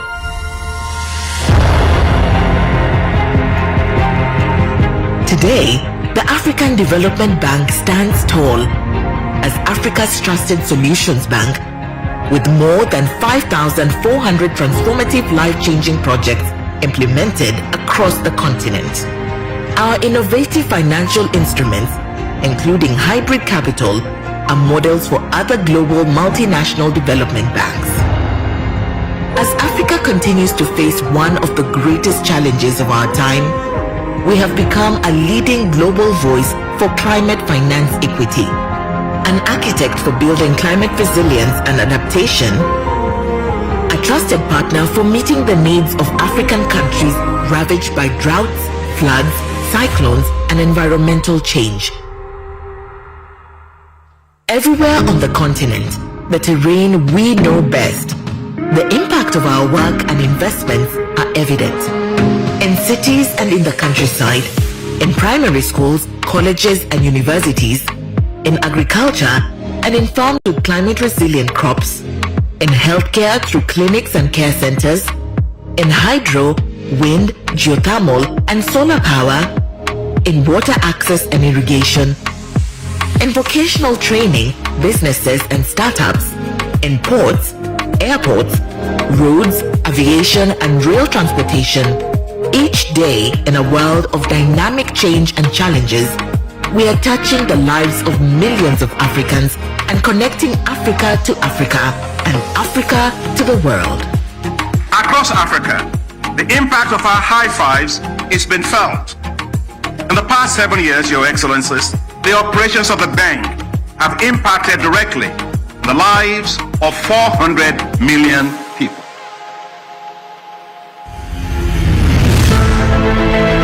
Together, we have made progress. Together, we are shaping Africa's development. Together, we can and we will do much more in the years to come while overcoming new challenges and global uncertainties, including pandemics, geopolitical tensions, and climate change. Over 60 years, the dedicated and visionary work of former and present staff, management, board members, and governors of the bank have helped make the African Development Bank the globally respected development finance institution that it is today. In the years ahead, we are committed to leading, innovating, challenging, shaping, and influencing the African landscape. Working together and as partners, we will help create the future of our dreams, an Africa that is even more transparent, prosperous, inclusive, resilient, and integrated. Let's celebrate 60 years of achievement, 60 years of transformation, and 60 years of making a tangible difference in the lives of the people of Africa. Here is to 60 years of making a difference.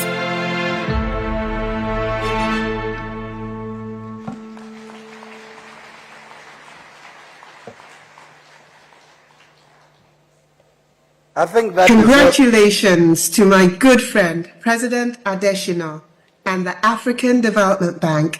Thank you very much for having me, and congratulations to the ADB for 60 years. La Banque africaine de développement, notre banque, joue un rôle essentiel dans le développement des pays africains, et ce, depuis plus de 6 décennies. It is a profound honor to address you as we celebrate 6 decades of the exceptional contributions of the African Development Bank to Africa's development landscape.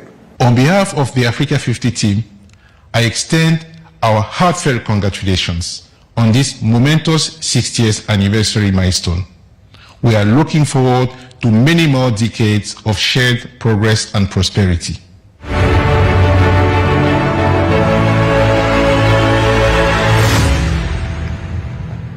I think that deserves more applause.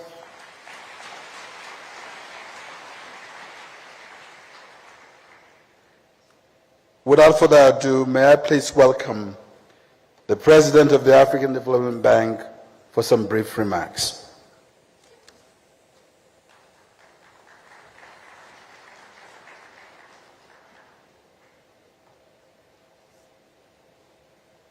Thank you, Secretary General.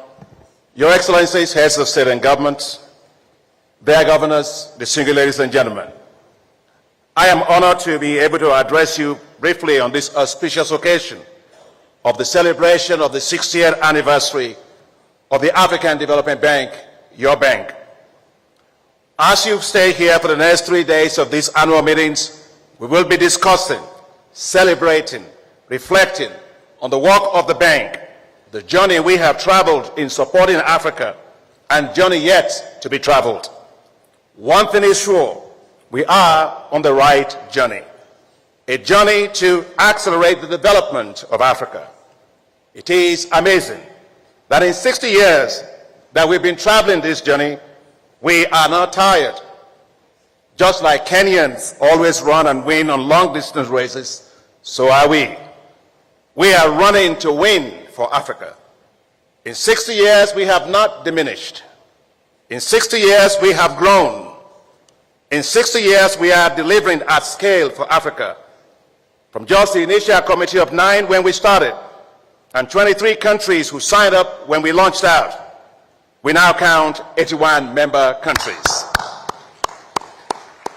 When the founders of the African Development Bank met in Khartoum, Sudan in 1963, they had a dream, promoting and accelerating the economic and social development of African countries. 1 year after, in 1964, I was only 4 years old. The first board of governors of the bank met in Lagos, Nigeria. So started the journey of hope for Africa. From our first projects in Sierra Leone, the National Development Bank of Sierra Leone, and Kenya right here, Mr. President, the Ati River, Namanga Road in Kenya's southeastern region connecting to Tanzania, we now have over 5,600 projects across Africa. As we continue this journey of hope for Africa, we honor and celebrate the hard work, the leadership, and the efforts of 7 presidents of the bank before me. I would like to therefore honor the service and tremendous accomplishments of those presidents. President Mamoun Bihari, President Abdulwahed Labidi, President Kwame Nkrumah, President William Mungoba, who was somebody who also liked bow tie like myself, President Babaka Ndiaye, President Omar Kabaj, and President Donald Kaberuka. The dream is being realized, one strategy at a time, one president at a time. But it takes all of our shareholders, you, to support us to make things happen. You, our shareholders, who celebrate with us today, you make the African Development Bank what it is today. You do so in many ways. Your financial support, your moral support, but the support you give us in your various capitals. Our heads of states and government, you have continued to strongly support us as a bank over the last 60 years. And I'd like to use this time to particularly thank His Excellency President William Ruto for the wonderful announcement that you made this morning, that you'll be contributing $25 million to the African Development Fund. That will make you the largest contributor to that fund as a regional member country. Thank you also for your bold call for a 17th replenishment of the fund at $25 billion. And thank you for your seed financing towards that. And thank you once again, Mr. President. So important is the African Development Bank that the Organization of African Unity gave it a clear mandate, and you heard it from Chairperson Musa Faki, to mobilize development financing for Africa. And we are doing so with your collective support. In 2019, you, the shareholders of the bank, raised the capital of the bank from $93 billion to $208 billion, the highest in the history of the bank since it was established in 1964. Thank you very much. But the strength of the bank has always been its staff. From just 10 pioneer members in 1964, we now have 2,092 staff members today from 76 countries. We all come with one goal in mind: accelerate Africa's development. Our board of governors and board of directors from 81 member countries have been the guiding lights for the bank. From an initial capital base of $250 million when we started, see where we are today. The African Development Bank has consistently maintained its AAA ratings and is the only AAA rated financial institution in Africa. We are proud to have created and incubated a nurture solid African financial institutions, including the Africa Export-Import Bank, the West Africa Development Bank, Shelter Afrique, Africa 50, among others. The African Development Bank is a trusted voice for Africa at the global level. Whether it is at G7, whether it's at G20, the African Development Bank is there with a seat at the table, and we use that voice to advance Africa's interests. The African Development Bank is responsive to Africa's needs. When COVID-19 struck, we responded swiftly and increased net outflows to countries with a crisis response facility of up to $10 billion. Your Excellencies, the African Development Bank is now helping to support Africa to produce its own medicines and vaccines. And that is what led us as an institution to create a new institution called the African Pharmaceutical Technology Foundation. I would like to thank you, Mr. President Kagame, as the chairman of the Eminent Advisory Council of this foundation. And thank you very much for hosting this foundation's headquarters in Kigali. Thank you very much, Mr. President. I am delighted that in less than 1 year since its establishment, the African Technology Foundation, like all the other institutions we set up before, was listed by DIVEX as one of the 24 institutions to watch out for globally in 2024. Just last week, I was at the G7 Finance Ministers and Central Bank Governors meeting in Stresa, Italy, where the G7 strongly supported the Alliance for Green Infrastructure in Africa, jointly developed by the African Development Bank, Africa 50, and the Africa Union. It was quite exciting that the G7 collectively pledged $150 million to AGIA. The G7 also pledged support for the callable capital increase of the African Development Bank. The G7 also signaled strong support for the successful 17th replenishment of the African Development Fund. Never has the African Development Bank received such wide recognition and strong support across the board for its work by the G7.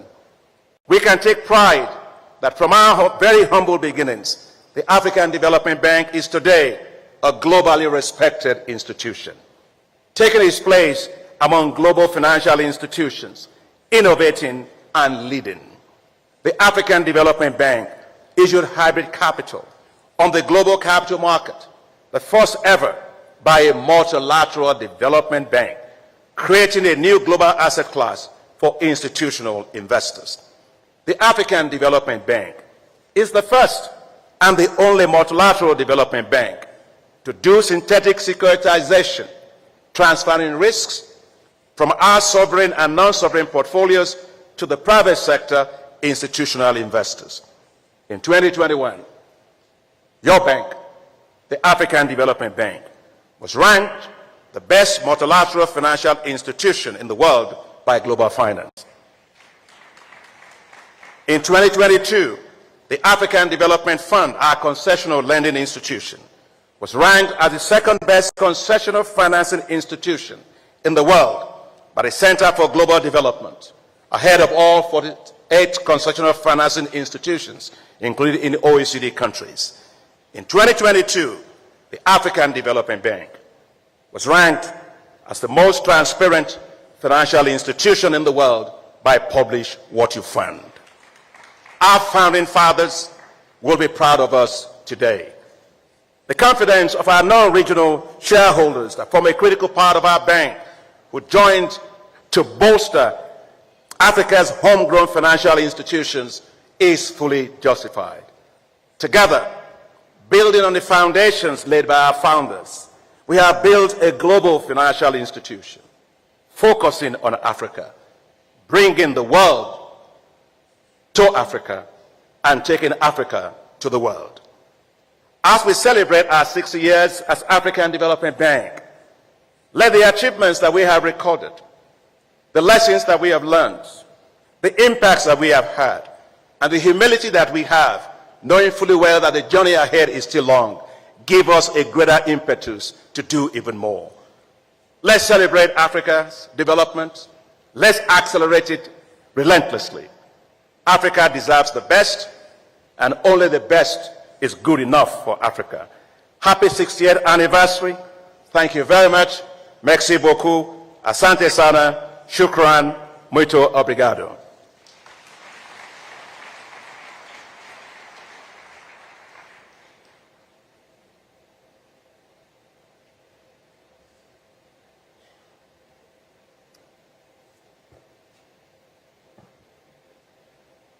Thank you, Mr. President, for your insightful statement. May I invite His Excellency, Mr. Musa Faki Mahamat, Chairperson of the African Union Commission, to make a brief statement.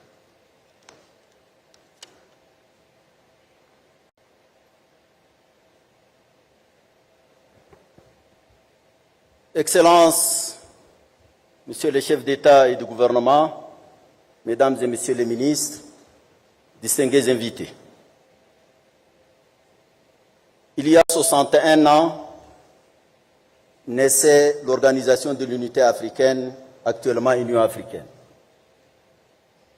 Un an après, l'Organisation continentale a mis au monde son premier enfant, c'est sa fille, la Banque africaine de développement.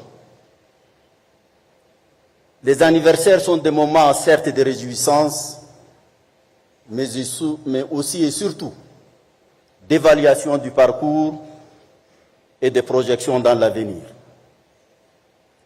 La Banque africaine du développement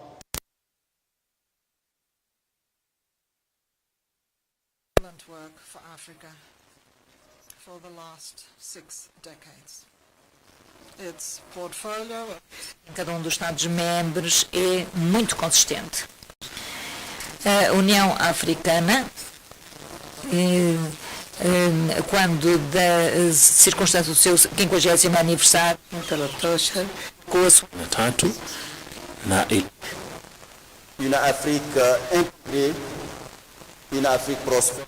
prosperous Africa and peaceful Africa. It asked the African Development Bank to mobilize the resources required on the continent and beyond to finance this agenda. This agenda has emblematic projects in terms of infrastructure, energy, food security, health, education. It is very ambitious. Thank you, dear brother, Dr. Adesina, for the efforts made up until now to produce the Africa we all want. Today, 60 years on, our continent is once again facing significant challenges. Yes, we're not where we were at the beginning of the 60s, at the start of independence.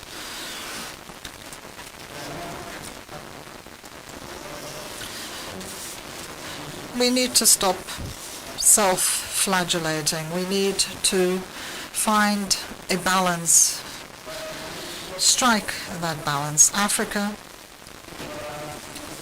is a continent that still has serious problems, a lack of infrastructure.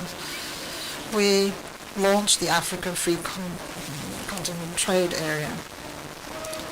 And we cannot be efficient until we are able to interconnect the different parts of this continent.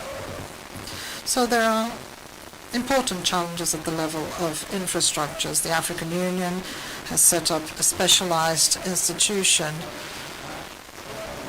a top-notch institution, working hand in hand with the African Development Bank. Energy, as we heard here today already, some 600 million Africans still do not have access to energy, to electricity. How can we have true development without electricity? Another significant challenge. I'm pleased, as I heard from President Sassou, that 3.6 million Africans will be connected by 2030. So we will cut by 50% the number of those who do not have access to electricity, to power. This is a huge challenge, and I strongly encourage the African Development Bank to invest in this sector. The bank requires the support of member states first and foremost if it is to do better. Financial support, but above all, political support, so that it can take its rightful place, helping to develop the continent further. Our continent also requires peace and stability. The African Union has focused on its peace fund, millions of dollars, over $400 million to help improve in this field, but we still deal with terrorism, which threatens international peace and security, and as you know, this is at the heart also of the concerns of the UN Security Council. Thankfully, last year, there was a resolution that seeks to finance 75% of African Union-led peacekeeping missions, especially those to fight against terrorism on the continent. The remainder is still required so that we can finance peace and stability on the continent. I hope, and the African Development Bank has already begun to do this, I hope that we can think about financing security. Without security, we cannot have stability, and so we will never be able to improve our rating And you as professionals know this full well. You know the narratives, you know the discourse about the situation on the continent. This is a huge challenge, and we must needs reflect about this. The African Union is undergoing reforms. Thank you to Presidents Ruto and Kagame, who are working with the Commission, are leading these very difficult reforms. We have also registered progress in this field, but more has yet to be done, and I say this with significant regret. There is still a need for political will from our states to push these forwards, because we have to speak in unison, and this unfortunately is not always happening. Africa, the African Development Bank, can only push forward the dream of this continent if we are united, integrated, and speaking with one single voice in a world where, as you know, there are significant challenges and turmoil. In order to turn the page, we need to turn the page standing united. Integration and prosperity are interlinked, linked to the integration of our economies, to stability, to peace, and so we need significant efforts. We can count on the efforts of the African population, the dynamic efforts of its young people, its women, but I would exhort African leaders to reflect on the need to work together to improve political and economic governance on the continent so that we have the wherewithal to support our efforts so as to achieve the Africa we all want. Happy anniversary to the African Development Bank. Thank you all.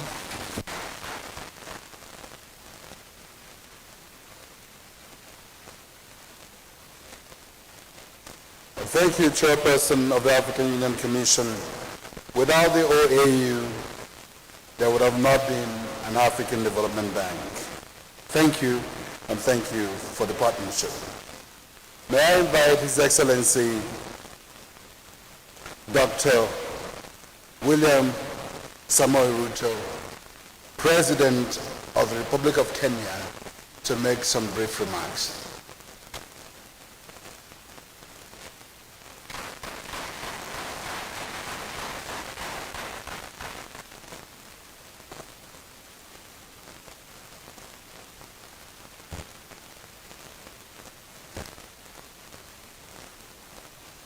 Your Excellencies, distinguished ladies and gentlemen, indulge me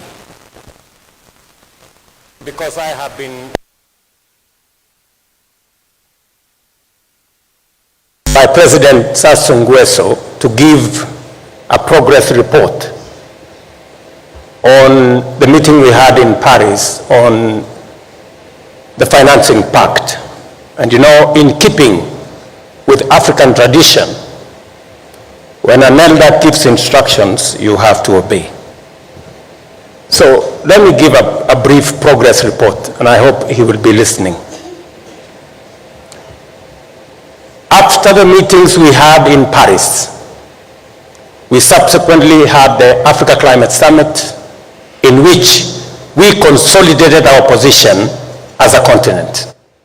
And we were clear on what kind of financing infrastructure that we were looking for. Number one, we were looking for concessionary resources that would make sense to our development. Number two, we were looking for long-term resources that had grace periods of up to 10 years and repayment periods of up to 40 years. Number three, we wanted these resources at scale. And number four, we were very clear that these resources were meant for the financing of our development. We subsequently took our position to COP28, and we had a very positive conversation. And finally, we launched the Africa green industrialization initiative that will provide a mechanism for investment in our green energy resources to facilitate industrialization, to create jobs, to create wealth, and to move Africa to the next level. Subsequently, we came here a month ago, and by the time we were in COP28, the difficulties we had in Paris of whether we need reform of the international financial architecture. You remember the heated conversation we had in Paris, because many countries in Paris did not believe that there was a requirement or there was need of whatever nature for the transformation and reform of the international financial architecture. But by the time we were getting in December, in COP28, there was concurrence in Europe, in America, in Asia, and of course in Africa, that there was need. And everybody agreed that there was need to reform these financial institutions. Fast forward, last month, we had a meeting here with the World Bank to discuss concessionary resources in the IDA window replenishment 21.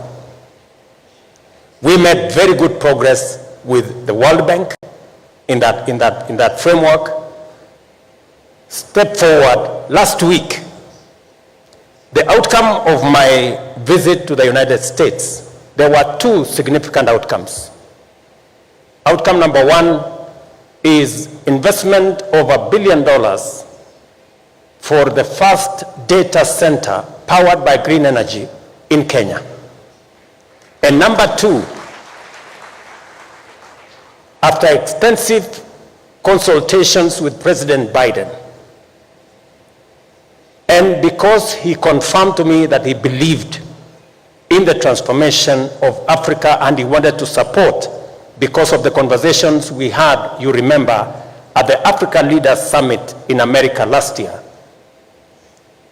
And because America is a big contributor both to IDA and to Africa Development Fund, President Biden committed $21 billion that will go to some of it to the two institutions, World Bank, IDA framework, and Africa Development Bank's Africa Development Fund program, which we are discussing here today.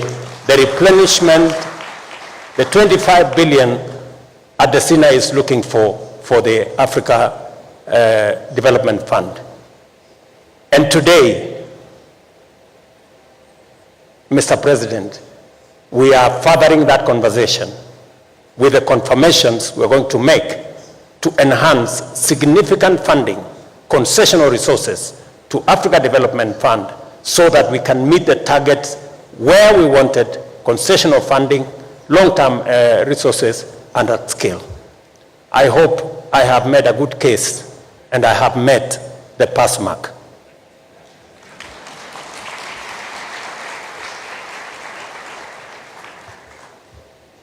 Your Excellencies, I acknowledge the insightful remarks you have made on Africa's prospects. Your words underline the critical need to match our continent's immense potential with corresponding concessional financing and action. I reiterate that there is a clear necessity for increased funding in the next replenishment cycle of Africa Development Fund with a target of not less than $25 billion. Looking ahead, the Africa Development Bank will be central in addressing Africa's challenges by financing climate change mitigation, adaptation, green industrialization, and closing the infrastructure gap in rail, in road networks, internet, broadband, energy, and the development of our ports. As we celebrate the Africa Development Bank's 60th anniversary here in Nairobi, It is vital for us as African leaders to support the bank's transformative role by supporting its access to concessional resources for our continent's transformation. Additionally, it is time, as I said, to support an African-created rating agency that will provide accurate and fair assessment of Africa's economic realities and status. It is said in our country that poverty cannot be shared. What can be shared is wealth and prosperity. And so, Kenya can only be prosperous in a thriving continental neighborhood. That is why last week, as an engaged American government, 60% of the time I spent prosecuting Africa's agenda, and 40% of the time I spent pushing Kenya's agenda, because I understand that there cannot be a prosperous Kenya without a thriving Africa. And therefore, I want to state without fear of any contradiction that the progress and transformation of Kenya is intertwined with that of Africa. Kenya is honored to host this meeting, and we take the boards and management of the two institutions, we thank them for this privilege. I have already requested that after hosting Africa Development Bank's annual meeting 30 years ago in 1994, and again today in 2024, it would be fair and fitting for Kenya to host again in 2054.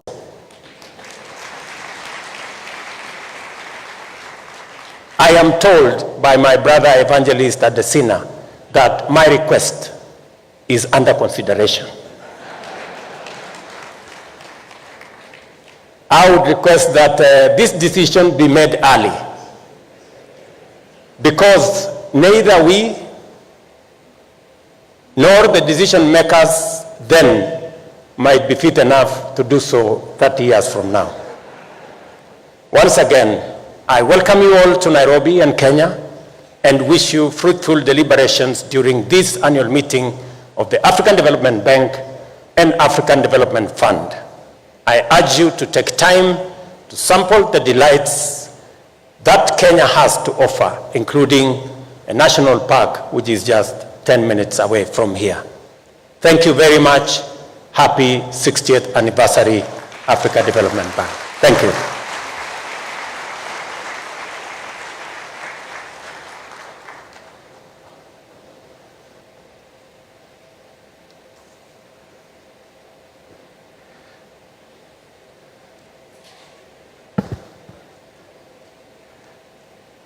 Thank you, Mr. President, but I see that you're already overthrowing my president as the evangelist for Africa.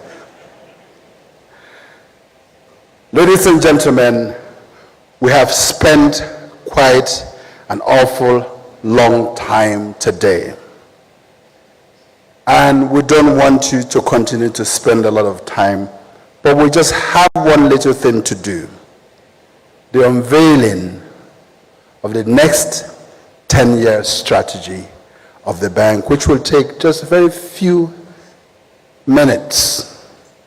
Can you please animate? And as you animate, can you please get copies ready? And I will call upon the President of the Republic.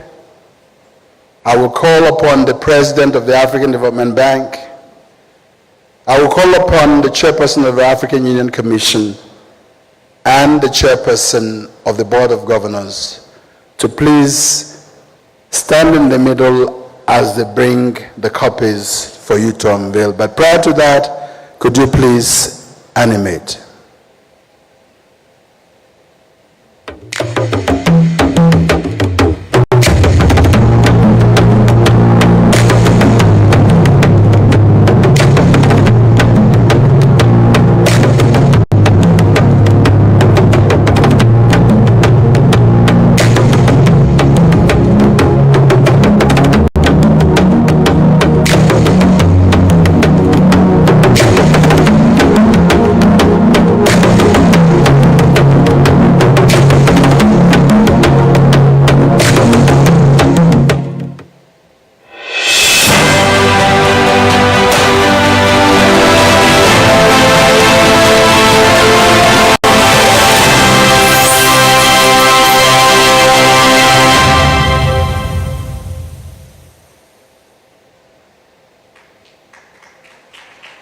May I call on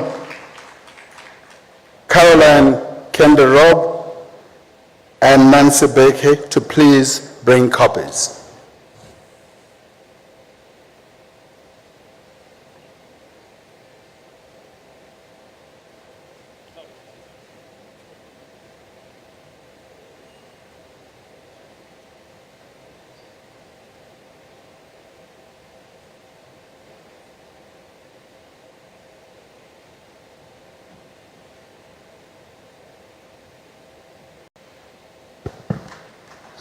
So here you have it, unveiled the next 10-year strategy of the African Development Bank Group. Governors, copies will be shared out to you. Thank you, Mr. President. Thank you, the Head of State. Thank you, Chairperson of the African Union Commission. And thank you, Chairperson of the Board of Governors. And to close this session, may I please invite the Senior Vice President, Swazi Shabalala, to give a vote of thanks.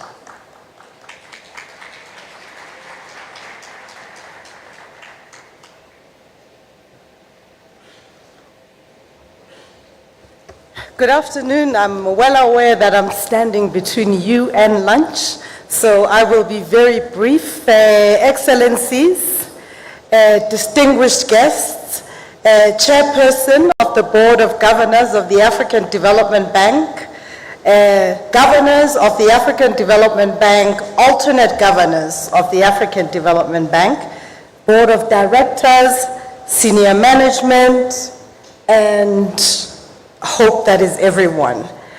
I am honored to stand before you today at this auspicious occasion as we commemorate the African Development Bank's 60 years of existence in this beautiful city, the green city in the sun, Nairobi.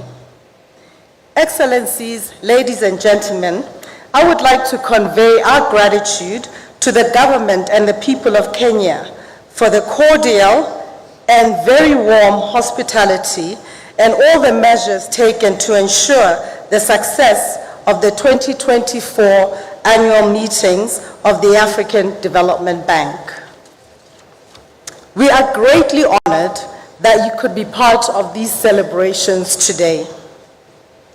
Your bank is the realization of the dream of our illustrious forebears, that the African Development Bank would transform the continent into the Africa we want. Thank you for celebrating the journey and the remarkable achievements of our institution, even as we acknowledge the long road ahead towards prosperity and the fulfillment of Africa's aspirations. Excellencies, ladies and gentlemen, let me express on behalf of the bank our deep gratitude to the governors, executive directors, the president, the chief, what do we call you again? The chief, he's got lots of names, and every single staff of the bank, past and present, for their dedication and commitment.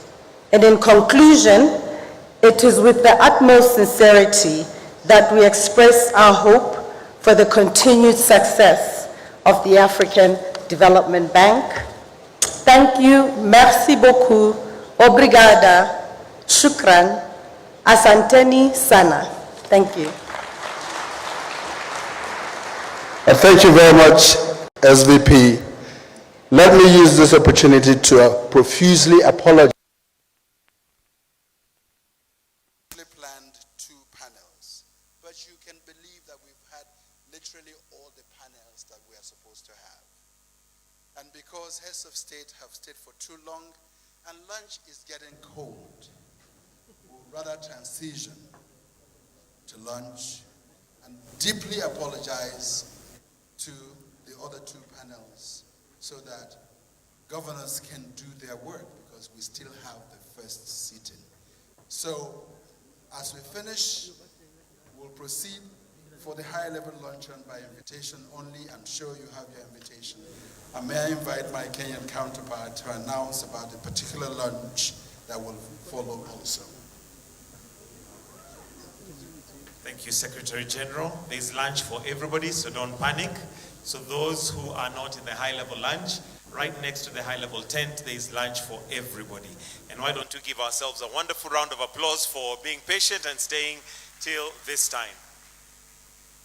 And with that, I will request that we all be upstanding. We're going to have the two anthems again. We'll start with the African Union anthem and then finish with the Kenyan anthem. And after that, we'll kindly request that we remain standing as we allow the heads of state to exit towards the high-level lunch. Then the rest of us will be guided. For now, we start with the African Union anthem.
And let us all remain standing in our positions as we allow the heads of state to exit, and the rest of us will exit after that. Remember, there's lunch for everybody, so bon appetit.